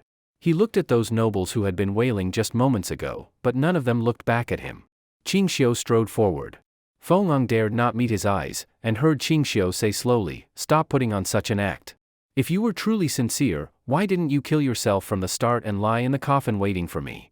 Fong was tongue-tied for a while before forcing out, I didn't mean to oppose Duke Qing. It was my unfilial son who did not understand propriety and offended you. He deserves to be beaten. And now you don't want to have me cut you into pieces? I wouldn't dare. I wouldn't dare." Fong now was nothing like the arrogant man he had been in Chongan, not at all like a ruler of a land. "Don't worry. At least you won't die right away." Qing Xiu then ordered Shui and Gui, "Have the brothers block the city gates. There must be other Fong clan remnants in the city who haven't surrendered. Don't let them escape." Fong's fat body trembled. Qing Xiu was exactly right. He had hidden several of his most beloved sons, hoping they could carry on the Fong bloodline and even one day make a comeback. But Qing Xiu obviously wouldn't give him that chance. And bring Fong Jidai here. Qing Xiu certainly wouldn't let go of this lecher who had once fantasized about his wives and concubines. Fong quickly said, "Duke Qing, there's no need. He is already a cripple, lying in bed with only a few days left to live. Killing him would be meaningless." Qing Xiu kicked Fong in disgust. "Alive? Be careful not to kill him, or I'll hold you accountable." "Yes, sir." The soldiers immediately began searching the palace. Soon they found servants hiding Fong Jidai under an artificial hill in the rear garden. Now crippled and half dead, Fong Jidai had exhausted himself hiding, so that even the bit of life he had left was almost gone. When he was brought before Qing Xiu, he could barely speak. "Qing, Qing." He stared at Qing Xiu in terror, unable to form a complete sentence. Expressionless, Qing Xiu looked down at him and said, "You should thank your father. If not for him, I would never have had the chance to kill my way here, nor the chance to make you die by my own hand." When Fong Jidai heard the word "die," his eyes suddenly widened, his head jerked violently, and foam came out of his mouth. Before Qing Xiu could react, his head lolled to one side and he died instantly. Qing Xiu was momentarily stunned, he hadn't even done anything.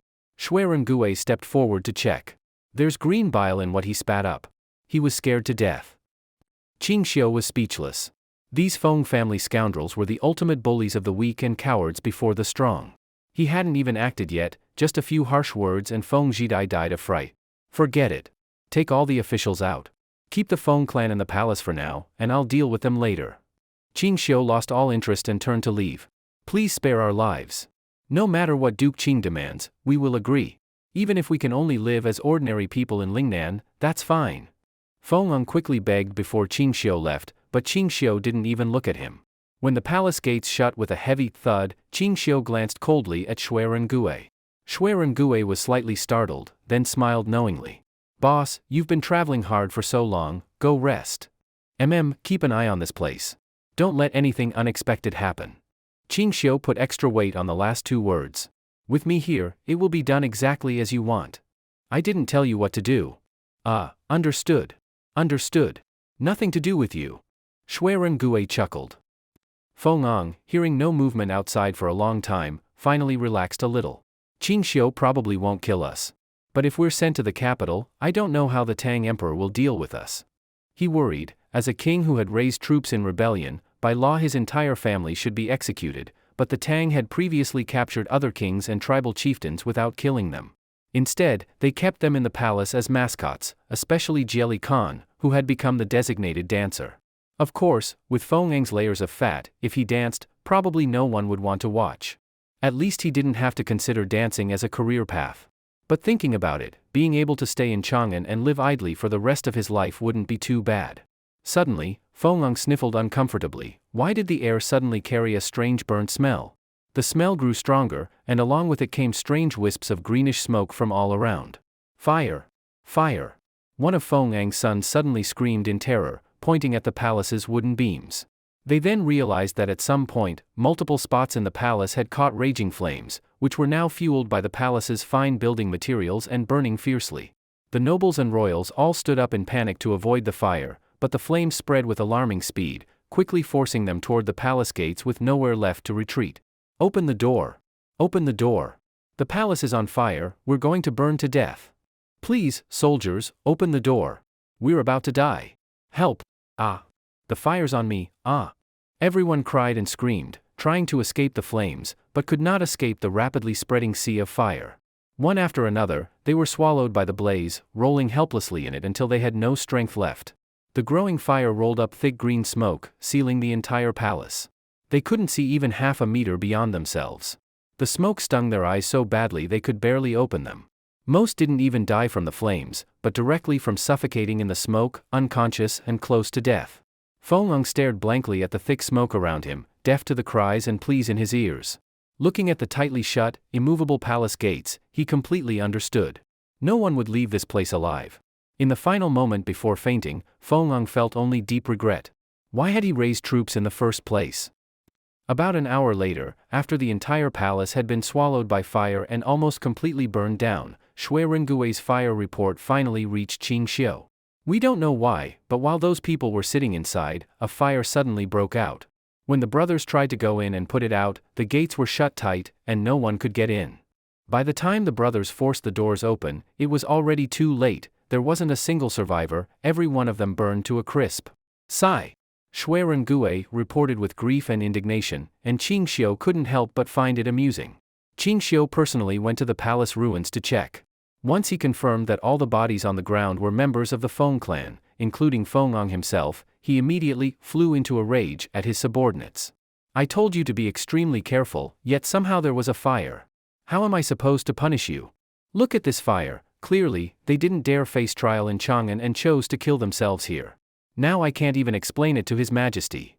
Qing Xiu immediately gave an official explanation for their deaths, and everyone cooperated, bowing their heads in a show of shame. It's all our fault for failing to do our duty. Please don't be angry, Duke Qing. We'll be more careful in the future.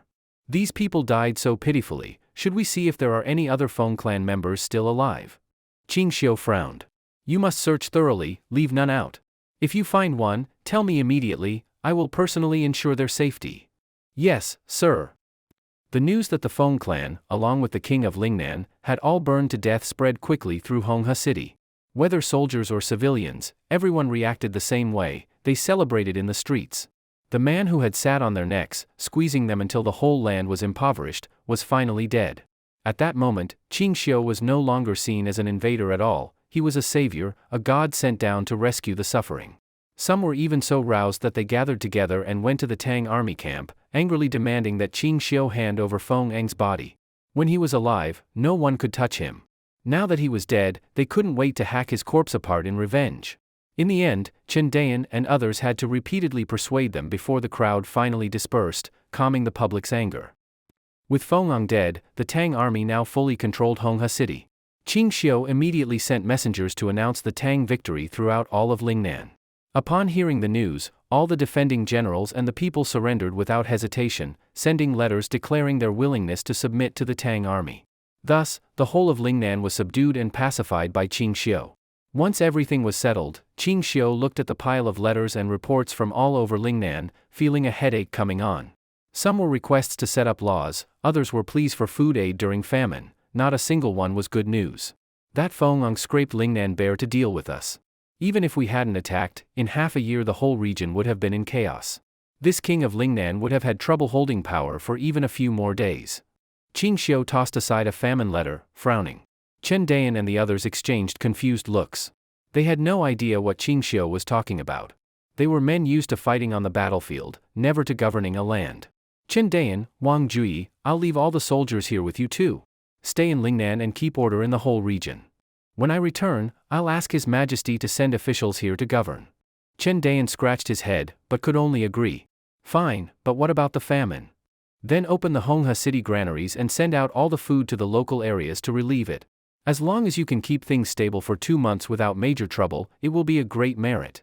Qing Xiu looked at Chendayan intently. If you handle this well, I'll keep you here to work for me, you won't have to return to the northern border.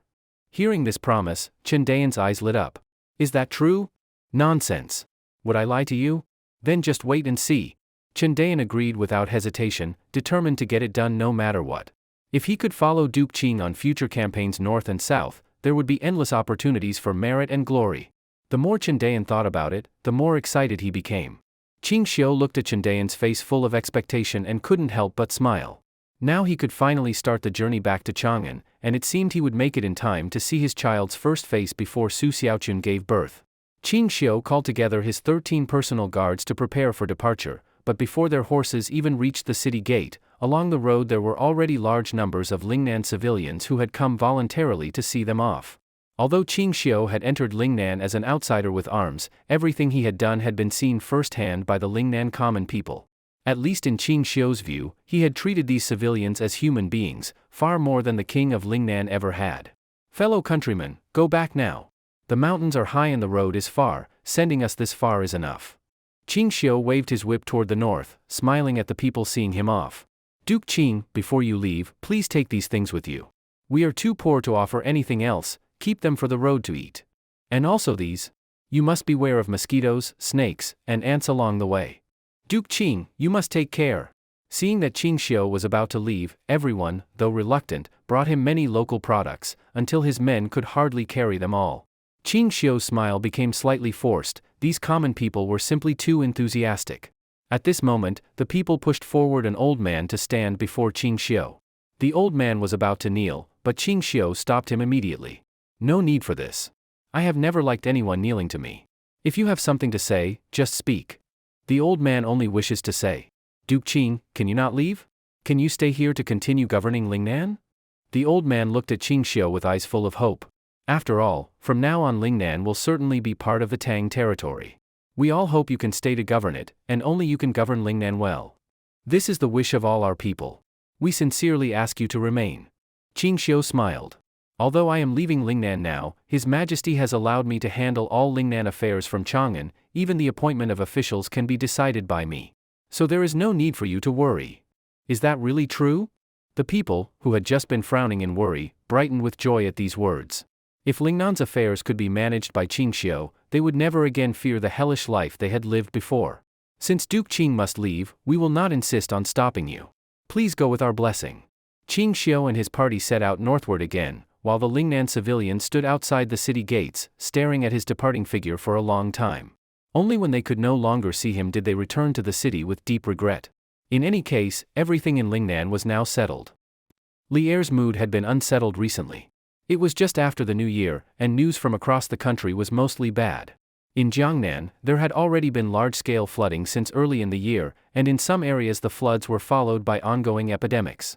These troubles were minor compared to the truly difficult matter for Li Er, news from the northeast border about Goguryu's movements. Frontier reports more than once mentioned that the Goguryeo people were rapidly recruiting and expanding their army, and also purchasing large quantities of grain from surrounding small states. Although no conflict had yet broken out in the northeast, to guard against trouble, troops from the northern frontier had to be redeployed toward Goguryeo. What's the situation with Tuyu Han? Li Er put down the frontier report and asked Xiaoyu. Send someone to warn them in a few days. For now, they are still behaving toward the Tang. But they keep sending troops into the western regions. Shache and Lufan have stopped sending caravans through the Heshi corridor, trade has been suspended. Li Er frowned. Although he did not care much about the commercial value those two small states brought to the Tang, this meant that if Tuyu Han was not dealt with, sooner or later the western region states would be forced away from Tang, breaking trade and allegiance. Even the hard-won trade with the caliphate might end. This matter cannot be delayed any longer. Li Er considered the situation of using force against Tuyu Han, feeling that preparations were almost complete. The only uncertainty was who would be the commander of this expedition, but that did not change his plans. Sherwan, in a few days send envoys to Tuyu Han to tell them it's time to send a hostage to the court. This matter has already been delayed for a whole year, it absolutely cannot be delayed further. Your Majesty, since Tuyu Han already shows signs of rebellion, how could we possibly still send a hostage? Halfway through the sentence, Xiaoyu suddenly understood Li Er's meaning. The two men exchanged a look, and Li Er gave a meaningful smile. Your Majesty, wouldn't this be too hasty? We haven't even decided on the commander yet. I have my own plan. Li Er said no more, but even those words were enough to put Xiao Yu at ease. I understand. Just then, hurried footsteps of a censor official came from outside, making Li Er frown.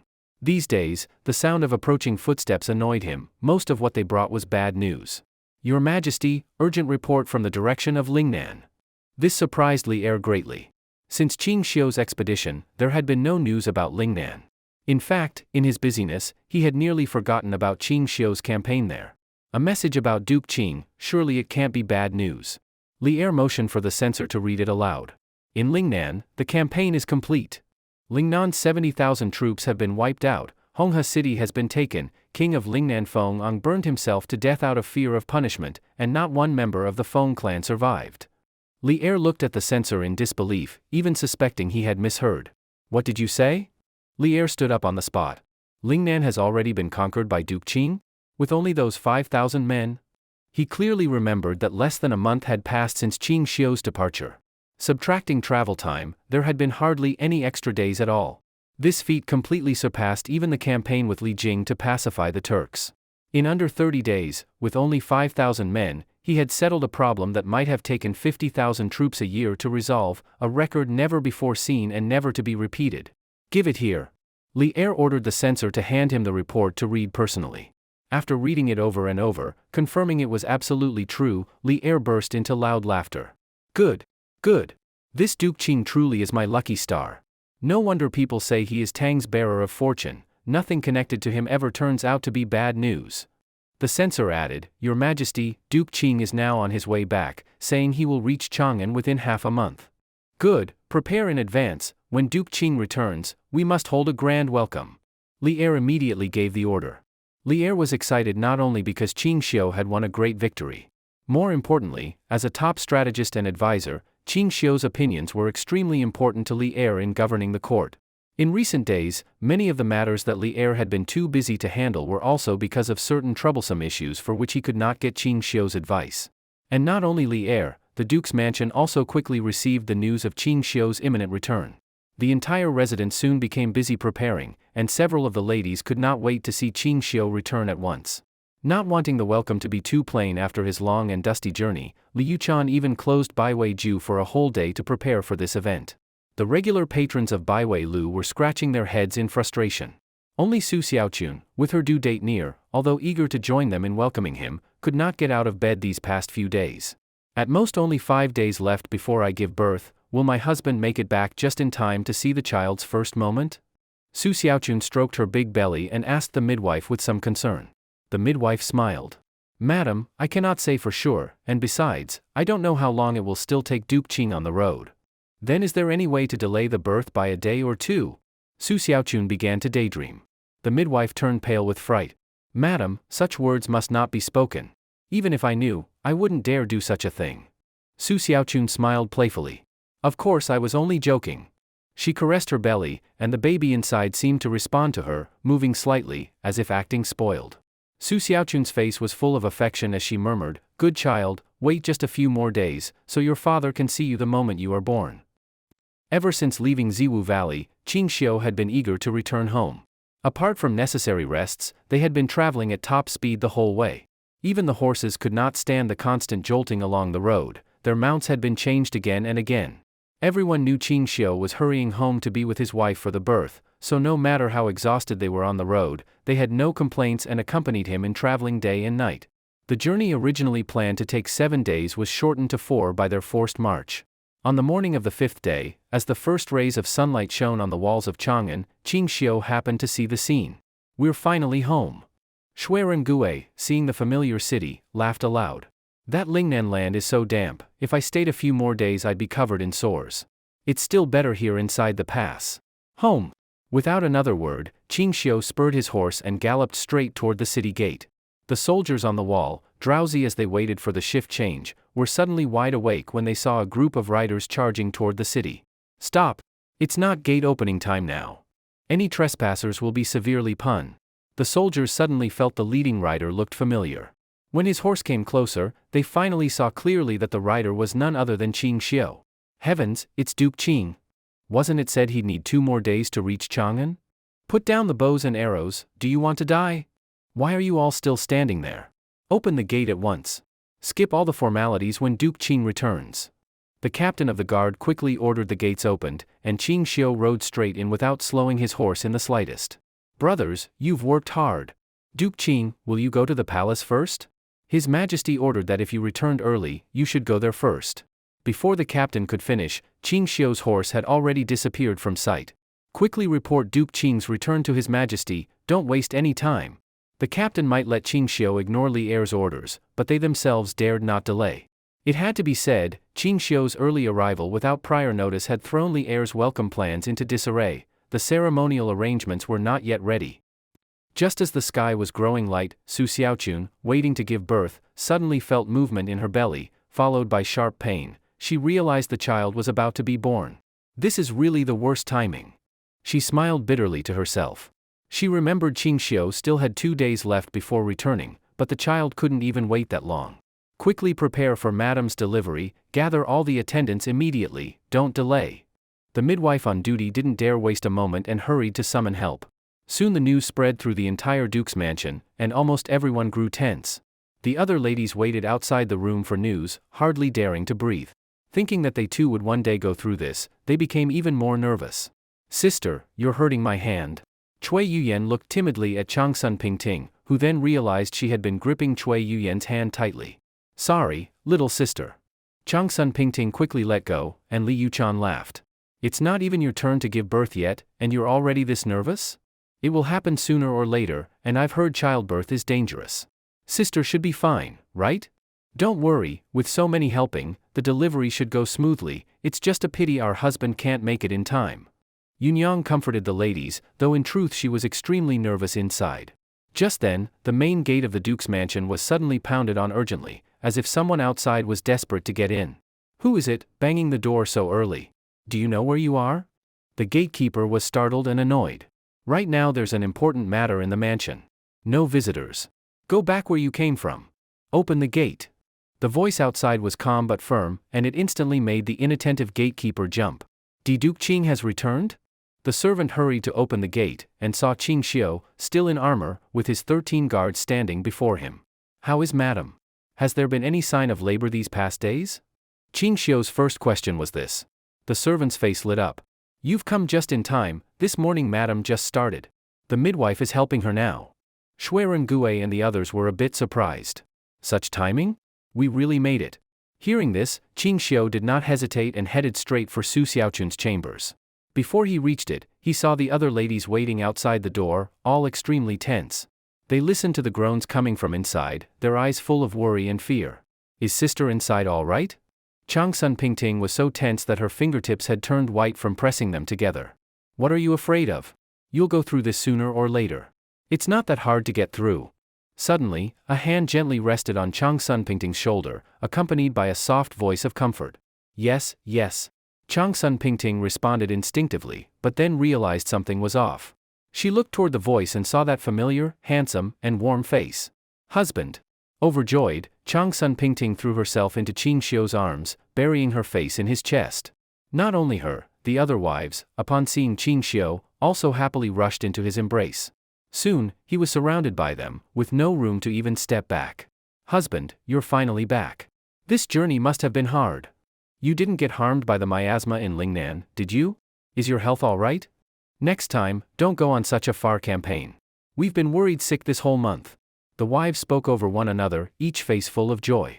Don't worry, this time in the southern campaign I wasn't hurt, everything is fine. Qing Xiu felt the soft bodies pressing against him from all sides, and it was truly overwhelming. How is Xiao Chun? He did not forget the main matter. Yunyang quickly replied, elder sister has been inside for half an hour already, we don't know how she's doing. We wanted to go in, but the midwife wouldn't let us. We're so anxious. Qing Xiu said no more. He had originally wanted to use his inner sight to check on the delivery room, but for some reason felt inexplicably nervous, not daring to look too deeply. About to become a father for the first time, Qing Xiu actually felt a tension he had never experienced on the battlefield, in officialdom, or in business. No one would have thought that the man who could strategize for 10,000 troops would show this side. Just as Qing Xiu hesitated, Su Xiaochun's groans inside finally stopped. Then came the sound of a baby's cry. Mother and daughter are safe. Mother and daughter are safe. Wonderful, it's a girl. The midwife's delighted voice came from inside, and everyone outside who had been holding their breath finally relaxed. Joy and cheers for the arrival of the new life immediately followed. Congratulations, Duke Qing, on your precious daughter. The guards and servants all offered their congratulations, their faces sincerely happy for Qing Xiu. Qing Xiu quickly entered the delivery room, with several wives following closely behind, just in time to see the midwife coming toward them holding the baby. Congratulations, Duke Qing. Mother and child are safe, and your precious daughter is very healthy. Qing Xiu felt countless emotions well up inside him. He carefully took the baby from the midwife's arms and looked at her crying. For some reason, once she was in Qing Xiu's arms, the child gradually calmed down, clutching at his hand and refusing to let go. The little one, with her jade-like features, was very cute. Just from her delicate face, it was clear she would grow up to be as beautiful as her mother. Good child. As a first-time father, Qing Xiu found it hard to put his feelings into words. The baby, tired from crying, slowly fell asleep in his arms. The other wives all tried to get a look. Husband, let me see first, let me hold her. Let me see too. She's so cute. What's the rush? Xiao Chun hasn't even seen her yet. Ignoring the others squabbling, Qing Xiu gently sat beside the half-conscious Su Xiaochun, still holding the baby. Husband. Su Xiaochun, with her last bit of strength, gripped Qing Xiu's arm. When she opened her eyes, she saw her husband holding their child, smiling. At that moment, Su Xiaochun felt completely at ease, her husband had made it in time. Qing Xiu looked at the now sleeping Su Xiaochun and softly said, "Let's name her Qing Ruyuan." Just as Qing Xiu was welcoming his first child, Li Er finally learned of Qing Xiu's return to the capital. So fast? Fresh from washing up, Li Er was shocked, 2 days earlier than expected, and the ceremonies were not even ready. Quick, summon Duke Qing to the palace. I must see him at least once in person.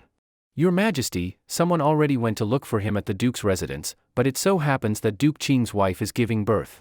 Li Er suddenly understood why Qing Xiu had rushed home 2 days early. I see. Huh. When Cheng Qian was born, I too happened to be away on campaign and didn't even see him the first time. His brow relaxed, he no longer felt Qing Xiu was slighting him.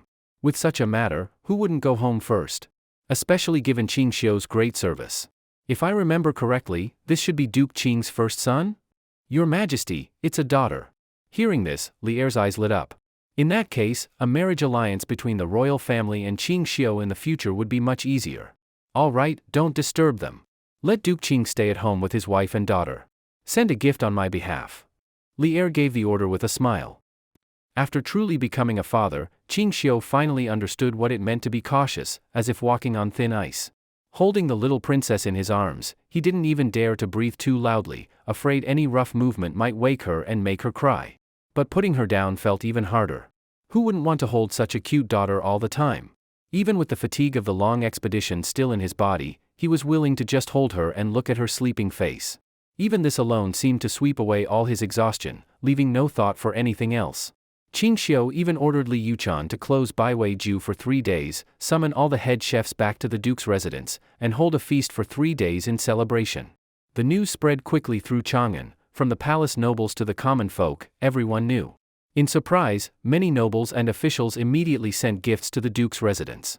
On the day of the feast, the servants were nearly out of breath carrying the many congratulatory gifts. The gifts from these high-ranking people were all priceless, and not one could be damaged. The guests at the banquet were all people of great status. Aside from the top figures like Cheng Yaojin and Li Jing, even eminent ministers like Xiao Yu and Fong Xianling arrived at once. As soon as the loudest of them all, Cheng Yaojin, arrived, he was already shouting to see Qing Xiu's daughter. Old Cheng doesn't have a daughter yet, let me borrow some of your good fortune so I can go home and have a girl myself. When Cheng Yaojin saw Qing Xiu's daughter, his face was immediately full of affection. He wanted to hold her but didn't dare to stretch out his hands. Uncle Cheng, if you like her, then hold her yourself. What's there to be shy about? Cheng Yaojin scratched his head. Better not. I'm a rough man, my hands are neither light nor careful. If I accidentally hurt the child, that would be bad. Even now you haven't learned to be careful in everything, have you? Li Jing laughed heartily and scolded Cheng Yaojin. Here, let me hold her, all right? Of course. Li Jing carefully held Qing Ruyuan. The adorable child wasn't afraid at all, instead, she stared at him with clear and pure big eyes, laughing, gege. Vaguely, Li Jing seemed to recall how Li Yingqi looked as a child, yet now his daughter was about to marry Qing Xiu and become his wife. If Yingqi has a child in the future, the banquet you host must not be worse than today's. Li Jing lowered his voice and spoke with deep meaning. Qing Xiu smiled and said, "Of course. I've always treated all my wives equally." As the banquet went on, more and more nobles and high officials arrived. Many local commoners were also drawn by the lively scene. Although they couldn't enter the banquet, they crowded outside, curious to peek inside. Even though it wasn't proper for people to gather here, because of Qing Xiu's order not to drive the commoners away without reason, the guards couldn't force them to leave. Seeing more and more people outside, Qing Xiu thought for a moment, then called Li Yuchan over. "How's the situation in the back kitchen? Can they handle it?" "Of course. All the chefs from Baiweiju are here. With their help, it's more than enough to deal with this event." "In that case." Qing Xiu looked at the commoners outside who were watching enviously. "Then invite them to have a good banquet too." Li Yuchan's eyes widened at once. "Husband, are you serious? If you invite them too, soon half the old commoners of Chongan will gather here." Qing Xiu laughed boldly. "Even if the whole city of Chongan comes, I'll still host them all the same." His daughter had been born, of course he wanted to announce it to the whole city, so that everyone would remember her birthday today. After giving the order, the servants bustled around again, preparing empty courtyards and rooms to host the commoners outside. The Duke of Qing's precious daughter is born. In Chongan City, regardless of who you are or your status, you may come to the Duke's residence for a banquet. No gift money is needed, just say a blessing and that's enough. But remember, no crowding or fighting. Only when the earlier guests have finished can the next come in. Anyone causing trouble will be expelled immediately. When this news spread, the commoners outside were first surprised, then burst into cheers and congratulations. Regardless of the dishes, if they could eat here once, they would have something to boast about for life. "In those days, I ate at the Duke of Qing's banquet." "Thank you, Duke of Qing. I've always said the Duke of Qing is my idol. In all of Chongan, who's more generous than him? His daughter's birth even lets us share in the joy, haha." Crowds of people poured into the Duke's residence. Word spread fast, from 1 to 10, 10 to 100, sweeping across the entire city. Soon all of Chongan was in an uproar. Anyone free rushed to the Duke's residence for the feast. By midday, there were so many guests that the residence couldn't hold all the tables. Qing Xiu simply rented nearby empty houses and courtyards, setting up banquets there to host the people. In Chongan, only he had the wealth and boldness to hold a banquet for the whole city. Just then, after finishing his work, Li Ji changed into plain clothes and, with Empress Changsun, came personally to congratulate Qing Xiu. Unexpectedly, when they reached the street, they saw a sea of people. Everyone was lining up to enter and eat. "What's going on?" Li Ji was stunned, the scene was overwhelming. "Your Majesty, please follow me this way." Shuiren Gue, who had been waiting here for some time, came forward to receive Li Ji and led him through a side way into the residence. "Greetings, Your Majesty." Qing Xiu gave a slight bow to Li Ji. Seeing the emperor's astonished face, he smiled. "Your Majesty doesn't mind a little noise outside, right? You really are generous, inviting the whole city to eat. Even when the retired emperor unified the realm, he wasn't this bold." "Hee, I only want the whole city to remember my daughter's birthday." "Well, you've succeeded. But if you spoil your daughter like this, she might end up truly spoiled." Even Li Ji had to admit Qing Xiu's way of thinking was impressive. Qing Xiu didn't care at all. If she's spoiled, then so be it, she's the daughter of the Duke of Qing. Li Ji gave an order, and a guard immediately brought over a gift box. "A small token, keep it for your daughter." Curious, Qing Xiu opened it and found inside a bracelet carved from red agate. In the sunlight, its light showed 7 colors, dazzling and beautiful. "Isn't this the top-quality agate from Lufan in the western regions?" Qing Xiu recognized it at once. Only 2 such pure pieces existed in the entire western regions. One was in Chache, and the other had been taken by Lufan from Kucha and given to the Tang to curry favor with Li Ji. That Li Ji was willing to split that agate to make a gift for Qing Xiu showed how much he valued him. In all of Tang, no one else enjoyed such treatment. "Thank you, Your Majesty, for your thoughtfulness." "Hee, it's nothing. But next time you return from campaign, if there's nothing urgent, could you come to the palace first?" Qing Xiu smiled. "Forgive me, Your Majesty, this time there were special circumstances. But rest assured, the Lingnan matter is settled." Good. Hearing this, Li Ji was relieved. With that assurance, his gift was worth it. "It's been a long time since I tasted Baiwei Ju's food. Today, I'll take this chance to try it again." Of course, your majesty will be satisfied. This grand banquet lasted 3 whole days before it ended. Although the people of Chongan still wished for more, just being part of it was something they could brag about for a lifetime. In the future, they could proudly say, "We too were once invited to a banquet by the Duke of Qing." Of course, Qing Xiu's most important goal was thus achieved. Now the entire city of Chongan had remembered his daughter's birthday, and in the future, whenever they brought up this topic, they would surely recall it. Such a bold move made even those high-ranking nobles deeply impressed. In all of Chongan, only the Duke of Qing could be this willful. Although the banquet was over, Li Ji considered that Qing Xiu's daughter had just been born, so he postponed the triumphant return celebration ceremony. Only 3 days later, after Qing Xiu had spent enough time accompanying his wife and daughter, did he return to court. Li Ji arranged for him an extremely grand celebration. This time, Li Ji truly gave Qing Xiu full honor. Not only were all civil and military officials required to attend, but all the rituals and procedures were of the highest standard. There were even so many tedious formalities that Qing Xiu began to yawn. Too troublesome. Only after the day-long series of ceremonies finally concluded did Li Ji announce, in front of all the officials, everything he had previously promised Qing Xiu. The Duke of Qing, with only 5,000 elite soldiers, utterly defeated 70,000 troops of Lingnan, and in just 15 days took Lingnan, bringing it to complete submission, rendering unparalleled merit to our great Tang. Now that Lingnan is pacified and its entire territory belongs to the Tang, yet the customs of the barbarians remain deeply rooted, it requires someone skilled in governance to reorganize it. Thus, the Duke of Qing will temporarily hold the title of King of Lingnan. For 5 years, all major and minor affairs of Lingnan will be managed by the Duke of Qing. As soon as these words were spoken, the entire court was in an uproar. Although Qing Xiu could only control all Lingnan's affairs from Chongan, the authority granted to him was in no way less than that once held by Fong. This was like defeating one king of Lingnan and then immediately appointing another. For 5 years the court could not interfere in Lingnan's affairs. But given the Duke of Qing's merits, and the resources he used in this campaign, His Majesty granting him such a reward is not excessive.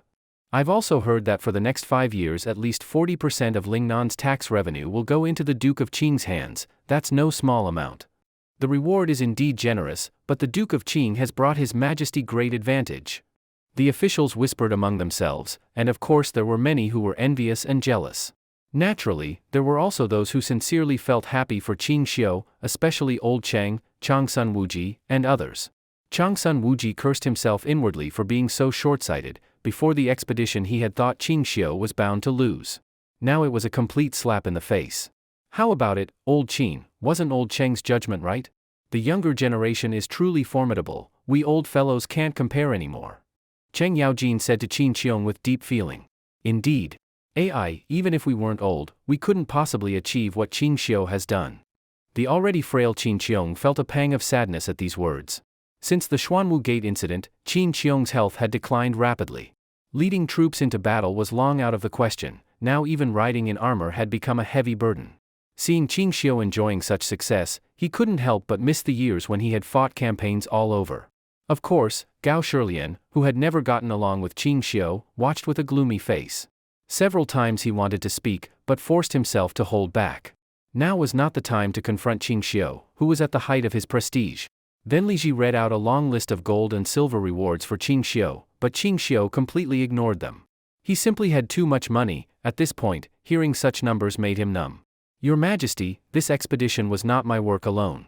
Those 5,000 elite warriors fought and died for the country, they must be heavily rewarded as well. Especially those fearless officers who led charges. At the start of battle they always took the lead.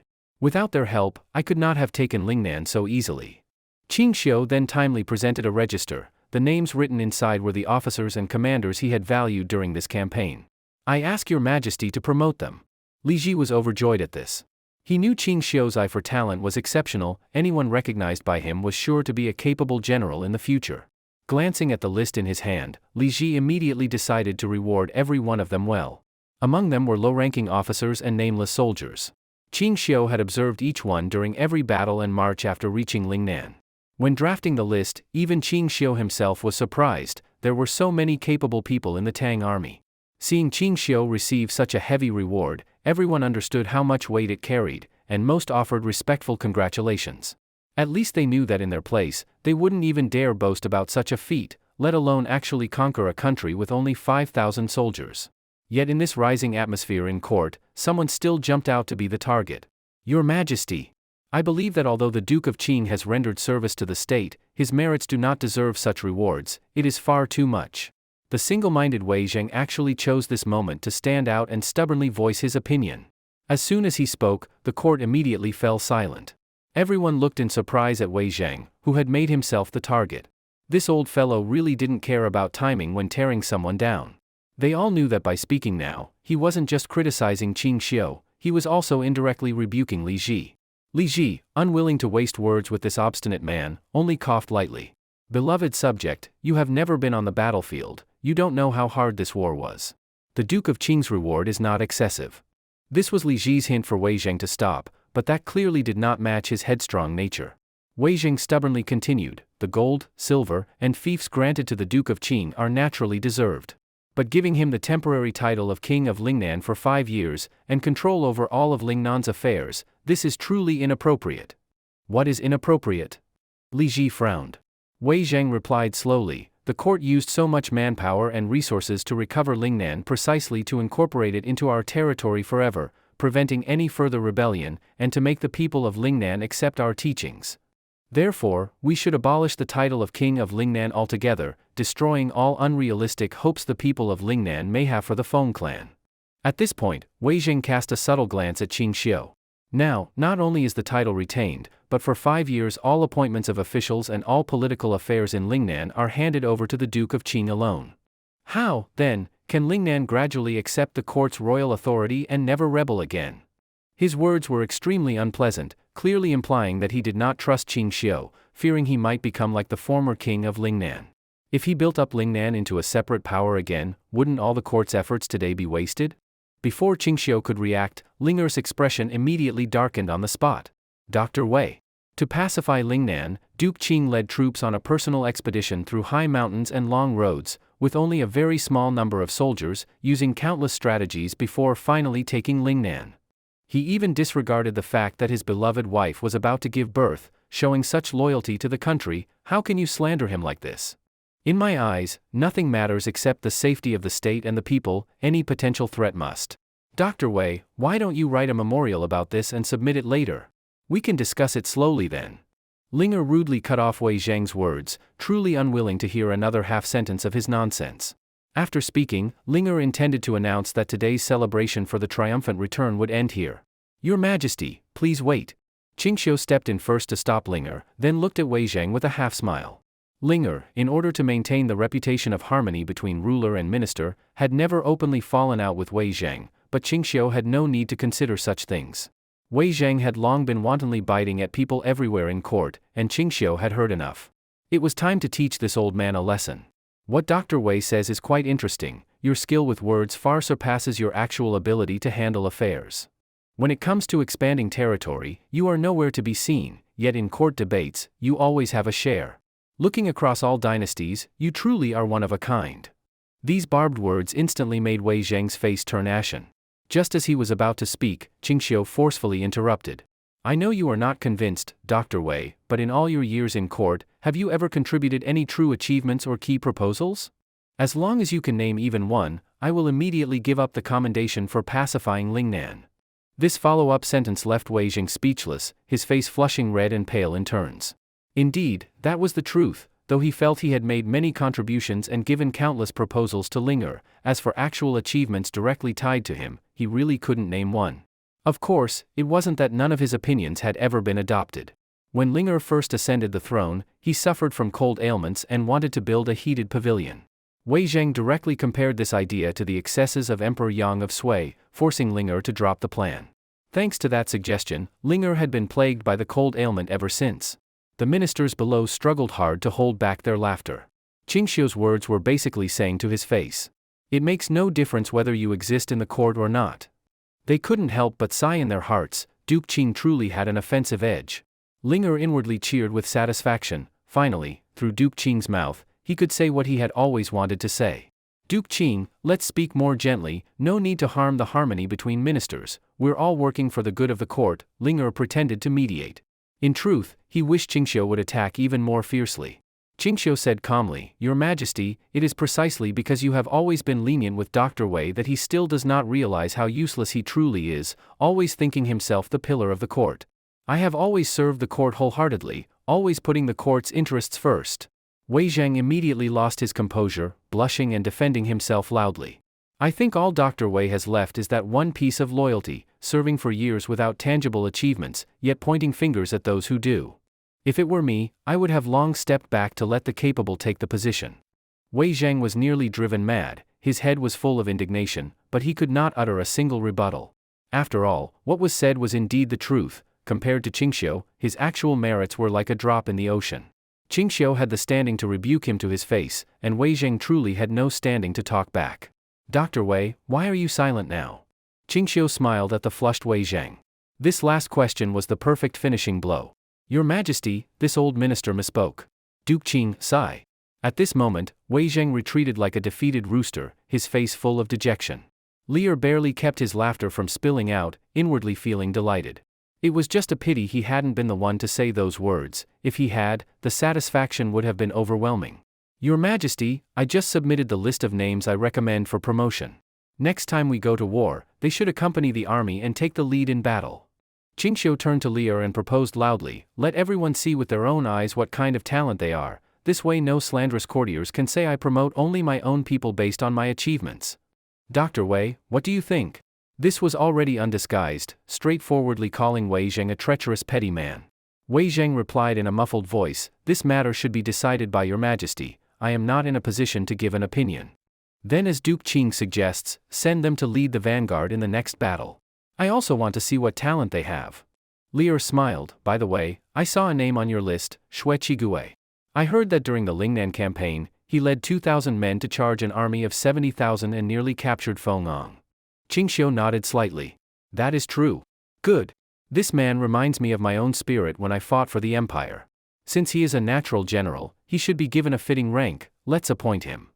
Lear was in the middle of thinking about what rank to grant Xue Qigui when Qingxiu interrupted. Your Majesty need not be too generous. In my view, granting him the rank of 8th rank brave cavalry officer is enough. Lear was immediately full of question marks. Even the civil and military officials in the hall were puzzled. Why wasn't Qingxiu fighting for Xue Qigui at all, and even deliberately assigning him a rank far below his merits? With the achievement of leading 2,000 against 70,000, such a low rank would be enough to enrage anyone on the spot. Everyone knew that whenever one of Qingxiu's men achieved merit for the court, he would try every means to secure them a high reward. So why was he deliberately suppressing Xue Qigui now? Duke Qing, are you joking with me? Or is there some problem with this Xue Qigui? No problem. Then why is he not worthy of a higher reward or title? To speak frankly, granting him a 4th rank mighty martial commandant would already be low for his merits, but I do not wish your Majesty to promote him so highly. If your Majesty insists on giving him a higher position, then I can only remove him from the recommendation list. Seeing Qingxiu's serious expression, Lear realized he was not joking. After looking again at the list's information, Lear noticed Xue Qigui was only 18 years old. At once, he understood Qingxiu's well-intentioned restraint. At such a young age, having achieved such great merit, if the court now rewarded him too highly, with his still immature temperament, it would surely make him arrogant and restless. It could even cause his limitless future to be cut short by present vanity. Duke Qing intends to focus on training him? He is indeed a promising talent, worth putting some effort into, Qingxiu said calmly. Rare indeed. If there's a chance in the future, I must meet him as well. After this grand ceremony ended, there was a lavish banquet, and no one discussed state affairs at the feast. During the banquet, Li, feeling a bit itchy for a game, called Qingxiu and several veteran ministers over to play a round of beast chess with him. It had to be said, Li truly had talent for this game. Apart from Qingxiu, almost no one was a match for him. After several rounds, he didn't lose a single game, winning so much that his face bloomed with smiles. Duke Qing, I've heard you have a game called Great Fortune Pig at your hot spring villa. Could you bring me one? When it came to Qingxiu's turn to face Li asked with interest during the game. Of course. I'll have someone send that set over later. But I suggest your Majesty also take time to soak in the hot springs at my villa, it might help relieve your Majesty's rheumatism.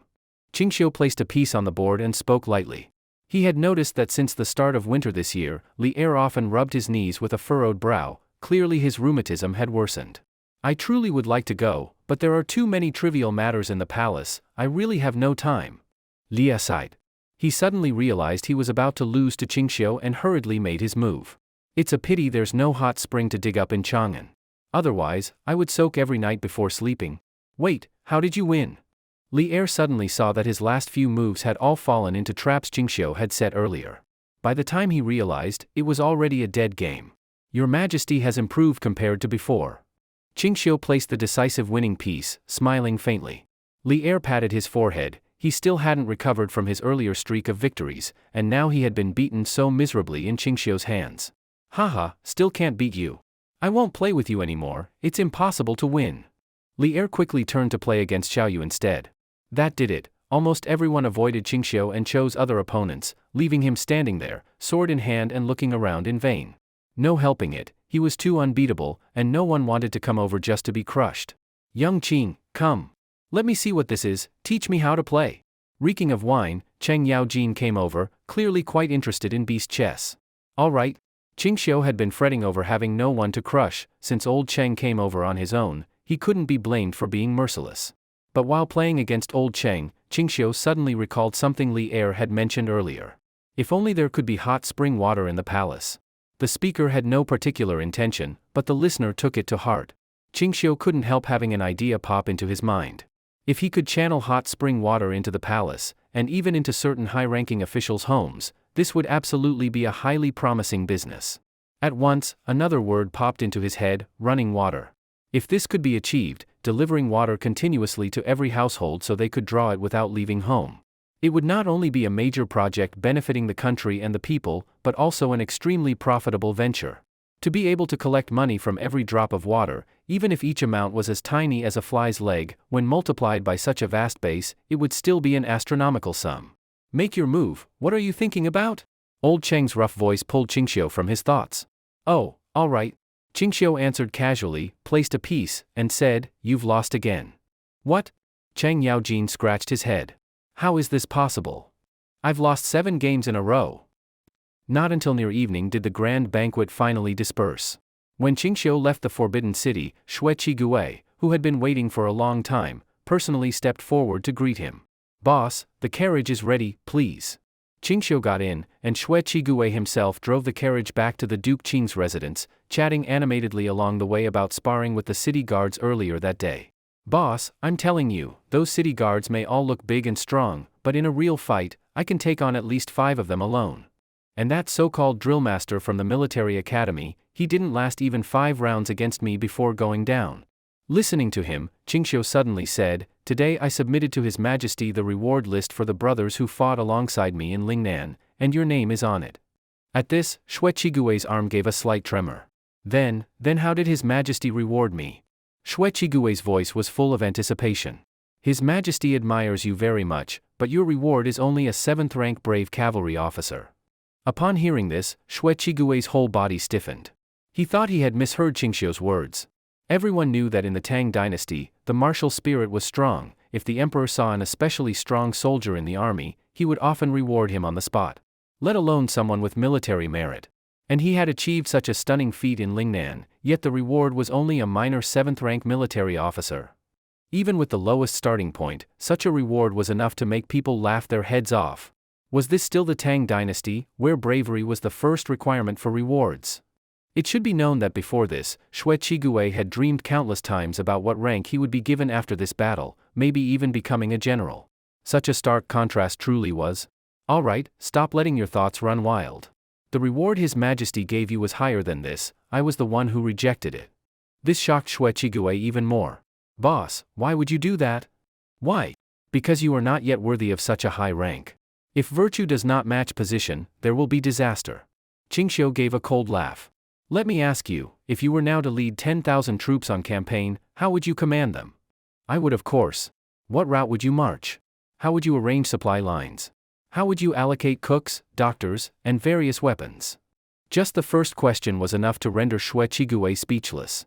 In truth, Xue Qigui had very little real military experience. This time, he had followed Duke Qing only as a household officer. Apart from leading charges in battle, all campaign planning, supply allocation, and so on had been handled entirely by Qingxiu. He had never concerned himself with any of these matters, let alone arranging them. Before Qingxiu mentioned it, he didn't even know there was so much to consider in leading a campaign. In history, the reason Xue Qigui later became a general capable of standing on his own was mainly because he started as an ordinary soldier, rising step by step to general, truly honing himself through years in the army, and becoming familiar with every aspect of military affairs. The current Xue Qigui was nothing more than a young warrior full of courage, still far from having the talent of a true commander. If you were to take the rank His Majesty gave you, I fear that every time you go to war in the future, you would lead 10,000 troops on a march by yourself. If you don't even know how to handle these matters, those elite soldiers with you might lose 7 or 8 out of 10 before even seeing the enemy, so what talk would there be of fighting a battle? Qingxiu looked at Xue Rengui's increasingly stiff back. If you lose a battle, as the commanding general, your own death wouldn't be a pity, but those 10,000 fine men of the Tang would all have to leave their bones in a foreign land. If it's like that, you might as well just be a vanguard officer charging the front. Xue Rengui mechanically flicked his whip to drive the horse forward. Qingxiu's words had completely overturned his understanding of marching and fighting. I had always thought that war was simply about rushing forward and crushing the enemy. I didn't expect that keeping the army intact on the march would be even harder. Xue Rengui let out a long sigh. Now he finally understood Qingxiu's painstaking good intentions. But what he hadn't expected on a deeper level was that Qingxiu didn't want him, at such a young age, to reach the peak of pride and success. Otherwise, when falling from the pedestal in the future, the crash would be far worse. Seeing him so moved, Qingxiu knew the boy had finally understood something. Don't belittle yourself, you're still young. Qingxiu lifted the hanging curtain and patted Xue Rengui's shoulder. You must always remember, one day you must become a great general like Li Jing or Li Ji. At these words, Xue Rengui's whole body trembled. That level of ambition was almost beyond his imagination. The thought that he might one day take part in a war to destroy a nation, commanding hundreds of thousands of troops across the battlefield, felt like a dream. Right now, his thought was simply that being able to become a drill master would already be a great fortune in life. Could I become that kind of general? What are you saying? If you don't want to, then pack your things and get out of the Duke's residence, don't stay here to disgrace me. Qingxiu scolded with a laugh, and Xue Rengui couldn't help but burst into loud laughter as well. I didn't keep you in the Duke Qing's residence just to have you be a household officer. Duke Qing, rest assured. If you expect me to do so, I'll do my utmost. Nonsense, what do you mean, for my expectations? It's for yourself. The two of them chatted and laughed all the way back to Duke Qing's mansion. Xue Rengui, in the end, cast a long look back at the walls of the Forbidden City, feeling a sudden sense of anticipation in his heart. If he could one day, like Li Jing, earn merit for destroying a nation, and personally receive an imperial title from the emperor in that moment, what great power and glory that would be. Boss is right. I was meant to become that kind of commander. After the triumphant return ceremony ended, Li Er began sorting the spoils Qingxiu had brought back from this campaign. Besides the household registers and full topography of Lingnan, there were also the corpses of the Fong clan brought back. Li Er had originally planned to keep Fong in Chongan, like Jelly Khan, as a sort of mascot, but what he received was only a charred corpse. Even burned to charcoal, this Fong's fat still stands out so much. Looking at the most conspicuous fat corpse, Li Er didn't have to guess to know this must be Fong. Your Majesty, as Duke Qing said, all the corpses of the Fong clan are here, except Fong Jida, the coroner reported to Li Er. Why is this one missing? The coroner's expression turned evasive. Duke Qing said he already took care of Fong Jida's corpse, so there's nothing for us. Li Er didn't have to think to know how Qingxiu had taken care of it, so he asked no further.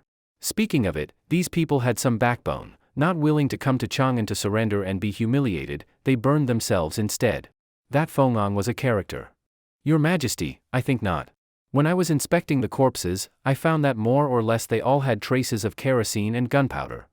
The coroner carefully lifted the clothing fused to the body, showing Li Er. At this, Li Er was slightly startled. Nothing more needed to be said. It seemed that Qingxiu's campaign this time had carried a bit of personal grudge. Li Er couldn't help thinking that Fong was truly unlucky. He had run headlong into the iron plate that was Qingxiu. And now, not only had he lost his life, but the entire Fong bloodline had been wiped out.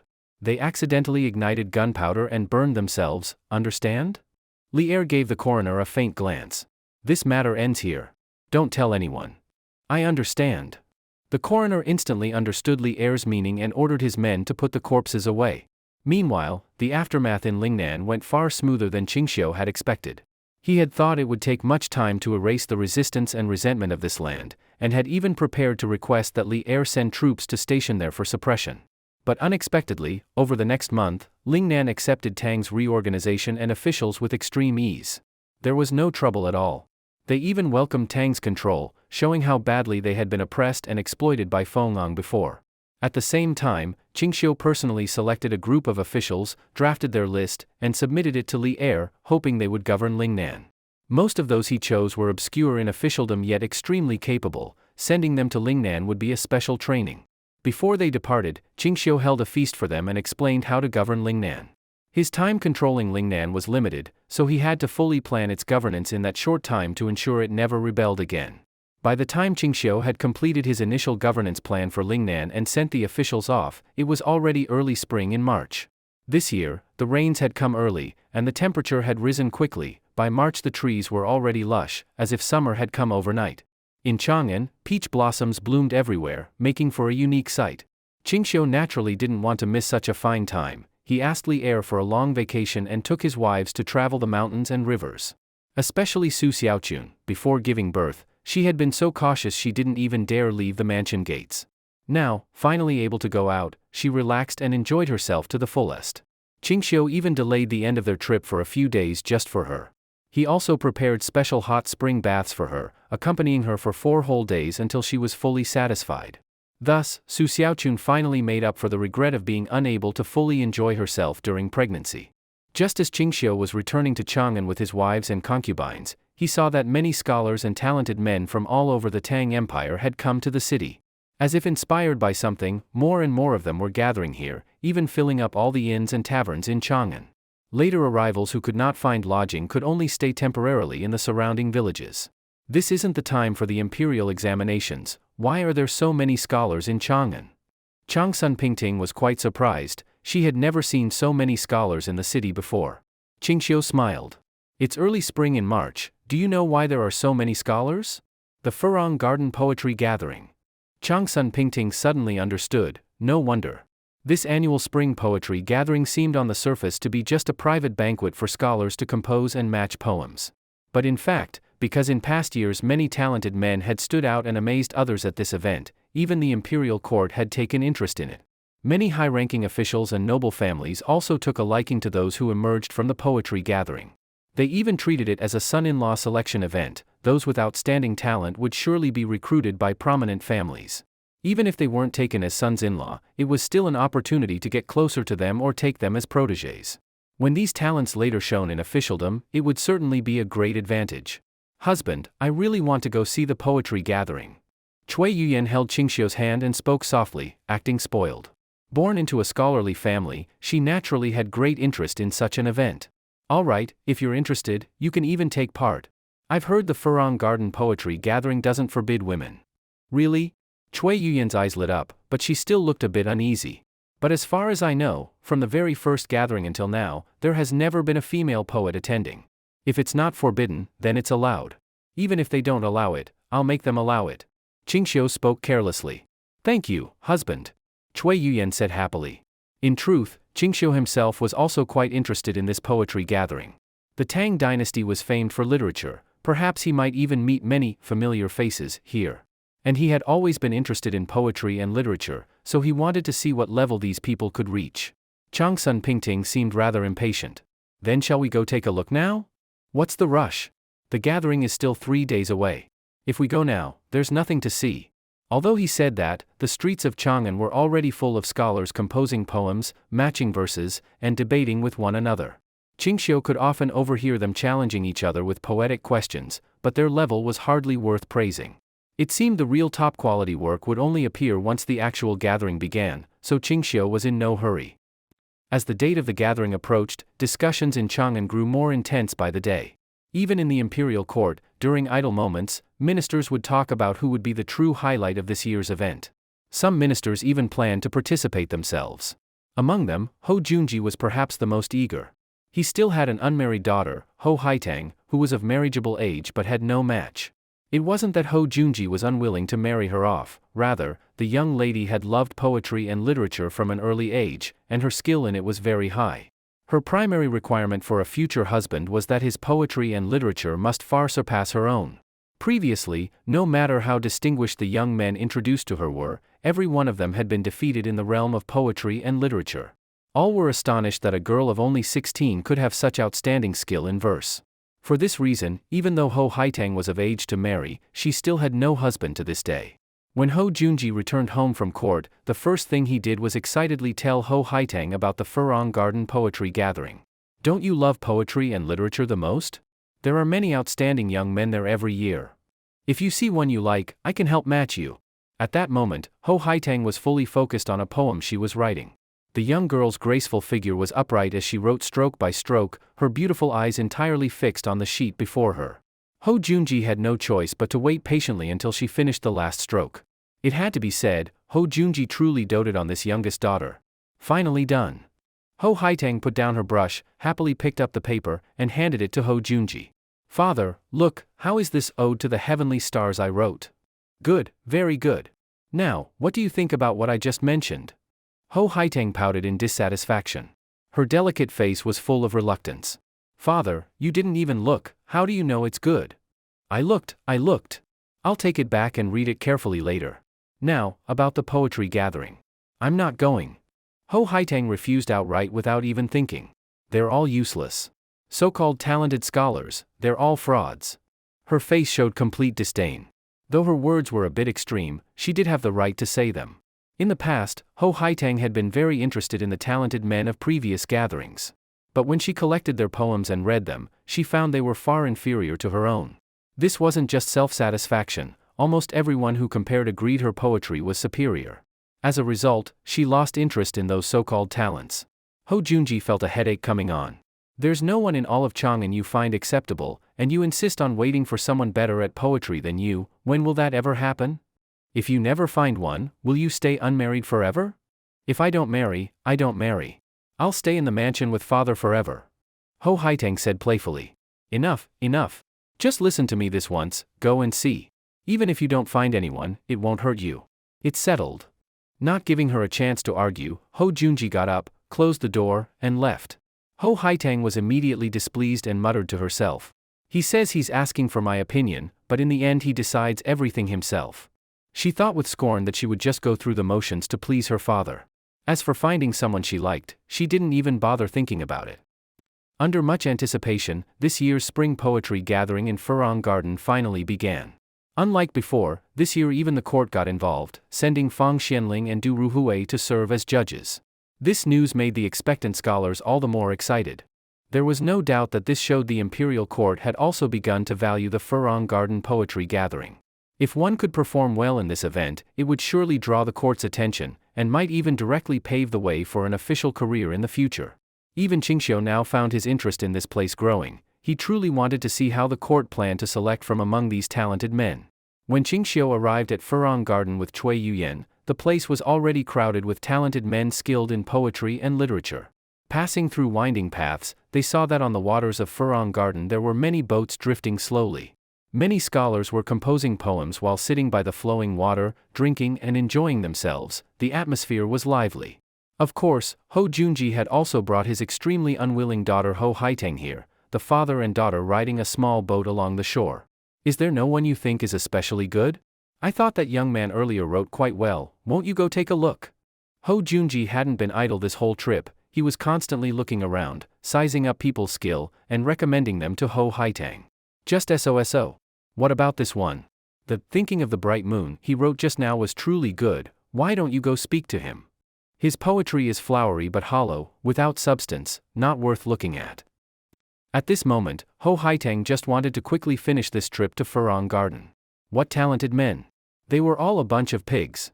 As she thought this, her gaze casually swept toward the shore. And suddenly she was drawn to a young man of outstanding bearing. The young man was handsome, and his manner was far superior to those pedantic scholars and self-proclaimed talents. In particular, every movement of his somehow made it hard for Ho Haitang to look away. She even found herself wanting to glance at him more and more. At his side was a woman of stunning beauty, with a figure so perfect it was alluring. The two of them, speaking and laughing along the way, had the air of a well-matched pair. Even though the man's eyes were covered with a black gauze scarf, as if he could not see. It did not hide his brilliance, nor affect his extraordinary charm. Ho Haitang suddenly realized she had been staring at the man for a long time. She quickly withdrew her gaze and shyly lowered her head. She strangely felt her cheeks growing warm, and her heart was beating wildly. What's happening to me? This strange feeling was the first time for Ho Haitang. She herself could hardly believe it. Just one glance from the crowd, and she was inexplicably affected. Yet the man clearly looked like someone who already had a family. Isn't that Duke Qing? He's here too. Ho Junji also saw the man and blurted it out. He's Duke Qing, Qingxiu? Ho Haitang's eyes were full of surprise, and she looked again. She had heard rumors about Qingxiu before, but had never seen him in person. She had only heard that his household had many wives and concubines, all of them beauties that made others envious.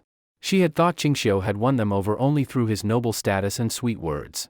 But seeing him today, she immediately understood why those women would be so devoted to him, even willing to share him with others. Thinking this, Ho Haitang couldn't resist wanting to glance at Qingxiu again, but when she looked up, the small boat had already gone past, and he was nowhere in sight. Father, father! I just saw someone whose poetry was very good. Turn the boat around. Ho Haitang hurriedly grabbed Ho Junji's arm and spoke. All right. Ho Junji almost shed tears of joy. Finally, a young talent who could catch his daughter's eye. He immediately ordered the boatman to turn around, while asking repeatedly which person it was. However, when they rowed back again, Qingxiu was already gone in the crowd, nowhere to be seen. Can't find him. Where did he go? Ho Haitang was so anxious that fine beads of sweat appeared on her forehead, and Ho Junji was even more anxious than his daughter.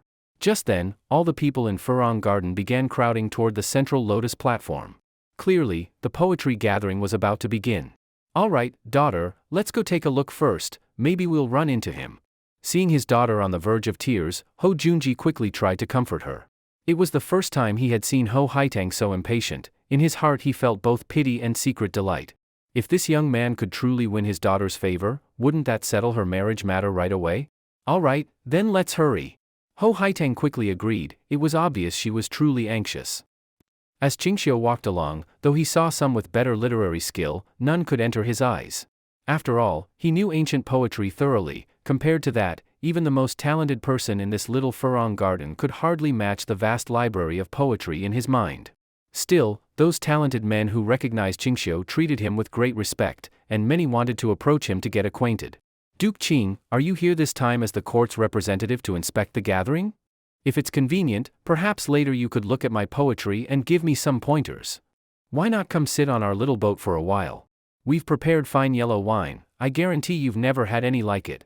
Taking advantage of the fact that the gathering on the Furong platform was starting, Qingxiu declined them one by one. He had no desire to waste time on these people. Master Qing! Master Qing! Just as he reached the Furong platform, Qingxiu heard a very familiar voice calling to him. Following the sound, he saw a lively and pretty young girl he recognized, waving to him excitedly from the crowd. It's Song Qingyu, she's here too. Qingxiu was a little surprised. Hee. Master Qing, you're interested in this as well.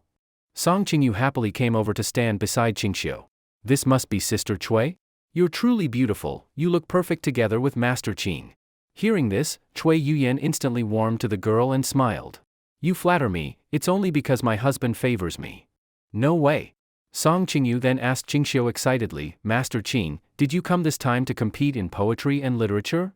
I'm only here to watch the excitement, Qingxiu replied with a faint smile. As they spoke, the sound of zither came from the Furong platform, announcing the start of the poetry gathering.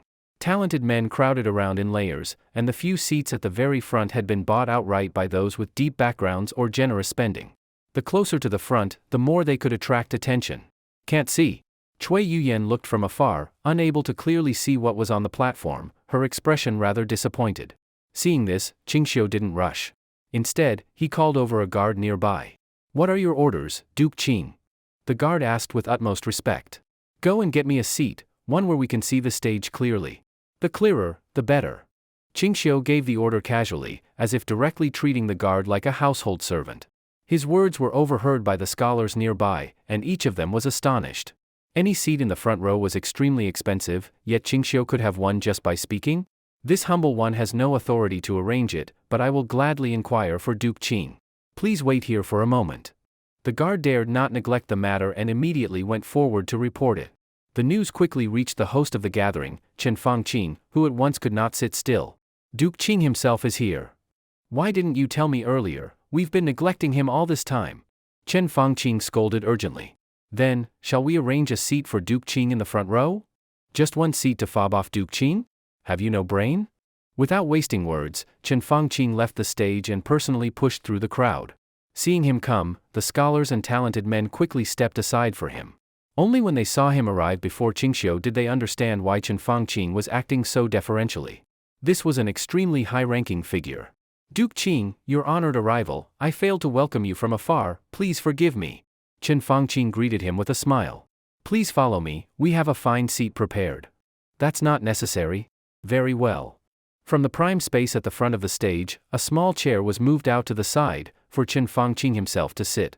As for his original, most luxurious seat, he directly gave it to Qingxiu and his two companions, letting them sit in the most prestigious place. This treatment truly made the scholars below watch with tears in their eyes. Those with rank and status were indeed treated differently. Duke Qing, how have you been? Didn't expect you to come today, why didn't you tell us?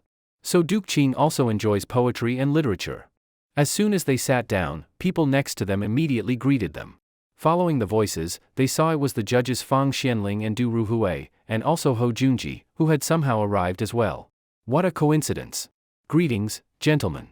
Qingxiu smiled. You each had reserved seats, while I had to have mine arranged on the spot.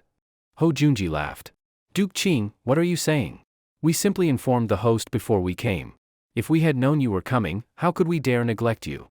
As they chatted, Ho Junji's daughter Ho Haitang, seated beside him, never took her eyes off Qingxiu, though she tried to look only in secret. Qingxiu, of course, noticed this small detail. When their eyes happened to meet, Ho Haitang's cheeks instantly turned crimson, and she quickly looked away. I greet Duke Qing. I've long heard that the Ho family's young lady is outstanding in both beauty and talent. Seeing you today proves it true. Are you here to compete for the title of first talent in Furong Garden? Not really. That's an overstatement from others. I just came to see how the other talents in Chongan fare. If Duke Qing also enjoys poetry and literature, I don't mind composing a poem for you. Hearing Qingxiu speak to her, the usually calm and composed young lady suddenly showed a girlish side, her speech halting and uneven. After speaking, she shyly lowered her head, wondering if she had been too forward. What if Duke Qing didn't like poetry? Oh no. While they spoke, the poetry contest had already begun.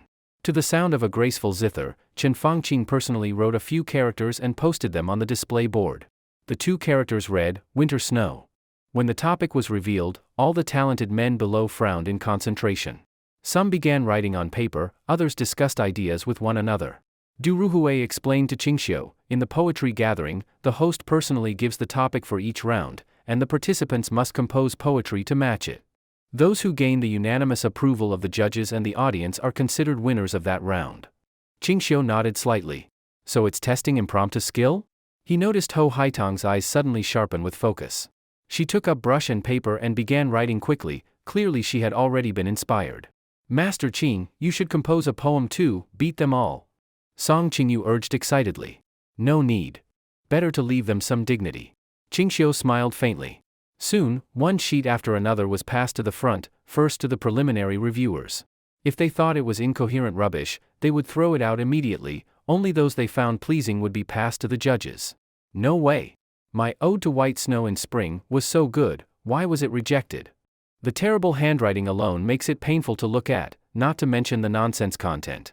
You just forced rhymes without meaning, I'm sparing you by not scolding you more. Sir, please look at mine, you'll surely like it. Get as far away as you can. And wipe the ink stains clean first. Seeing their painstaking masterpieces thrown out like trash, some were heartbroken. But truthfully, what they wrote was only fit to be called trash. Even those passed to the judges were barely tolerable. Halfway through reading, Qingxiu felt continuing would only hurt his eyes. This Ode to the Winter Sun is good. Du Ruhui suddenly held one up and smiled. If nothing unexpected happens, this should be the best. Yes, very well written. At a glance, Qingxiu also found it refreshing. Though not equal to the works of the greatest masters, it could certainly take first place in this gathering. Du Ruhui was about to announce this as the best when a soft, pleasant voice spoke, Lord Du, why not also look at mine? The voice drew their eyes, and they saw it was Ho Haitang. The young lady held a sheet of rice paper in her hands, confidently offering it for review. Let me see. Qingxiu was the first to take it. At a glance, he couldn't help exclaiming in praise, a fine piece. Its imagery was deep, the words well integrated, in the poetry he knew from ancient to modern times, it was at least of the second tier. Especially given that it came from a girl of only 17 or 18, it was even more astonishing. If Ho Haitang is trained well, even if she doesn't become a genius like Li Bai or Du Fu, she could at least secure a place on the level of Lu Yong, Qingxiu thought to himself. As he thought this, he glanced at Ho Haitang again. And saw that she was still looking at him, especially when she heard his praise, her face lit with excitement. As long as Master Qing likes it, of course, everyone else must like it too. Ho Junji said proudly, well, gentlemen, is my daughter's skill passable? Passable? Her Deep Snow is much better than the Ode to the Winter Sun, in my opinion. Not necessarily, I think the two are about equal. After some discussion, they finally decided that Ho Haitang's Deep Snow would win. Ho Haitang's face was full of smiles, not because her poem had been judged first place, but more because Qingxiu had taken a liking to her poem and given it high praise. As a genius girl, she had grown up hearing all kinds of compliments and flattery. But now every word of praise from Qingxiu made her inexplicably excited. Deep Snow should be the first for this topic. The author is Ho Haitang. Du Ruhui announced loudly the winner of the poem. At first, when people heard someone had taken first place, they were dissatisfied, each looking eager to challenge. But when they learned the author was Ho Haitang, one by one they no longer had the earlier indignation. They might not accept the work of others, but if it came from the hands of the number one talented woman in the Tang dynasty today, they had no qualification to criticize. Although Ho Haitang was a woman, this poetry gathering had no rule forbidding women from participating. Besides, since they couldn't even surpass a woman, how could they still have the face to protest? But just because they accepted it didn't mean everyone would. Especially the contestant defeated by Ho Haitang. My Ode to the Winter Sun, why is it inferior to hers? From the crowd, a figure stood up, loudly expressing dissatisfaction. His voice at once drew everyone's eyes to him. It was clear this was the author of Ode to the Winter Sun. When Qingxiu and the others saw him, their eyes lit up. This fellow was Li Tai. Somehow this boy had slipped out of the palace and come to join the fun at the poetry gathering. Of course, they recognized Li Tai, but others almost knew nothing of him, and few could recognize his identity. Friend, losing to Miss Ho is no disgrace, you've already done well enough. That's right, think of your own level, think of her talent, how can you compare? Better sit down early, brother. Hearing the people's persuasion and comments, Li Tai became even more unconvinced. His poetic talent was also top tier. Though he had heard of Ho Haitang's reputation, he had always believed she could not match him. But in reality, he had been defeated in the very first round. How could he accept that? They were both geniuses, why should he fear her? No wonder I thought Ode to the Winter Sun was well written, so it was this boy. Qingxiu laughed loudly, then called out from afar, you boy. You came but didn't come find me. Master Qing. Li Tai's face lit with joy, but then suddenly thinking of something, he quickly waved at Qingxiu. The meaning couldn't be more obvious, he didn't want to reveal his identity, and begged Qingxiu not to expose him. Otherwise, he'd have no chance to stay here and play. This boy, he's learned from his old man to go out in disguise. Qingxiu didn't expose him either. Wei, cough, Li Qingke, your dissatisfaction is understandable. But our panel of judges unanimously agreed, how could that be wrong? Fong Xianling nearly blurted out the man's real identity. My poem's imagery is no worse than hers, only hers is softer between the lines. Lacking the boldness and freedom poetry should have. How can that be better than mine? Speaking thus, Li Tai quickly wrote out his poem again, asking everyone to pass it around for viewing, comparing it directly to Ho Haitang's. This boy was not being presumptuous because of his prince's identity. It was entirely from a poet's confidence and competitive spirit. The gap between the two poems was already close to nothing. After reading them, many felt Li Tai was not weaker than Ho Haitang. Some even supported Li Tai's poem as better. Daughter, you've truly met your match today. This Li Qingxiu's talent is extraordinary. In the PAL, in public occasions, he's considered by all to be the most gifted. Ho Junji laughed. Ho Haitang didn't care at all. They simply don't understand my poetry. Why not let Qingke take the win? His is far better than Miss Haitang's. Yes, letting a woman beat us really doesn't look good. In any case, we appreciate Qingxiu's poem more. The voices gradually shifted toward Li Tai. And not only because his poem was well written. That a young woman could outshine all the men present truly made them lose face. And she was only 17 or 18. Even for the sake of their pride, they had to support Li Tai. Even if I acknowledge it, that's still not enough? Qingxiu rose slowly. And the moment they saw him stand, everyone instantly had the sense to shut their mouths. Master Qing is absolutely right. Whether or not Li Tai accepted losing to Ho Haitang. Once Qingxiu spoke, he dared not utter another unnecessary word. Even if Qingxiu told him to pick up his paper and pen and get out right now, he would not dare say a thing. Poetry cannot be judged only on the surface. Ho Haitang's work truly surpasses yours. I say she wrote better than you. With Master Qing's judgment, I have no further words. Li Tai responded at once. His earlier arrogance gone. As expected, only Master Qing truly appreciates poetry. Ho Haitang smiled happily, no matter what others said. It was enough that Qingxiu admired her. Yes, Miss Haitang's is indeed better, haha. The others quickly changed their tone to agree. They wouldn't dare contradict Qingxiu. Even if they didn't say it aloud, Qingxiu could guess well enough. They weren't truly convinced, and many surely thought he was favoring an insider. Bring ink and brush. Qingxiu ordered, and Chen Fangqing personally brought paper and brush. Duke Qing is going to write himself? With so many talented people here, how could I judge them without some learning myself? Qingxiu flicked his sleeve, took up the brush, and prepared to write. Master Qing. Since you cannot see, why don't you say it and I'll write for you? Ho Haitang quickly stepped forward to help. No matter, I'm used to being blind. It's only writing a little something, no problem. Qingxiu searched his mind carefully, slowing his movement slightly. Not because he couldn't think of anything, but because with countless works from the greatest poets of all ages in his mind, he had a bit of choice paralysis. I'll write this one then. Having decided, Qingxiu wrote swiftly. His strokes neat and quick, writing out the poem line by line. At the end, he lifted the paper, examined it closely, and was very satisfied. This poem is called Returning to the Old Mountain in Winter. A humble offering, please don't laugh at it. All the while, Ho Haitang had been watching from behind him, her expression changing from delight, to surprise, to pure shock. The level of this poem was so high that she could not even come close. She couldn't imagine anyone being able to write something like this. Good, such good poetry, truly good poetry. I had never heard of Duke Qing writing poetry. Seeing it today makes this young woman feel utterly ashamed. Ho Haitang's gaze toward Qingxiu became extremely complicated. In Ho Haitang's eyes, there was both admiration and respect for Qingxiu, as well as a trace of disappointment. She had always believed that no one in this world could match her talent, yet today she had truly met such a person. And it happened to be someone she had already inexplicably felt affection for before. Under such circumstances, she instead felt that she might not be able to match Qingxiu. The young girl's heart began to race. She quietly sized up Qingxiu, the blush on her jade-like face flickering. Would you recite it aloud for everyone to hear? Qingxiu handed it to Chen Fangqing. The latter, after just one glance, could not help but exclaim loudly. What talent! This poem should without doubt be judged first place. These words instantly drew everyone's attention. Even Li Tai craned his neck, eager to know what the poem was like. Untainted by dust, returning to the fragrant grass. A green vine path, 10,000 snow peaks in clear light. The first line already caught everyone's attention, and all held their breath as Chen Fangqing read it out line by line. The more they listened, the more the gathered scholars' admiration for Qingxiu rose. They had never expected the Duke of Qing's poetry to be so stunningly exceptional. By comparison, what they had written was simply garbage. Li Tai's feelings shifted from shock to admiration, convinced from the heart. Only now did he realize that his own talent was merely so-so. What a fine poem. Duke Qing's talent is far beyond our reach. If Duke Qing had written this earlier, what would we even be judging? He would be first.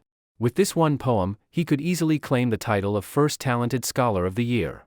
The more they listened, the more they were moved and impressed. Washing the inkstone to plan good strategies, tapping the pine to emulate Suzhen. At this time once again, merging with the three pure ones. After finishing the reading, even Chen Fangqing felt a great sense of satisfaction. This poem, in both depth of imagery and richness of diction, was unquestionably top tier. Even merely reading it aloud felt wonderfully refreshing. With such talent, Duke Qing, why don't you compete for the title of First Talented Scholar? I had no intention to show off before you all, this was just a spur-of-the-moment thing. Qingxiu's expression was calm, though inside he felt somewhat pleased, but did not show it. The poetry of Li Bai was, to these people, a crushing blow from another dimension. How could they even compete? Everyone, may I now have the qualification to judge who should be first? As soon as these words were spoken, the whole venue fell silent. No one said a word. they all felt unworthy. Convinced. Master Qing, no one has more authority than you. Li Tai respectfully gave Qingxiu a salute. This was not an act for appearance's sake, it was genuine, heartfelt respect. I even think Master Qing is more deserving of the top spot than I am. Ho Haitang looked shyly at Qingxiu. That wouldn't do. I only came to watch the fun, how could I claim such a thing? Qingxiu smiled openly and sat down, signaling Chen Fangqing to announce the result. The winner of this round, Miss Ho Haitang. Although the name announced was Ho Haitang's, in everyone's heart they silently repeated Qingxiu's name. Even Ho Haitang was no exception. Chen Fangqing was about to set the topic for the next round. But upon seeing Qingxiu beside him, he suddenly changed his mind. Duke Qing, why don't we switch to another format? You provide the first half of a poem, and the others will compose the second half. Whoever's work pleases your eye will be the winner, how about that? In that instant, Chen Fangqing had figured it out clearly. With such a star attraction by his side, and one universally acknowledged as the greatest poet present, he had to seize the opportunity. He directly handed both the right to set the challenge and to judge over to Qingxiu. This way there would be no disputes, and the atmosphere would be lifted to a peak. Me? Qingxiu looked toward the other judges behind him, only to see them all wearing embarrassed expressions. Though they were effectively being turned into decorations, Qingxiu indeed had the qualification, so they had no objections. As for the gathered scholars and poets, they were thrilled. This meant more chances to see Qingxiu compose poetry. Some might even get to append their own lines to his poem. Even if they were not chosen, it would be a great honor. In the future they could boast, once, I wrote a continuation to the Duke of Qing's poem. Yes, yes. Master Qing, write it quickly, I want to see it, quickly, quickly. Even Song Qingyu, busy eating snacks, clapped her hands happily. She had always loved watching lively events, especially when they involved people she knew. Duke Qing, please write several, write several. We all want to see more of your poetry, it would be our honor. With everyone calling out one after another, Qingxiu began to feel the itch in his hands. Why not write a few then? Without hesitation, he picked up the brush, dipped it in ink, and began writing swiftly. Ho Haitang hurried forward to grind the ink for him, while cautiously stealing glances at the focused Qingxiu. Master Qing hasn't been looking at me the whole time, right? I wonder what impression he has of me. Miss Haitang? Just as Ho Haitang's thoughts were wandering, almost dazed, Qingxiu suddenly spoke, startling her, and caught the inkstone in her hands just as it was about to fall to the ground. Only then did she realize that she had nearly dropped it without noticing. I didn't mean to, Master Qing. Ho Haitang's pretty face flushed bright red with anxiety, and she spoke quickly. No matter. At that moment, Qingxiu also finished his calligraphy. He blew the ink dry and nodded in satisfaction. Please have a look. Qingxiu handed it to Chen Fangqing, whose expression upon reading it was even more shocked than before. He truly hadn't expected Qingxiu to keep surprising him again and again. This poem was far better than the previous one. Please pass it around for everyone to read. And each of you copy the first part, then write a matching second part. If your writing is too poor, don't continue and bring disgrace upon yourself. It was the first time Chen Fangqing had spoken so bluntly. In truth, this poem by Qingxiu was only the first half. But in Chen Fangqing's heart, it was already close to divine. He didn't believe anyone present could write a matching second half. Even reaching 50% of its imagery would be hard. This poem is titled, The Hard Road to Shu. As you all know, I once campaigned in Lingnan, passing through Shu, and truly saw with my own eyes the hardships of the road there. I felt moved, and so I wrote this poem. Qingxiu smiled faintly. Just as he expected, when this poem was passed into the hands of the gathered scholars, it caused an immediate sensation. After reading it, they suddenly understood. So poetry could be written like this. It far exceeded their previous understanding of poetry. I won't continue this poem. I don't think I could possibly write a matching second half. I give up too, trying would be an insult to this poem. A large number of people, after merely reading the first part, immediately declared they would not write further. They did not want to embarrass themselves. Many who had been eager to try now felt intimidated at this moment. These verses were already beyond the level they could touch. Let me take a look. Although Li Tai admitted to himself that his poetry was not as good as Qingxiu's, at the very least, he thought he might barely manage to try continuing it. But just from one glance, even with Li Tai's composure, he could not help exclaiming loudly. Isu 11, how perilously high it is. The difficulty of the road to Shu is greater than ascending to the blue heavens. From Kinsong to Yufu, how vague and distant the founding of the state. Since then, for 48,000 years, there has been no human contact beyond the Qin frontier. Compared with the gentle, smooth style of the previous poem, this hard road to Shu was filled with grandeur and vastness. Its imagery incomparably profound. It hardly seemed like the work of the same poet as before. The ability to switch styles so freely. This too was a supreme poetic skill. At least, Li Tai admitted he was far behind in this regard. The entire poem was magnificent and resplendent. Even though Li Tai had never set foot in Shu, he could still imagine from these words the grandeur and peril of the road to Shu. Touching the stars of Shen and Jing, looking up and holding one's breath. Placing a hand on the chest, sitting long in sighs. The poem stopped abruptly here, and Li Tai instantly felt maddened. It was like savoring a fine dish in hunger. Just reaching the peak of flavor, only to have the plate taken away. The huge contrast made even someone usually so mindful of his composure grab his hair in frustration. His heart itched unbearably. If the occasion allowed, he would have gone straight up to ask Qingxiu to finish the second half and satisfy him. At the same time, Ho Haitang, who was carefully reading Qingxiu's calligraphy, rested her forehead in mild distress. She felt exactly the same as Li Tai. It was just not enough. If you feel you can't absolutely match it, even capturing a bit of its charm is acceptable. Seeing that no one dared to put brush to paper, Chen Fangqing tried to ease the situation.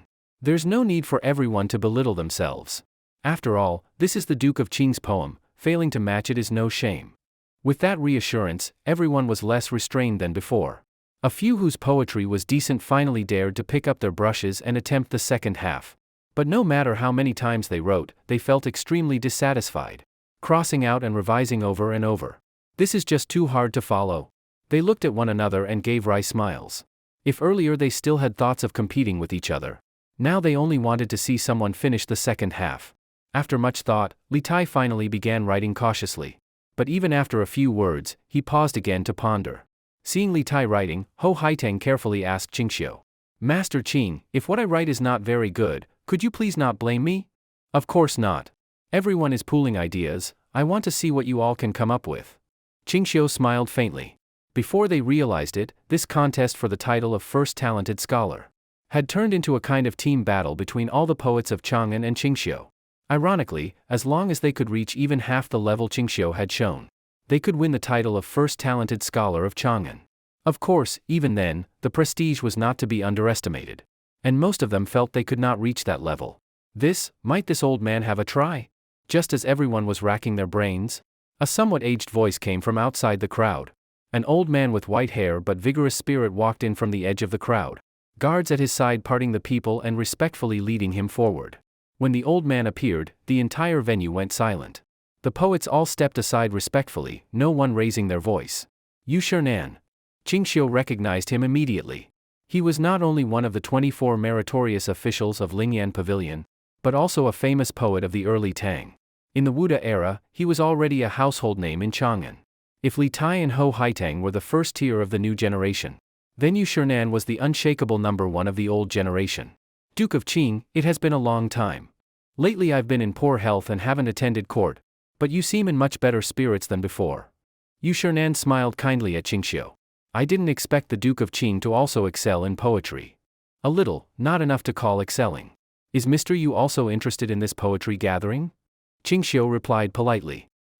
In past years I always attended the poetry gathering. Only this year my health was poor, so I arrived late." Yu Shernan sat beside Qingxiu, his gaze full of interest. "I just heard them reciting The Hard Road to Shu. It is indeed a superb work. I fear there is no one else in Chongan today with such outstanding talent as the Duke of Qing." At this, Yu Shernan's expression grew extremely serious. He was clearly not making polite talk. At least in his own judgment, even he could not have written such a poem. "Mr. Yu flatters me. Why not try it yourself?" Qingxiu smiled. Yu Shernan indeed had this intention. He had been watching from not far away, thinking there were few talents this year worth his notice. But Qingxiu's successive high-level poems made him unable to sit still. He even wanted to try in person. "Greetings, Elder Yu." Ho Haitang and Li Tai both rose to their feet. When Yu Shernan saw Li Tai, he looked surprised, but noticing Qingxiu subtly signaling him, he immediately understood. "I didn't expect you two youngsters to be here. Today is truly a gathering of bright stars. Even more interesting than past year's poetry events." Yu Shernan became even more spirited. Only a contest among masters could stir his interest. "Elder Yu, please take up the brush and try." Chen Fangqing urged at once. Not only he, but many in the crowd joined in. They all wanted to witness it. To see Yu Shernan leave behind his calligraphy. This alone made the trip worthwhile. Then, this old man will make a humble attempt. He took up the brush, frowning slightly as he pondered. Clearly, even for him, continuing this poem was no small challenge. Seeing Yu Shernan prepare to write, Li Tai and Ho Haitang also grew tense. The two lowered their heads again, straining their minds over the characters before them, thinking how to continue the work. Seeing even Yu Shernan spending such effort to compose, they felt even more admiration for Qingxiu. To make the foremost talents of the time furrow their brows. Surely in all Chongan, only he could do so. Even if today the title of first talented scholar of the Tang fell to someone else, no one would question whether Qingxiu deserved it. After a bout of intense deliberation, Li Tai, Ho Haitang, and Yu Shernan all stopped writing almost at the same time. Yet even so, they still frowned at the paper before them, clearly dissatisfied. They had done their utmost, but there was still a great gap between them and Qingxiu. Please, everyone, take a look. If you think someone's continuation is the best, then that person will be the winner. Chen Fangqing instructed for the works to be passed around for all to see. Everyone hurried forward to look one by one, but after reading, their expressions all looked, well. It wasn't that the three had written badly. If taken alone, each would surely be considered a fine piece, even widely praised. But because the continuation was following Qingxiu's top-level masterpiece, the comparison before and after truly felt like a public execution. It wasn't that their skills were lacking, but that Qingxiu's were towering. Frankly, none of them wanted to pick a winner from among the three. However, as all three were people of status, no one wanted to offend them. After weighing things, they began to vote, though the crowd's enthusiasm was noticeably lacking. Everyone, there's no need to vote. Yu Shernan suddenly spoke, cutting off the voting process. I think the three of us are simply unable to continue Duke Qing's hard road to Shu. Even if we write something, it would only be like sticking a dog's tail on a mink's fur, adding a laughingstock for nothing. Duke Qing should just write the latter half himself, so we can clearly see the gap between us. Though Yu Shernan's words were blunt, they immediately gained the agreement of Li Tai and Ho Haitang. Master Qing, please just finish it yourself. Ho Haitang also joined in, smiling. This young woman wants to see how the second half of Hard Road to Shu will be. Li Tai agreed as well. Yes, I'm afraid only Master Qing can write a continuation that matches. Qingxiu smiled without speaking, looking toward the crowd, and they all echoed on the spot. Please, Duke Qing, finish the second half. From their eager expressions, it seemed they wouldn't eat or drink until Qingxiu had written the rest. Very well, just writing half leaves me uncomfortable too. Qingxiu took up the brush again.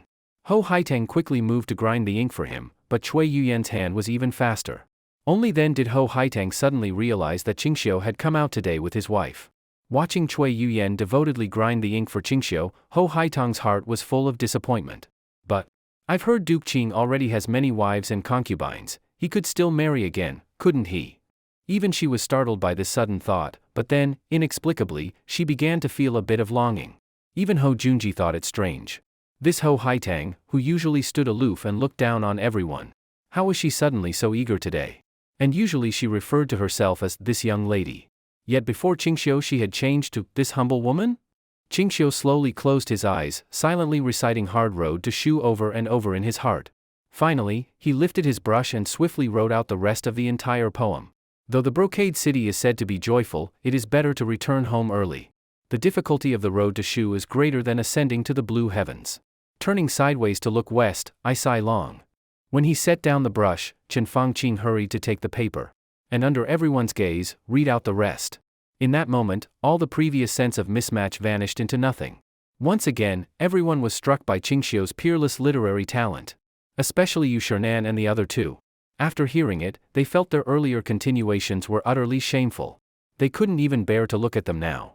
Good. Good. Li Tai, unable to restrain himself, praised aloud. Majestic and grand, astounding. Master Qing, I fear even 1,000 years from now, no one will surpass this hard road to Shu. He felt deeply fortunate to have witnessed such a grand work's birth in person. The others were so shocked they could not even speak. Only a few quick-minded ones began copying each line as it was read, afraid to miss even a single character. One could say the shock Duke Qing had brought them was something they had never experienced in their lives. With this one poem alone, Duke Qing was worthy of being remembered in history. Father, now I finally understand what it means by, there are always people better than oneself, and heavens beyond the heavens. Ho Haitang spoke with a dazed tone, her back toward Ho Junji. Don't be too discouraged. Seeing her like this, Ho Junji felt a pang of pity and was about to comfort her. But then he noticed the girl was looking at Qingxiu with a face full of excitement, as if she wanted to eat him alive.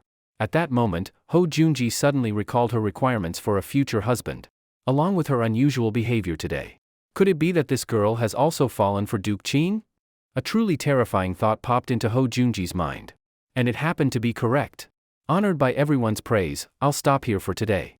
No need to steal everyone's limelight, especially since this year's first talented scholar has yet to be decided. Ignoring their shock and amazement, Qingxiu slowly sat back down. Elder Yu, as a senior, you shouldn't compete with these younger folks. If you made a move, how could they compare? Yu Shernan was still savoring hard road to Shu in his mind. But upon hearing this, he immediately came back to himself. Good, I wasn't here for that today anyway.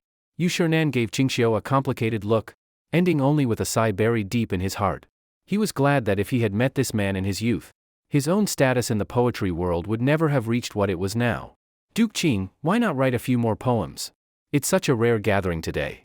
The more you write, the more we can spread your work far and wide. To have your grand masterpieces passed down for 1,000 years, wouldn't that be wonderful? Chen Fangqing still tried to persuade him. But Qingxiu only shook his head in refusal. With these 2 poems holding the event, they were already enough. Husband, I've never seen you show any interest in poetry before. I didn't expect you to be hiding it so deeply. Cui Yuyan's eyes now sparkled with little stars as she looked at Qingxiu. Her admiration for him had soared even higher, and she felt extremely lucky to be his wife. When we return home, will you compose a few poems for me? Seeing her expectant look, Qingxiu smiled. Of course, but it depends on your performance tonight. If you make me happy, perhaps I'll write something excellent. If you disappoint me, then don't blame me if it turns out less than ideal. Qingxiu leaned in slightly, and the soft curves before him trembled enticingly. Husband. Cui Yuyan's cheeks flushed red, but she clearly enjoyed it. Just as Qingxiu had said, he didn't interfere further in the gathering. He let the topics be given and the talents compete, rarely stepping in directly. Even though the poet's enthusiasm remained high, without Qingxiu's involvement, they all felt the contest had suddenly turned into a meaningless squabble among mediocrities. After this, no matter what poems or essays were presented, when compared to Qingxiu's works, they all lacked much of the charm. As dusk approached, this poetry gathering gradually drew to a close. Although the event would still continue for nearly 3 more days, after the contest for the first day's First Talented Scholar title ended, the enthusiasm of the following days could not compare to today. In the end, after the competition among the various talented scholars, the title of first poet still fell to Ho Haitang. Although Li Tai was defeated, he was not convinced about Ho Haitang. He knew there was a gap between the 2 of them, but it was definitely not large. Master Qing, tomorrow I will definitely surpass Ho Haitang and take this title. Li Tai thought Qingxiu might be disappointed in him, so he quickly promised. But Qingxiu only responded with a faint smile. He didn't care about it. Not only him, others didn't care either, including Ho Haitang herself.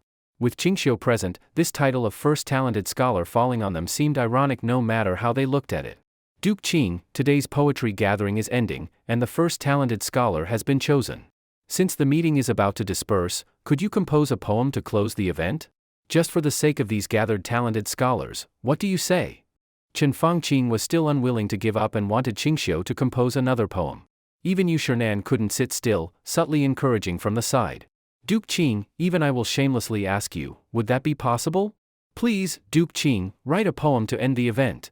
Yes, even though we have no fate with the first talented scholar's title, being able to see more of Duke Qing's poems makes this trip worthwhile. Please write, afterwards we will all compete to spread your works far and wide. The crowd urged one after another, each more impatient than the last. Seeing that the atmosphere was already set, Qingxiu began to feel eager as well. With things built up to this point, it would truly be hard to end without writing something. Qingxiu again took up the brush, and in just a short moment, he had composed another poem. The speed amazed everyone. They knew that anything Qingxiu wrote would be a masterpiece, but to produce such high-quality poetry so quickly showed how astonishing his mind was. Once again, everyone bowed in full admiration. I know that today many talented scholars have gathered, and many believed they would surely win the title of first poet, yet still met with a bleak ending. But failure is only temporary, regretting yesterday is not as good as looking to tomorrow. This poem is called Hard Journey. I dedicate it to all the disappointed scholars here. This time, Qingxiu did not hand it to Chen Fangqing, but recited it aloud himself. Wishing to cross the Yellow River, yet the ice blocks the stream. Wanting to climb Taihang, yet snow fills the mountain. At leisure, I fish by the Green Creek. Suddenly, I dream of riding a boat to the sun's edge. Hard is the road, hard is the road. So many crossroads, where to now? There will be a time to ride the wind and break the waves. I will hang my cloud-like sails straight and cross the vast sea. When the poem ended, the crowd fell silent. Many who had been full of disappointment felt suddenly awakened by this poem. They had never expected that the supremely gifted Qingxiu could also write something so profoundly moving. It directly caused everyone to burst into applause on the spot. Good poem. No wonder you are Duke Qing, under heaven, only you could write such stirring poetry. If I could have even half of Duke Qing's poetic achievement in the future, I would not have lived in vain. The applause thundered, and everyone marveled. Especially the last two lines. They were immediately taken as life mottos by every poet present. Yu Shernan, sitting to the side, clapped quietly. He did not cheer loudly like the others but instead discreetly wiped a tear from the corner of his eye with his sleeve. This poem truly brought back many memories for him. But fortunately all those things were in the past. Yet the more he had experienced, the more he felt this poem was tailor-made for him. Everyone left reluctantly. And before leaving, Chen Fangqing specially approached Qingxiu, earnestly asking to buy the original manuscripts of the 3 poems Qingxiu had just written. Name your price, no matter how much, I can accept it. Even if you don't want to sell all of them, just one is fine, any one of them. Chen Fangqing was almost kneeling in front of Qingxiu. He truly wanted those originals. Qingxiu thought for a moment and did not refuse, giving him the original manuscript of Hard Journey. This poem was originally written for the poetry gathering. There's nothing wrong with letting you keep it. But I am not giving this to you personally. It is a gift to the Hibiscus Garden Poetry Conference. Understand? Understand? Understand. Chen Fangqing carefully received the manuscript as if it were a divine gift. Then, name your price. No need, I already said it's a gift.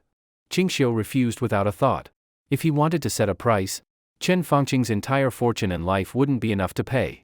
If he was in the mood, giving it for free was no problem. Thank you, Duke Qing. Chen Fangqing took a deep breath, his eyes brimming with tears. From now on, the closing poem of the poetry conference will always be this one.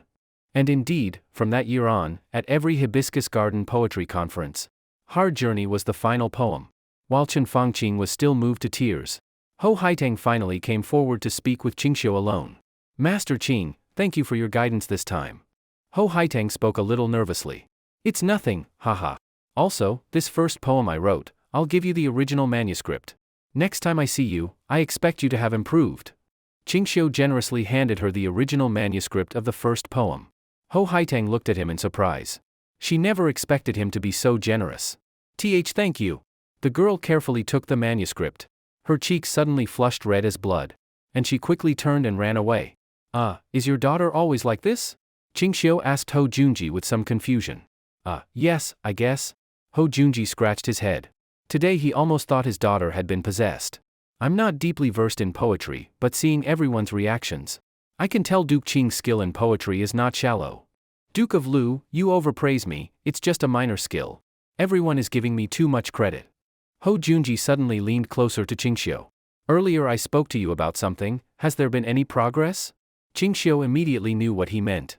The court was preparing to attack Tuyu Han, and all the preparations were nearing completion. The next step was to choose the commanding general for the expedition. Months ago, Hou Junji had asked Qingxiu to speak to the emperor on his behalf, so that he could become the commander of this campaign. So Duke of Lu is still thinking about this matter. This is no small matter, of course I'm thinking about it. Hou Junji chuckled. This matter was extremely important to him. His title of Duke of Lu was still obtained during the Xuanwu Gate incident back then, but in the end, it could not be considered particularly solid. After all, that time he gained benefits by taking the right political side, whereas the Duke of Lingjing earned his title through the actual destruction of a country. If he failed to seize this opportunity and someone else in the court took it and thus claimed the great merit, his standing in the court would inevitably decline day by day. Especially since his sons were mediocre in ability, he had to strengthen his foundation in the court as much as possible while he was still in his prime. Qingxiu originally did not want to get involved in this matter, but suddenly thought of the case of Shui Rengue. He had planned to send Shui Rengue to the front lines for some real training, preferably in a large-scale war of national destruction. Now that Hou Junji was seeking his help, perhaps he could use this opportunity to negotiate terms with Ho Junji, having him take Shui Rengue along with many of his own household guards for proper training? Although if Lingjing chose another general, he could still send Shui Rengue for training. If he could set conditions, Shui Rengue would surely learn more from Lingjing and grow faster. Especially since this destruction of Tuyu Han was a cross-border expedition, its difficulty was many times greater than fighting in Lingnan. Duke of Lu, in this matter, I can think of a way to help you. But I have one condition that you must promise me first. Hearing this, Ho Junji was overjoyed. He had been waiting for so long and finally got a real promise from Qingxiu. Duke of Qing, just say it. If it's something I can do, I will absolutely not refuse. It's nothing troublesome. I have a few household guards, and also some military officers I noticed during the last Lingnan campaign. In the future, they should all grow into generals. Ho Junji was indeed an old fox. He understood at once. I don't know about the others, but one of them must be Shui Rengue, right? Back then, Ho Junji had also heard in court that Lingjing directly named Shui Rengue, and the two had even argued over how Shui Rengue should be rewarded, so he remembered it clearly. Indeed. He is worth training with all effort. Ho Junji did not waste more words. He immediately nodded and agreed. In that case, as Duke of Qing says, if I can go on this campaign, I will teach him everything I know in my life. With this promise from Ho Junji, Qingxiu said no more, only smiling meaningfully. It's a deal. It's a deal. Having obtained Qingxiu's promise, Ho Junji was in high spirits and immediately urged Qingxiu to visit his home as a guest. But Qingxiu had no such leisure, politely refused, and said he would definitely visit next time. All right. If Duke of Qing truly has no time, then this old man will wait to invite you next time. But recently, I bought a batch of ornamental trees from merchants of the great food country. They look very pleasing when planted at home. In a few days, I will have some sent to you. Duke of Lu is too kind. Qingxiu did not take it seriously, simply bidding farewell to Ho Junji. On the way back, as Qingxiu sat in the carriage with eyes closed, Cui Yuran suddenly said softly, "Husband, what do you think of Miss Ho Haitang from the other day? Her talent in poetry is quite good, her future achievements are limitless. Unfortunately, as a woman, she cannot hold office." I mean, how is that lady's figure? This made Qingxiu open his eyes at once. He then noticed Cui Yuran had a mischievous smile on her face. Indeed, given how clearly Ho Haitang behaved the other day, anyone but a fool could tell she liked Qingxiu. Of course. Such a peerless beauty throwing herself into his arms, if Qingxiu refused, would he still be a man? Cui Yuran said meaningfully, "It seems it won't be long before I have another younger sister? Then aren't you afraid the nights you have to wait will increase by one? That's why, tonight, shouldn't you make up for everything I lacked before, and which I gave to my other sisters?" Cui Yuran pressed herself tightly against Qingxiu, and the two immediately became distracted by desire. The next morning, all the fatigue from last night's fierce battle was gone. Not long after Qingxiu got up, he heard that Ho Junji had already sent the ornamental trees over. A few servants were planting them in the back garden. Qingxiu was not very interested, but since Ho Junji had taken the initiative to send them, he intended to take a look. Ornamental trees were nothing special, and if they were from the great food country, they would likely be date palms. However, such trees required a climate that the interior could not provide. Even if planted, they would probably wither within a month. Why does this tree keep oozing resin? It's so sticky. Yeah, I accidentally got it on my hand earlier, and it won't wash off. How am I supposed to work later? As soon as he entered the courtyard, Qingxiu heard the servants complaining. When they noticed him, they quickly stopped. "Duke of Qing. This is what Duke of Lu sent." When Qingxiu saw the tree being planted, he froze for a moment. Then, shock filled his eyes. He grabbed a servant and asked, "This is what they sent?" "Yes, they just brought it not long ago. It's just that this tree has a lot of sticky sap, and we haven't cleaned it off yet." Before the servant could say more, Qingxiu stepped forward and examined the tree closely. Unlike the others, this tree's surface had many cracks, constantly secreting yellow resin, sticky and hard. He casually pinched some with his fingers. It was hard to clean off and had a pungent smell. Latex, and these leaves. The servants thought Qingxiu disliked the resin and hurried forward to clean it, but he directly ordered, "Don't throw away the resin you clean off, collect all of it, not a single bit missing. And this tree must be kept alive, absolutely cannot let it die." Hearing this, the servants responded immediately. Knowing Qingxiu liked this tree very much, they didn't hesitate and started working at once. While they were busy, Qingxiu kept observing the tree, comparing it with his memories. Absolutely right. Qingxiu was certain, this tree was an oak. Oak was not only an excellent building material, but the resin it produced could be made into rubber, which was an extremely important industrial product.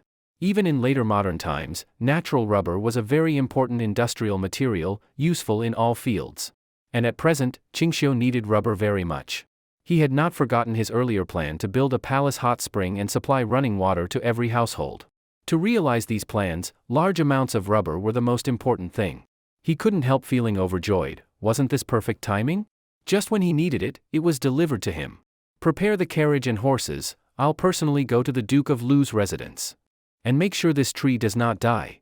Don't worry, Duke of Qing. Even if we have to sleep in the garden tonight, we will definitely make this tree thrive. Seeing how much Qingxiu valued it, they stopped talking and each picked up a shovel to get busy. Qingxiu walked out of the duke's residence, the summer wind blowing, and the blazing sun shining straight overhead. It was only early March of spring, yet it felt as hot and dry as midsummer. The morning sun beating down directly already made people feel irritated. This abnormal weather did not attract much attention from others, but it made Qingxiu more convinced that a locust plague would come soon. Why does it have to be at this time? Thinking of the oak tree he had just planted, Qingxiu felt a bit anxious. A locust plague often came together with drought and extremely changeable, extreme weather. If he wanted to plant oak trees on a large scale now, the difficulty would be great. The survival rate might not even reach half.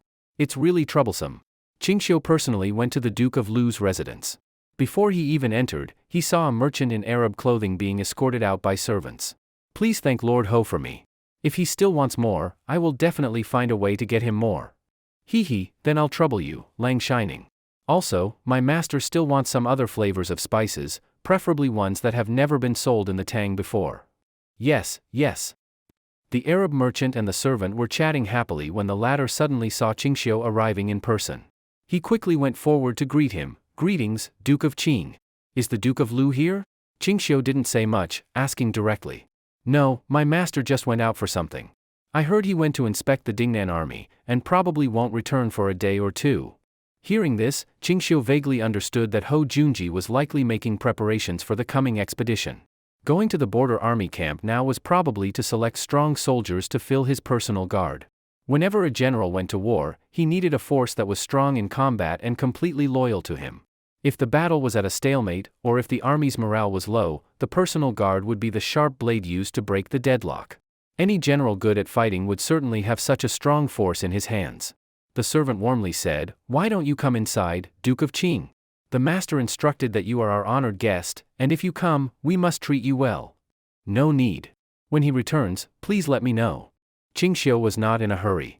Just as he was about to leave, the Arab merchant, who had been watching him for a while, suddenly called out, "Are you the Honorable Duke of Qing?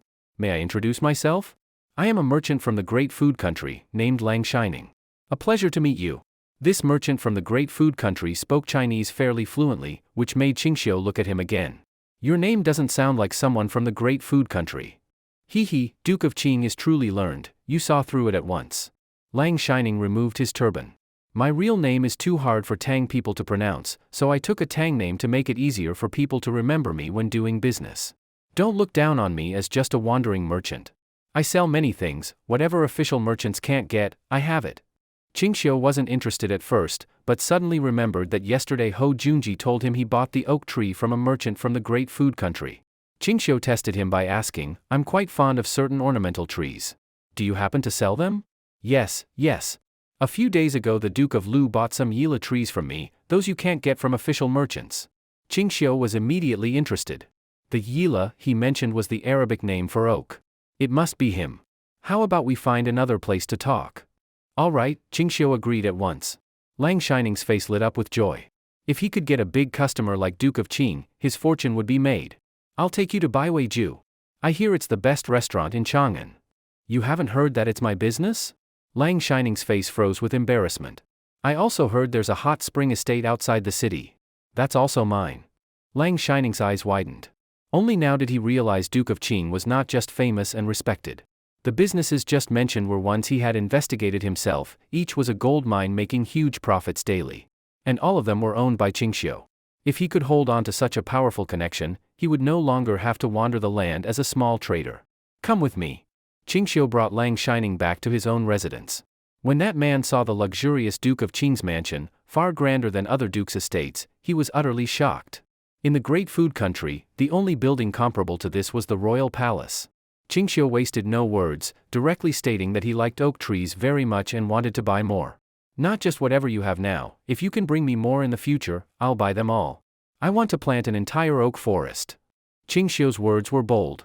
Lang Shining's hands trembled with excitement, and he quickly hid them in his sleeves so Qingxiu wouldn't notice. He never thought that the oak trees other merchants dismissed could actually open up such an incredible market. Of course. Right now I still have more than 30 oak trees, all reserved for you, Duke of Qing.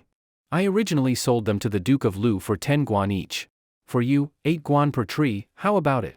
The price sounded outrageous, but it wasn't necessarily too high. The oak trees had been transported over a long distance, and keeping them alive along the way was costly. Plus, since they were sold as ornamental items, some markup was normal. But Qingxiu was very dissatisfied with the price. He wasn't buying them for decoration, he wanted to plant them in bulk to produce rubber, so he could not accept this price.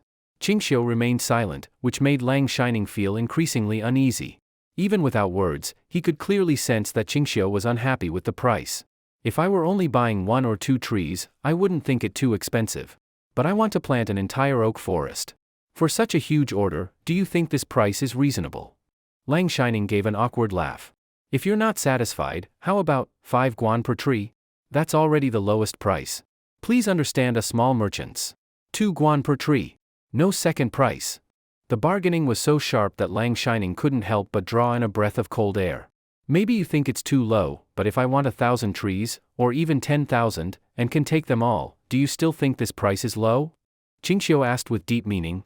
Lang Shining could hardly believe it. The words Qingxiu had just spoken to him echoed in his ears, and he even thought he was hearing things.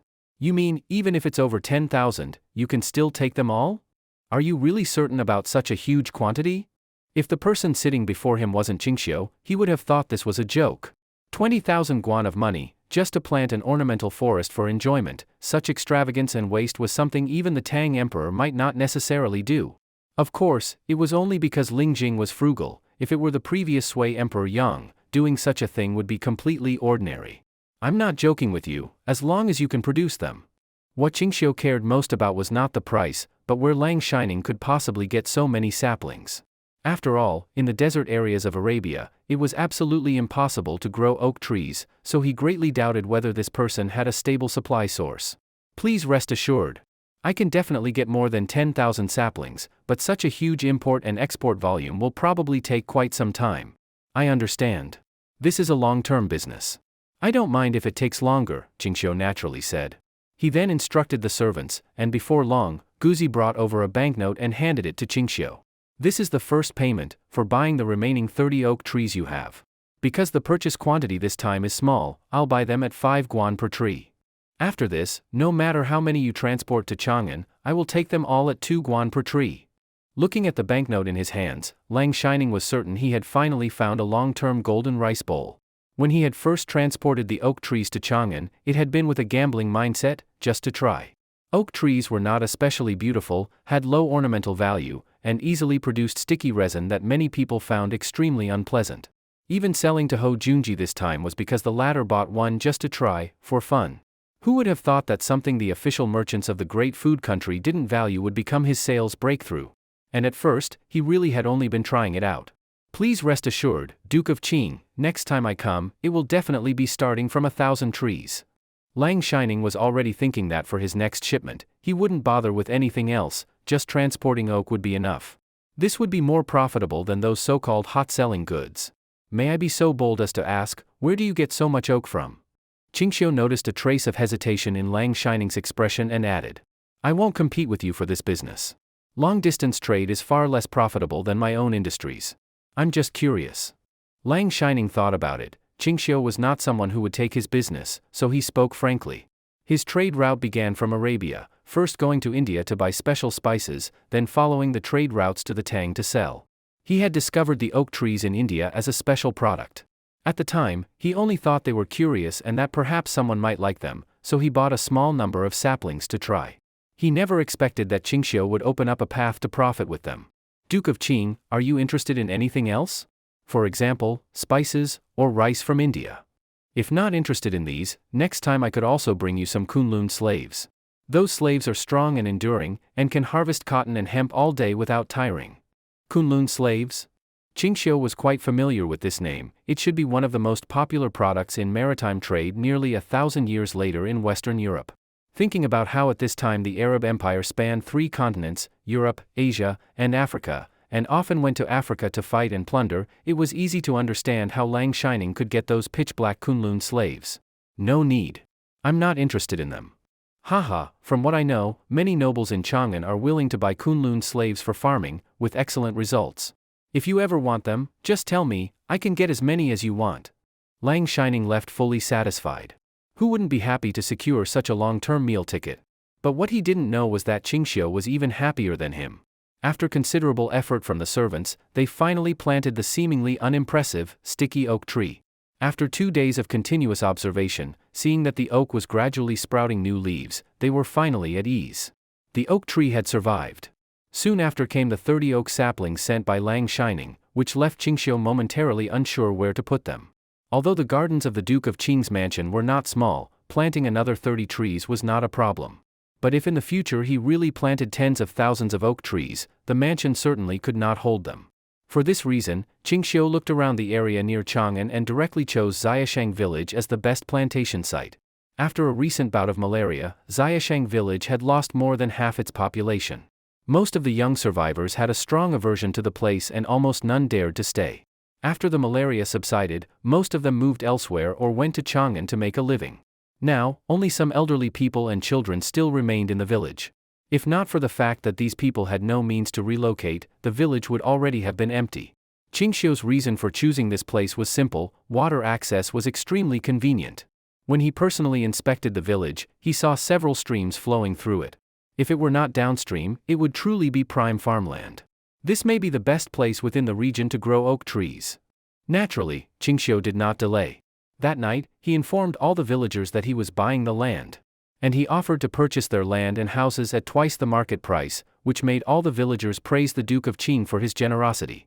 They had already been thinking about how to leave this cursed place. Qingxiu was doing them a great favor. With such a sum, they could buy land and houses elsewhere without trouble. After acquiring the land, Qingxiu wasted no time, spending heavily to hire all nearby villagers. In 7 days, level all the crops and houses in Xiashang village, lay fine soil, and plant oak trees. This move shocked many surrounding villagers. Such good farmland, directly cleared to plant trees. In their eyes, this was nonsense. They couldn't even understand the concept of returning farmland to forest. They simply thought planting trees was a waste of land, and if possible, they would rather cut down all forests to grow crops. Even if they didn't understand, under this call, a large number of villagers still came. There was no helping it. Qingxiu was paying too much, and even providing food and lodging. With over 1,000 villagers working at the same time, their efficiency was much faster than Qingxiu had expected. Forget 7 days, it only took 4 days to flatten the entire Xiashang village. When it came to the key step of planting oak trees, Qingxiu decided, out of caution, to personally try planting them. When the 30 oak saplings were delivered to Xiashang village, everyone was surprised to see Qingxiu personally digging the soil, inspecting it, and testing the water temperature. Duke of Qing, didn't we manage to plant them successfully before? Just leave it to us, why trouble yourself? The household servants rolled up their sleeves, eager to try, but Qingxiu refused. Last time you succeeded in planting them, it was only because of luck. If we plant on a large scale without the right techniques, the survival rate might not even reach 30%. Oak trees liked a humid, warm environment, and had very high requirements for water and sunlight. At the same time, the soil had to be slightly clay. The kind of farmland used for crops was not suitable for oaks to grow.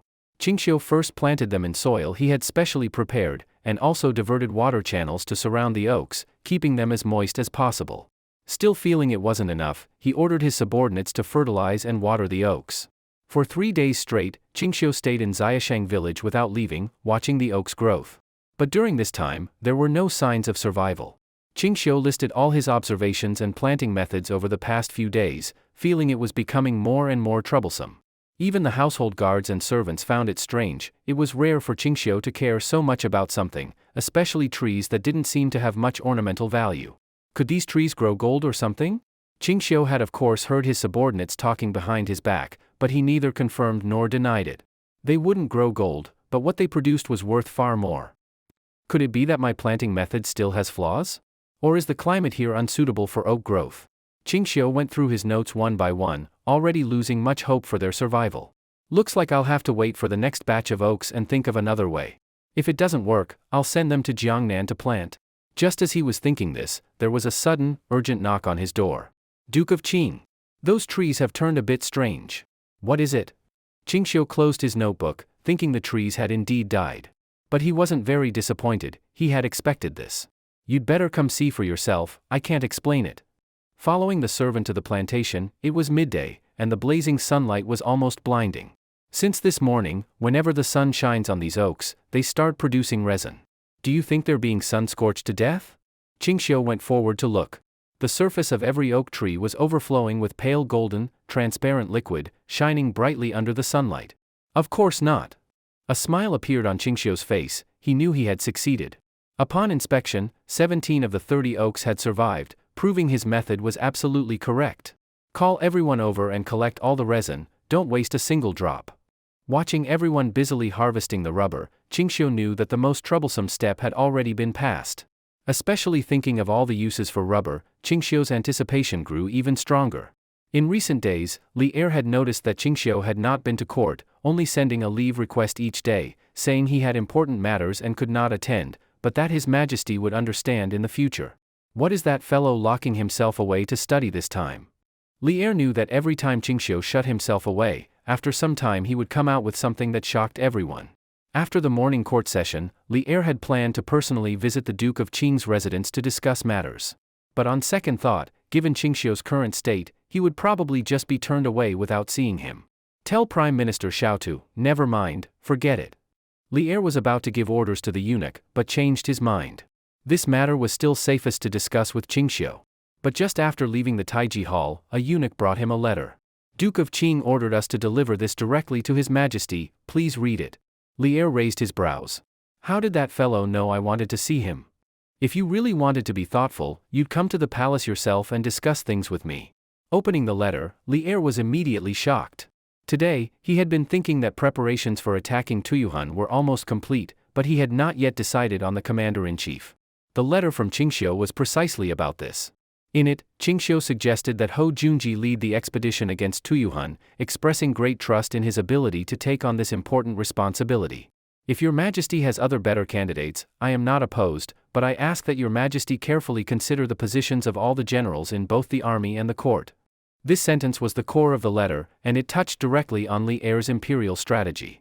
He knew that his second choice was to have Li Jing lead another campaign. After all, for a war to destroy a nation, sending the most capable commander was the most reliable choice. Moreover, Li Jing had already proven his ability in the previous war, he could certainly destroy Tuyu Han as quickly as possible. But that was exactly the point Qingxiu had just raised. If Li Jing earned another great merit in a war of annihilation, how would he be rewarded? Would his position in court and the army become even more unshakable?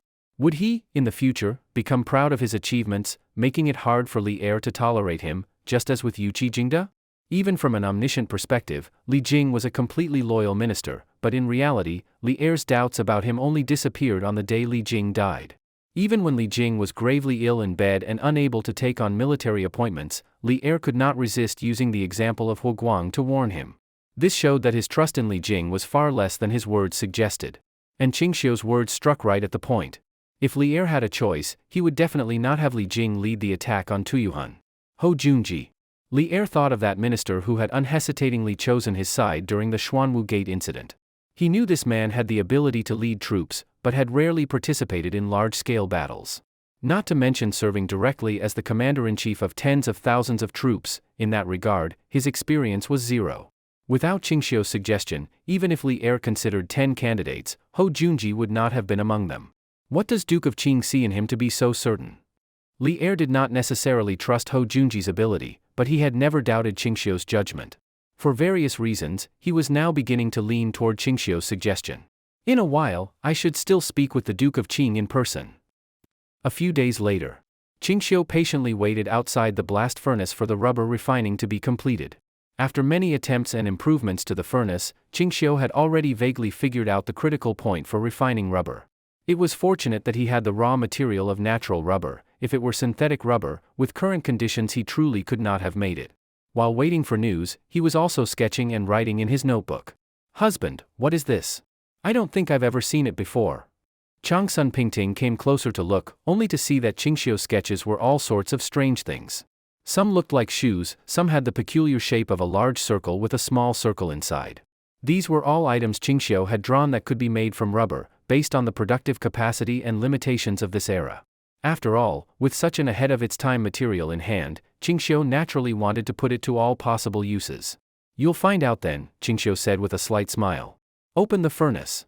A shout suddenly came from inside the blast furnace, followed by a burst of busy activity, and a handcart was slowly pushed out, piled high with many black rubber products. These were all cast from molds Qingxiu had ordered to be made in advance, though most people could not recognize them. Is this a wheel? It's so soft, how could it possibly be used? I think this looks like a glove. Yes, it really is a glove. They stared at a large tire for a long time, puzzled. In their minds, wheels should be solid, wood to be sturdy, something this soft would probably flatten immediately under the weight of a carriage. Bring my carriage here. Qingxiu gave no explanation, directly handing the craftsman the diagram for installing the tires, ordering them to follow it exactly.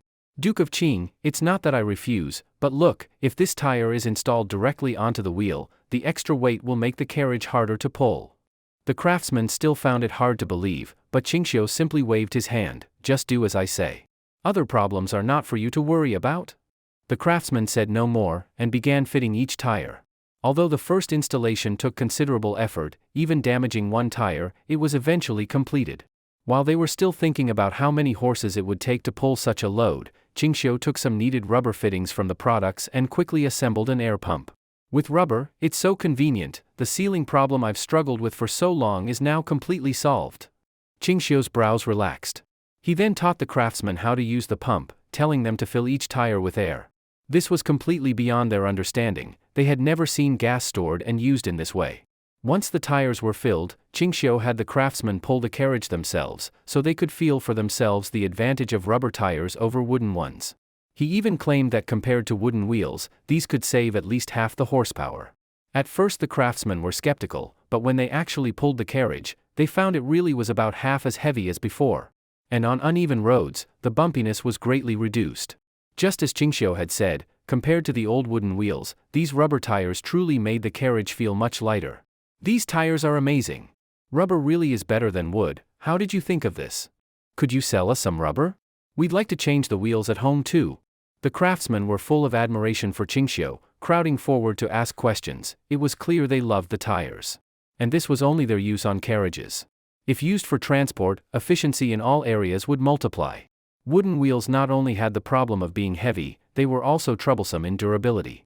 For large-scale transport, a carriage often had to reserve space for several spare wheels, to be replaced during rest stops.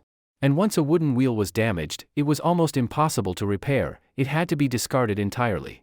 With a tire, it was completely different. If damaged, it could simply be replaced, and in any case its durability was several times that of wood. Even Changsun Pingting, curious, tried to push the carriage.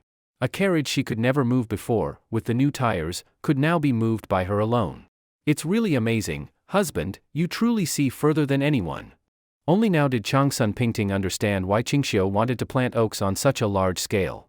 If rubber could be continuously produced to make wheels like these, the entire Tang's transport capacity would rise by a whole level. It seems the rubber refined this way really is usable.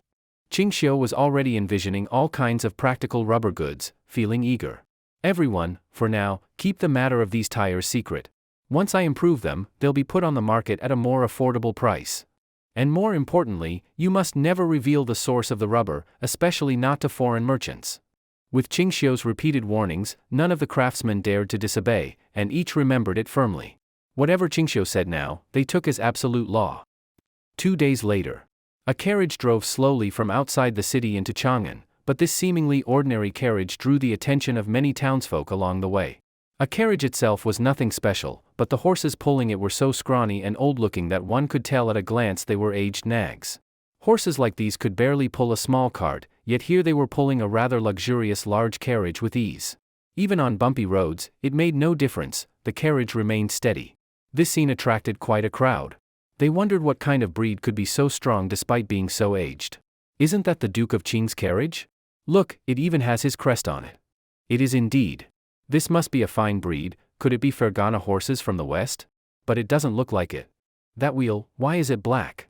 Is it wrapped in silk? All along the way, the constant chatter made Qingxiu, inside the carriage, feel very pleased. The more amazed these people were, the more the news about his tires would spread, and by then it would be easy to promote them on the market. Duke of Qing, are we going directly to the Forbidden City? No need. I've finally been able to take a few days off from court, and I've barely rested before you want me to go to the palace. I understand. Erguzi chuckled, then turned the carriage around and headed straight back to the Duke of Qing's residence. Qingxiu wanted to avoid Ling Er, but he didn't know that after finishing his own matters that day, Ling Er had already changed into casual clothes and, accompanied by guards, had come to wait for him at the Duke of Qing's residence. Just as Ling Er was about to doze off from waiting, he finally saw the Duke of Qing step down from the carriage and enter the residence. Hee, I've been waiting for you for so long, why did you only just come back? These past few days, I don't know what you've been busy with outside the city. Why haven't you come home? The moment Ling Er saw Qingxiu, his spirits lifted, and he started firing off questions one after another. Looking at Ling Er's lively enthusiasm, Qingxiu couldn't help scratching his head. Looks like I came back at the wrong time. No, you came back at exactly the right time. Ling Er was just about to get to business when he suddenly noticed that Qingxiu's carriage was being pulled by an old, thin horse. You, the Duke of Qing, can't even bring out a good horse? Why don't I send you a few fine ones? This has nothing to do with the horse. Doesn't your majesty wonder why I'm using an old horse to pull the carriage? Qingxiu patted the wheezing old horse meaningfully. Ling Er heard the hidden meaning in his words and temporarily forgot the important matter, stepping forward to examine the carriage closely. With one look, he immediately noticed that the carriage's wheels were different. Even pressing on the wheel revealed a certain elasticity. Ling Er was astonished, he had never seen such strange wheels. After fiddling with it for a bit, Ling Er realized that all the carriage's secret lay in the tires. No wonder even such an old, thin horse could pull it. Duke of Qing, what are these wheels made of, to increase the carriage's pulling power so much? First he was surprised, then Ling Er couldn't help imagining further. If such tires could be installed on carts for transporting supplies in wartime, efficiency would certainly be greatly improved. Not only would the speed increase, but the number of conscripted workers could be reduced, and the consumption along the way would be much lower. If it originally took 30,000 conscripts to fight a war, perhaps it could be done with only 20,000, even 10,000. The thought excited Ling Er so much that he could no longer suppress it. He looked at Qingxiu, only to find that the latter's expression was also meaningful. So Qingxiu had deliberately let him discover the tires. What does your majesty think of this item? If we use these tires on supply wagons for the Tuyu Han campaign, the time needed for victory could be cut by at least half. Ling Er didn't hold back his praise at all. Duke of Qing, can you make more of these tires before the war begins? Of course, as long as your majesty. Money is no problem. Just name your price, I can even pay in full in advance. If you need manpower, just say the word. Hearing this, Qingxiu's brows relaxed completely. Indeed, this was the easiest way to move Ling Er. The price can be discussed later, what matters most is your majesty's sincerity. Ling Er thought to himself, sincerity? Money is worth more than 1,000 words. The more he learned about the tires, the more he liked them. He couldn't help but marvel at how the Duke of Qing came up with inventions that could skyrocket the Tang's productivity. He even bought the carriage from Qingxiu on the spot for 500 guan, planning to take it back to study the tires himself. Qingxiu didn't mind, after all, the material was rubber. Even if Ling Er studied it endlessly, he could never make it out of thin air. As for synthetic rubber, for the Tang at present, it was nothing more than an unattainable dream. Seeing that Ling Er had finally calmed down from his initial excitement, Qingxiu got straight to the point. Your Majesty, what brings you here this time? Reminded by Qingxiu, Ling Er remembered he had almost forgotten the main matter. Of course, it's actually quite important. Ling Er glanced around, and Qingxiu understood, immediately ordering the servants nearby to leave. Duke of Qing, are you sure Hou Junji is the best choice for commander? Seeing Ling Er's uncertain look, Qingxiu said firmly, from every perspective, he is the most suitable choice. Although he has no experience with large-scale troop battles and hasn't achieved the great merits of destroying a nation like Ling Jing, I have discussed military strategy with him in depth, and I know he has unquestionable talent as a commander. The latter part was, of course, made up. He had spoken fewer than 10 sentences with Hou Junji. Still, from an omniscient point of view, Hou Junji did indeed fit the evaluation he gave. Ling Er was shocked. If such praise came from Qingxiu, then Hou Junji was definitely worth trusting. Good, good. For the Tuyu Han campaign, the position of commander must go to him. Ling Er wholeheartedly believed Qingxiu's judgment, though this was even more about his own considerations for balancing the court. Will the Duke of Qing accompany the army this time? Ling Er asked with some expectation, but Qingxiu only shook his head slightly. It's just the destruction of Tuyu Han, why should I go along? His tone was so light, as if destroying Tuyu Han were a foregone conclusion. To Ling Er, this only made him even more confident in Hou Junji. If Qingxiu said this, it meant Hou Junji had the ability to settle Tuyu Han. Though Tuyu Han's strength could not match the Turks, it had always been a strong enemy that the Tang approached with caution since its founding. Ling Er immediately decided, once spring plowing was over, he would send troops to conquer Tuyu Han. After Ling Er left, a servant who had been waiting nearby hurried forward and presented a document. I know you're busy today, but when this document was delivered, they said it was extremely urgent and had to be opened by you personally, so I didn't dare delay. I understand. Hearing that it was a letter from Lingnan, Qingxiu's expression grew slightly more serious. For nearly a month, the news from Lingnan had all been good reports. Now, suddenly, an urgent letter had arrived. This must mean that something had happened there that Chen Dayan and the others could not handle. Indeed, it was just as he expected. In the letter, Chen Dayan mentioned that the commoners who had migrated from the Tang to Lingnan had gotten into serious conflicts with the locals.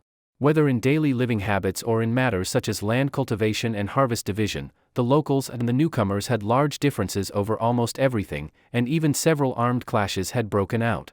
If it weren't for the timely control of the Tang troops stationed there, these conflicts would likely have escalated into riots, which would have been impossible to contain once they started. In just a few lines, the seriousness of the situation was already self-evident. Although Qingxiu had previously expected that the locals might have conflicts with the Tang immigrants, the fact that it had escalated into armed clashes was indeed somewhat beyond his expectations.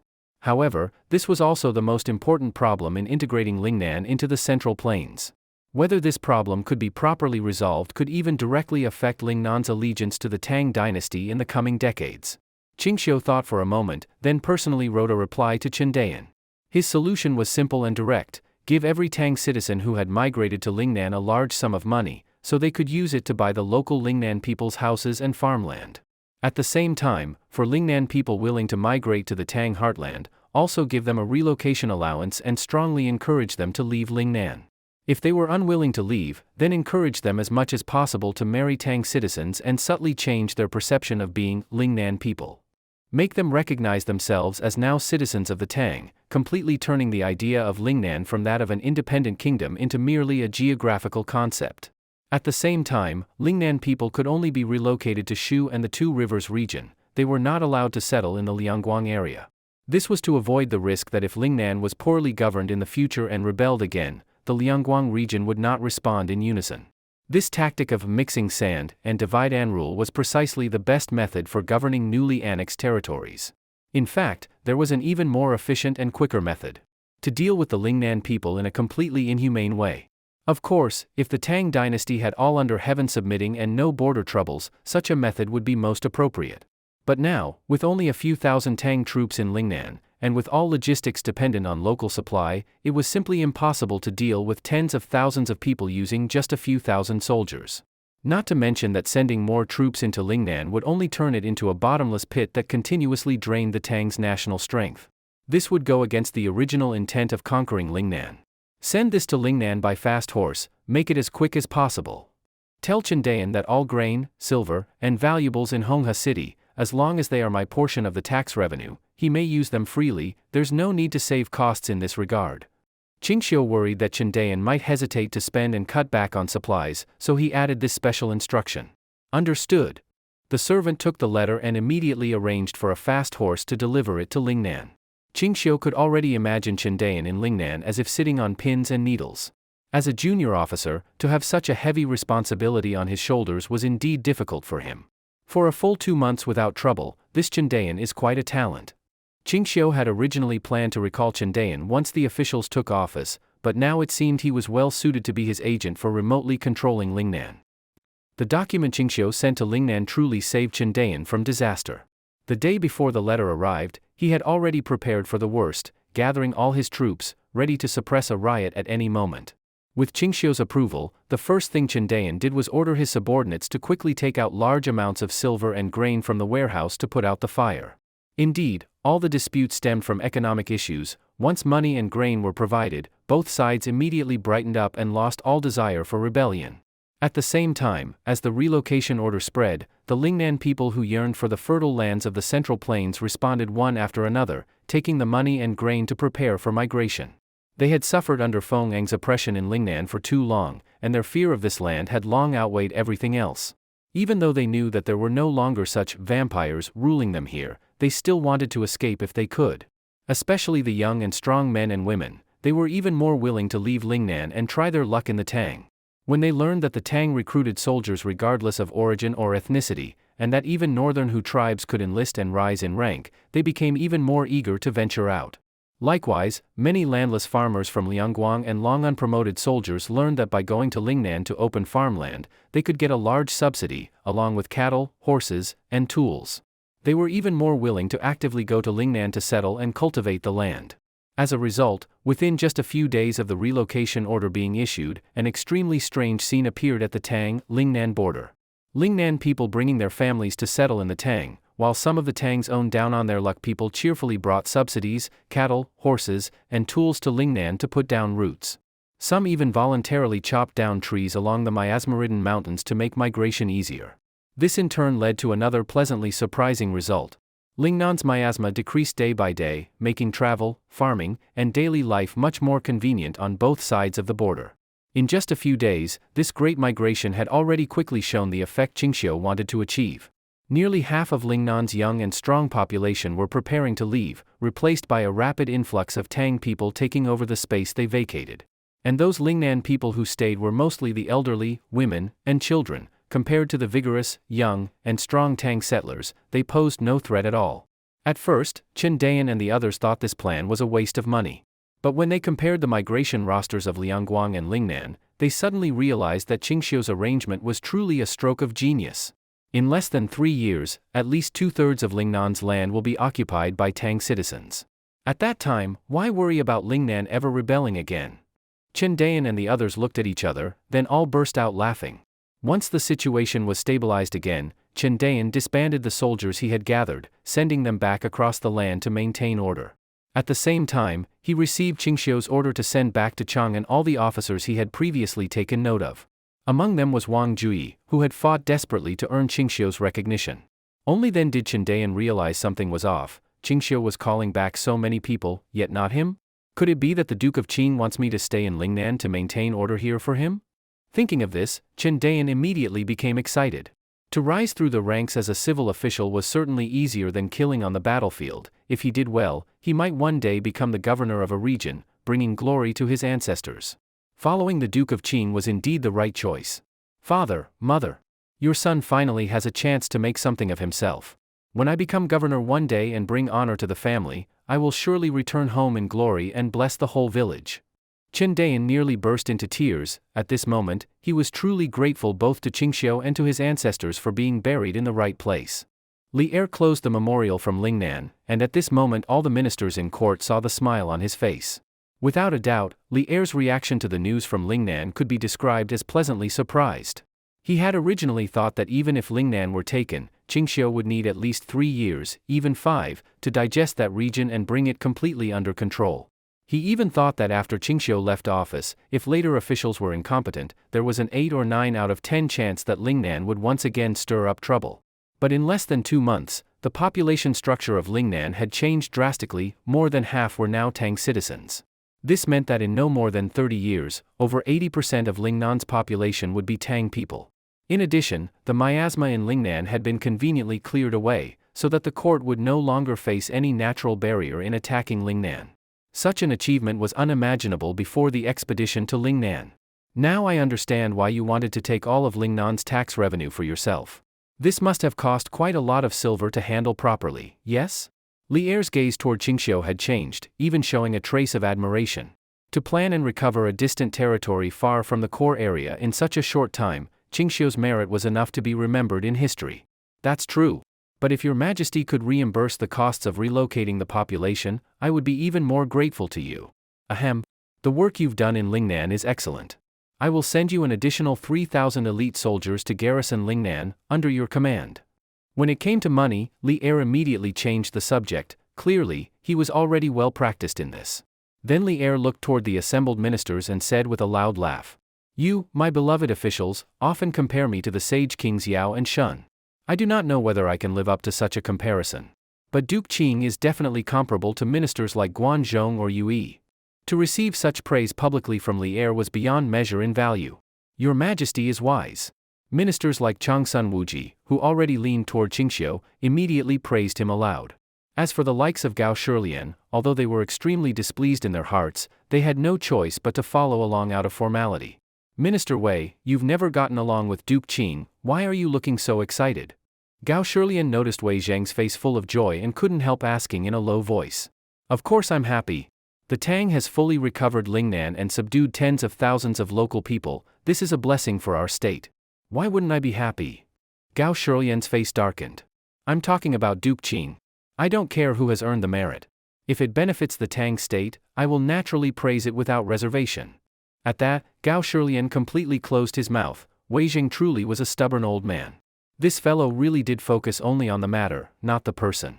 The court originally thought today's morning audience was over and were preparing to leave. But unexpectedly, Li Er spoke again. "Hold on before leaving. I still have an important matter to announce." At these words, the smile on Li Er's face disappeared. It was replaced by a look of sinister sternness and killing intent. At that moment, everyone felt the pressure from Li Er's expression. They suddenly realized someone was about to be unlucky. "Bring in the envoys from the Caliphate, the envoys from Lufan, the envoys from Shache, and the war criminals from Tuyu Han." When these names were announced, everyone immediately became alert. Even Qingxiu, who had been mentally wandering, briefly focused his attention. Through the court's constant mobilization in recent times, this announcement's meaning was self-evident. First, the envoys from several countries were brought in. Most of them were covered in injuries, wrapped in many bandages. Then, several dozen Tuyu Han war criminals were escorted in. Most were dirty and disheveled, wearing tattered armor and hanging their heads dispiritedly. Li Er stared sternly at the envoys and the war criminals before him. The countries of the western regions have always had good relations with the Tang. Putting aside trade exchanges, their annual tributes have always been given with great sincerity. But you Tuyu Han, barbarians who fear strength but not virtue, have not only refused to submit to our Tang, but have repeatedly harassed and killed the envoys and caravans of various countries, disrupting the Tang's trade order. Your crimes are monstrous. I have always had a benevolent heart, unwilling to kill, and have many times sent envoys to persuade the Tuyu Han rebel leaders, yet you never reform. No matter how much I lecture, it is useless, and you even dare to attack our Tang border troops." At these words, the imperial guard stepped forward with weapons, pressing down the Tuyu Han captives. The prisoners were so terrified their faces turned ashen. One after another they fell to the ground, kowtowing repeatedly and babbling in barbarian tongue to beg for mercy. Of course, Li Er's words contained some exaggeration. These Tuyu Han captives had not actually taken the initiative to attack Tang border troops. Rather, they were captured in a pre-planned Tang military raid. But this did not change the nature of the statement. Although Li Er was using this as a pretext to justify the war, if Tuyu Han were allowed to develop unchecked, sooner or later they would indeed take the initiative to attack Tang troops, and even go so far as to cut off the Heshi corridor or seize control of western trade routes. As Li Er's voice grew harsher in his denunciations, the foreign envoys and merchants present began to weep, cursing constantly. They thought of the fear and oppression they had suffered along the way at the hands of Tuyu Han, and felt nothing but grievance. "We beg your majesty to do us justice and teach these barbarian beasts a lesson. These beasts not only robbed our money, they even tried to take us back as slaves. If I hadn't run fast, I too would have been captured. Please, your majesty, do us justice. We have brought letters from our kings, asking your majesty to punish Tuyu Han and uphold justice for us." At the same time, the ministers cooperated with Li Er, shouting curses. "Your majesty is wise, it is right to campaign against Tuyu Han. We will fully support your majesty. If Tuyu Han is not destroyed, the northwest of the Tang will never know peace." Qingxiu yawned, hoping this play would end soon. "I have decided to campaign against Tuyu Han, rescue the envoys and merchants of all nations, return their property, and make Tuyu Han repay its crimes many times over in the Heshi corridor." Li Er looked coldly at the already terrified Tuyu Han captives. "Behead them all, leave not one alive." The imperial guards immediately pushed and shoved the soldiers out of the palace. Before long, their cries were abruptly cut off. As silence returned to the palace, everyone knew the next step was to announce the commanding general. Before Li Er spoke, everyone had already assumed that the commander for this expedition would definitely be Li Jing. Apart from him, the Tang could not choose another capable of leading tens of thousands of troops deep into the desert for a long-distance strike. Even Li Jing himself believed that this command was certain to be his. For this campaign against Tuyu Han, I appoint 30,000 troops. The commanding general is. At these words, everyone's eyes naturally turned to Li Jing. He was already preparing the acceptance speech in his mind. He did not think there was a second candidate. At that moment, Li Er was still somewhat hesitant. This was 30,000 elite troops, mountains of grain and equipment, and all the various troubles the Tang would face if this war were lost. If the choice of commander was wrong at this moment, the consequences would be unimaginable. Enough. When Duke Qing took Lingnan back then, I thought he was boasting wildly, yet in the end, didn't he complete the task beyond expectations? Li Er no longer hesitated and immediately announced, I appoint Duke Liu, Ho Junji, as the commanding general. As soon as these words came out, the hall fell silent. Li Jing's smile froze on his face. He had not yet recovered from his earlier confidence and certainty. Everyone looked at Ho Junji in disbelief. They could hardly imagine that a man whose rise came through political alignment would actually be entrusted with such an important task. Although this man could be considered a general capable of winning battles, in a war of annihilation of this scale, shouldn't the most reliable commander be chosen? Ho Junji could not hide the joy on his face and immediately stepped forward to accept the order, as you command. I will not fail this trust and will annihilate Tuyu Han in one battle. Your Majesty, wise. The ministers all responded together. No matter what they thought, the choice had been made, and it was not proper to object. Moreover, Li Er had not held a formal meeting to ask for their recommendations beforehand, showing clearly that his mind was already made up. Li Jing quickly changed to a look of admiration, cupped his hands, and echoed, Your Majesty is wise. Although he bore great merit, his temperament was cautious, and he never grew arrogant from his achievements. He vaguely sensed that Li Er was deliberately balancing the merits of his courtiers. Clearly, Li Er did not want him to become another Huoguang, and of course, he dared not think that way himself. Duke Liu, I know that although you never show off, you often study military strategy and are well versed in it. This war is not necessarily about destroying Tuyu Han entirely. As long as you drive them out of the Heshi corridor area, you will have completed your mission. Every step beyond that is an extra merit. Li Er looked at Ho Junji, whose joy was written all over his face from excitement, and could not help reminding him, fearing that too much pressure would lead him to rush recklessly. Your Majesty, I am willing to make a military oath here and now. If I do not destroy Tuyu Han in this war, I am willing to accept any punishment from your Majesty, and I will never again serve in any military position in the court. This shocked the entire court once again. They had not expected this man to be so ruthless toward himself, yet they did not know whether his strength and confidence matched his words. Could it be that Duke Liu is jealous of Duke Wei's merits, and so, by making such a military oath, he is taking a great risk? Let's hope he truly has the ability. The ministers whispered among themselves, but most did not have much confidence in Ho Junji. Very well, as you say. At this point, Li Er could not easily give Ho Junji a way out, even if he wanted to. It was just as well, he wanted to take this chance to see where Ho Junji's confidence came from. Then Li Er granted Ho Junji the imperial edict and the command seal in open court, declaring that this decision would not be changed, and only then were the ministers allowed to leave. But after leaving the court, the ministers had little hope for the matter. Taking the initiative to put himself on the fire to roast, this did not seem at all like Duke Liu's usual cautious style. As soon as Qingxiu left the Forbidden City, Ho Junji, who had been waiting for a long time, came up immediately. Duke Qing, I must thank you for speaking for me before His Majesty. If there is ever anything I can do for you, just say the word. Ho Junji's face was full of joy, as if he had already returned victorious from the expedition. Save your thanks. What I hope more than anything is that you can return victorious. After all, I gave my word to His Majesty on your behalf. In that case, I am even more grateful to Duke Qing. When I return victorious, I will repay you many times over. His confidence was so great that even Qingxiu found it strange. He himself had the advantage of knowing from an omniscient perspective that Ho Junji had the ability to lead troops. But Ho Junji clearly had not spent much time in actual military campaigns, yet seemed to have been born knowing his mission and ability. Seeing Qingxiu's surprise and doubt, Ho Junji leaned in and said quietly, Does Duke Qing still remember that I went to the Dingnan army some days ago?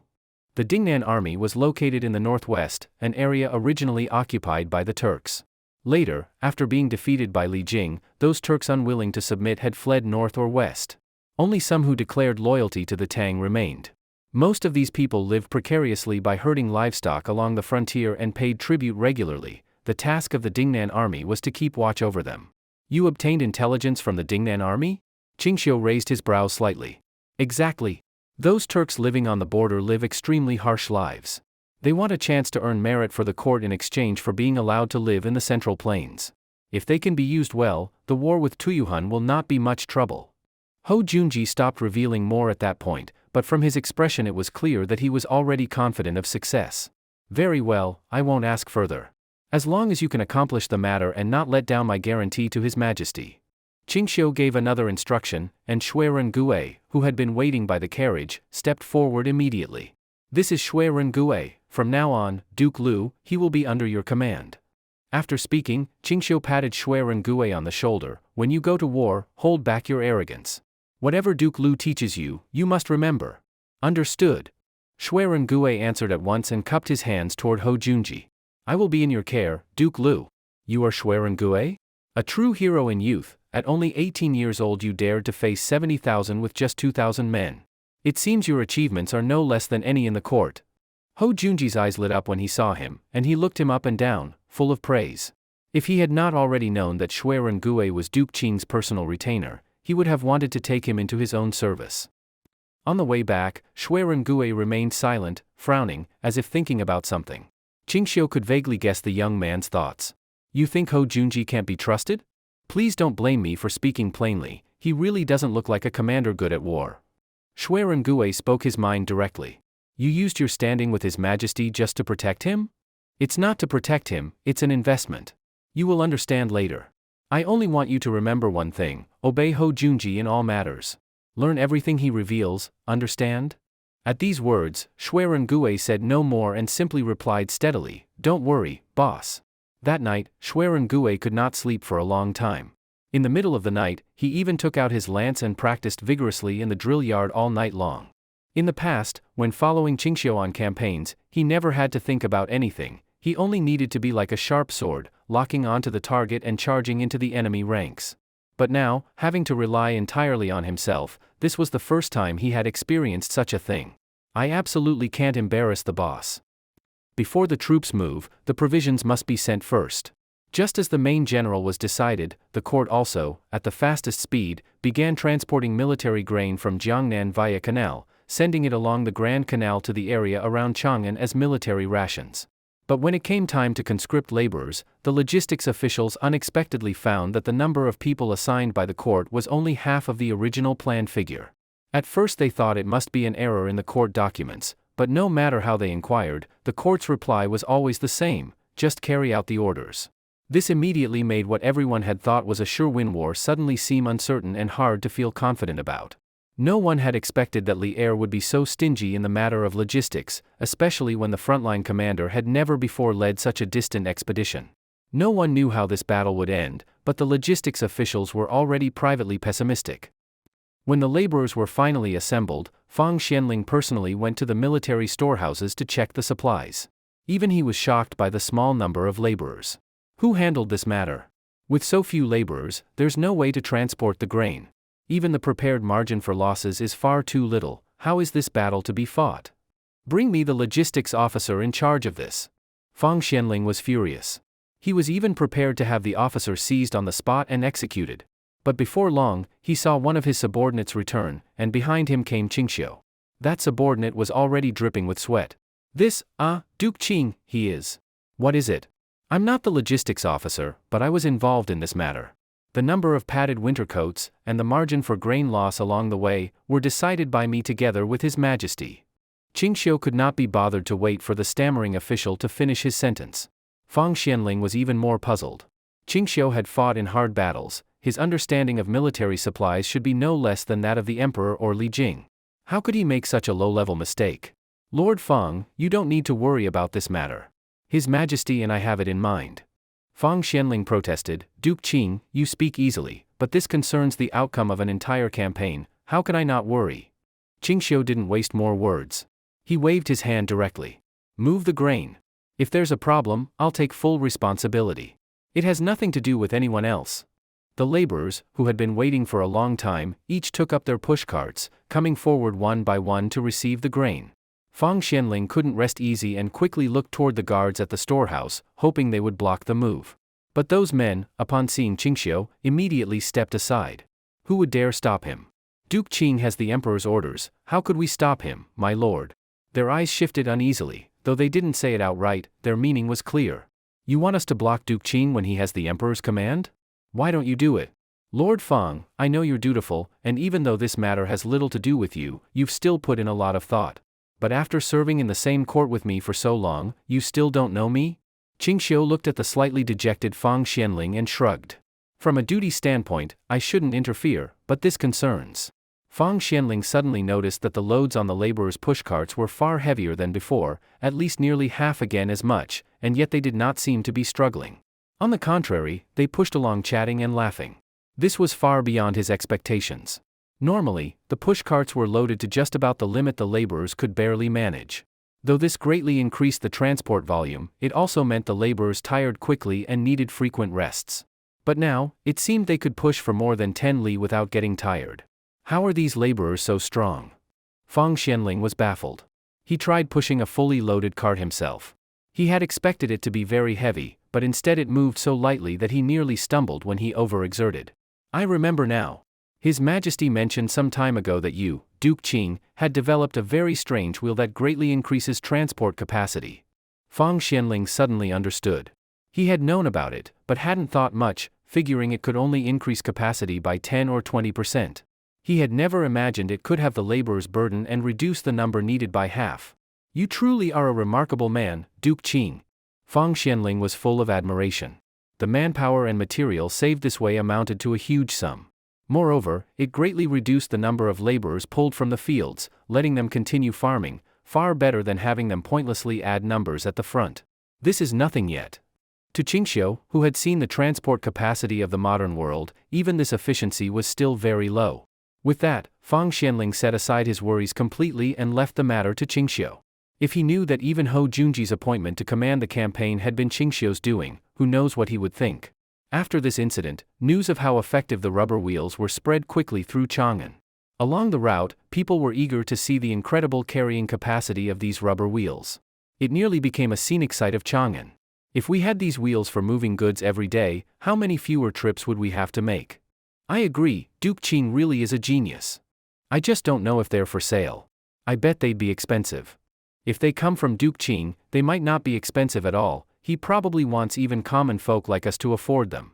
The most impressed were not only ordinary citizens. All the major merchant guilds, whether Tang merchants or traders from foreign lands, immediately saw the potential. If they could use such wheels in their caravans, they could carry nearly half again as much cargo. That meant over half again as much profit. Merchants from all over decided on the spot that they had to get these rubber wheels, and sent people to contact Duke Qing's residence. Among them, of course, was Lang Shining, who had sold rubber trees to Qingxiu. As he waited eagerly outside Duke Qing's mansion, he could never have imagined that these wheels were made from the rubber of the very trees he had sold. Did you enjoy the story, guys? I hope you did. Support this video with a like and a comment. I'd really appreciate it. Thanks for watching and see you next time.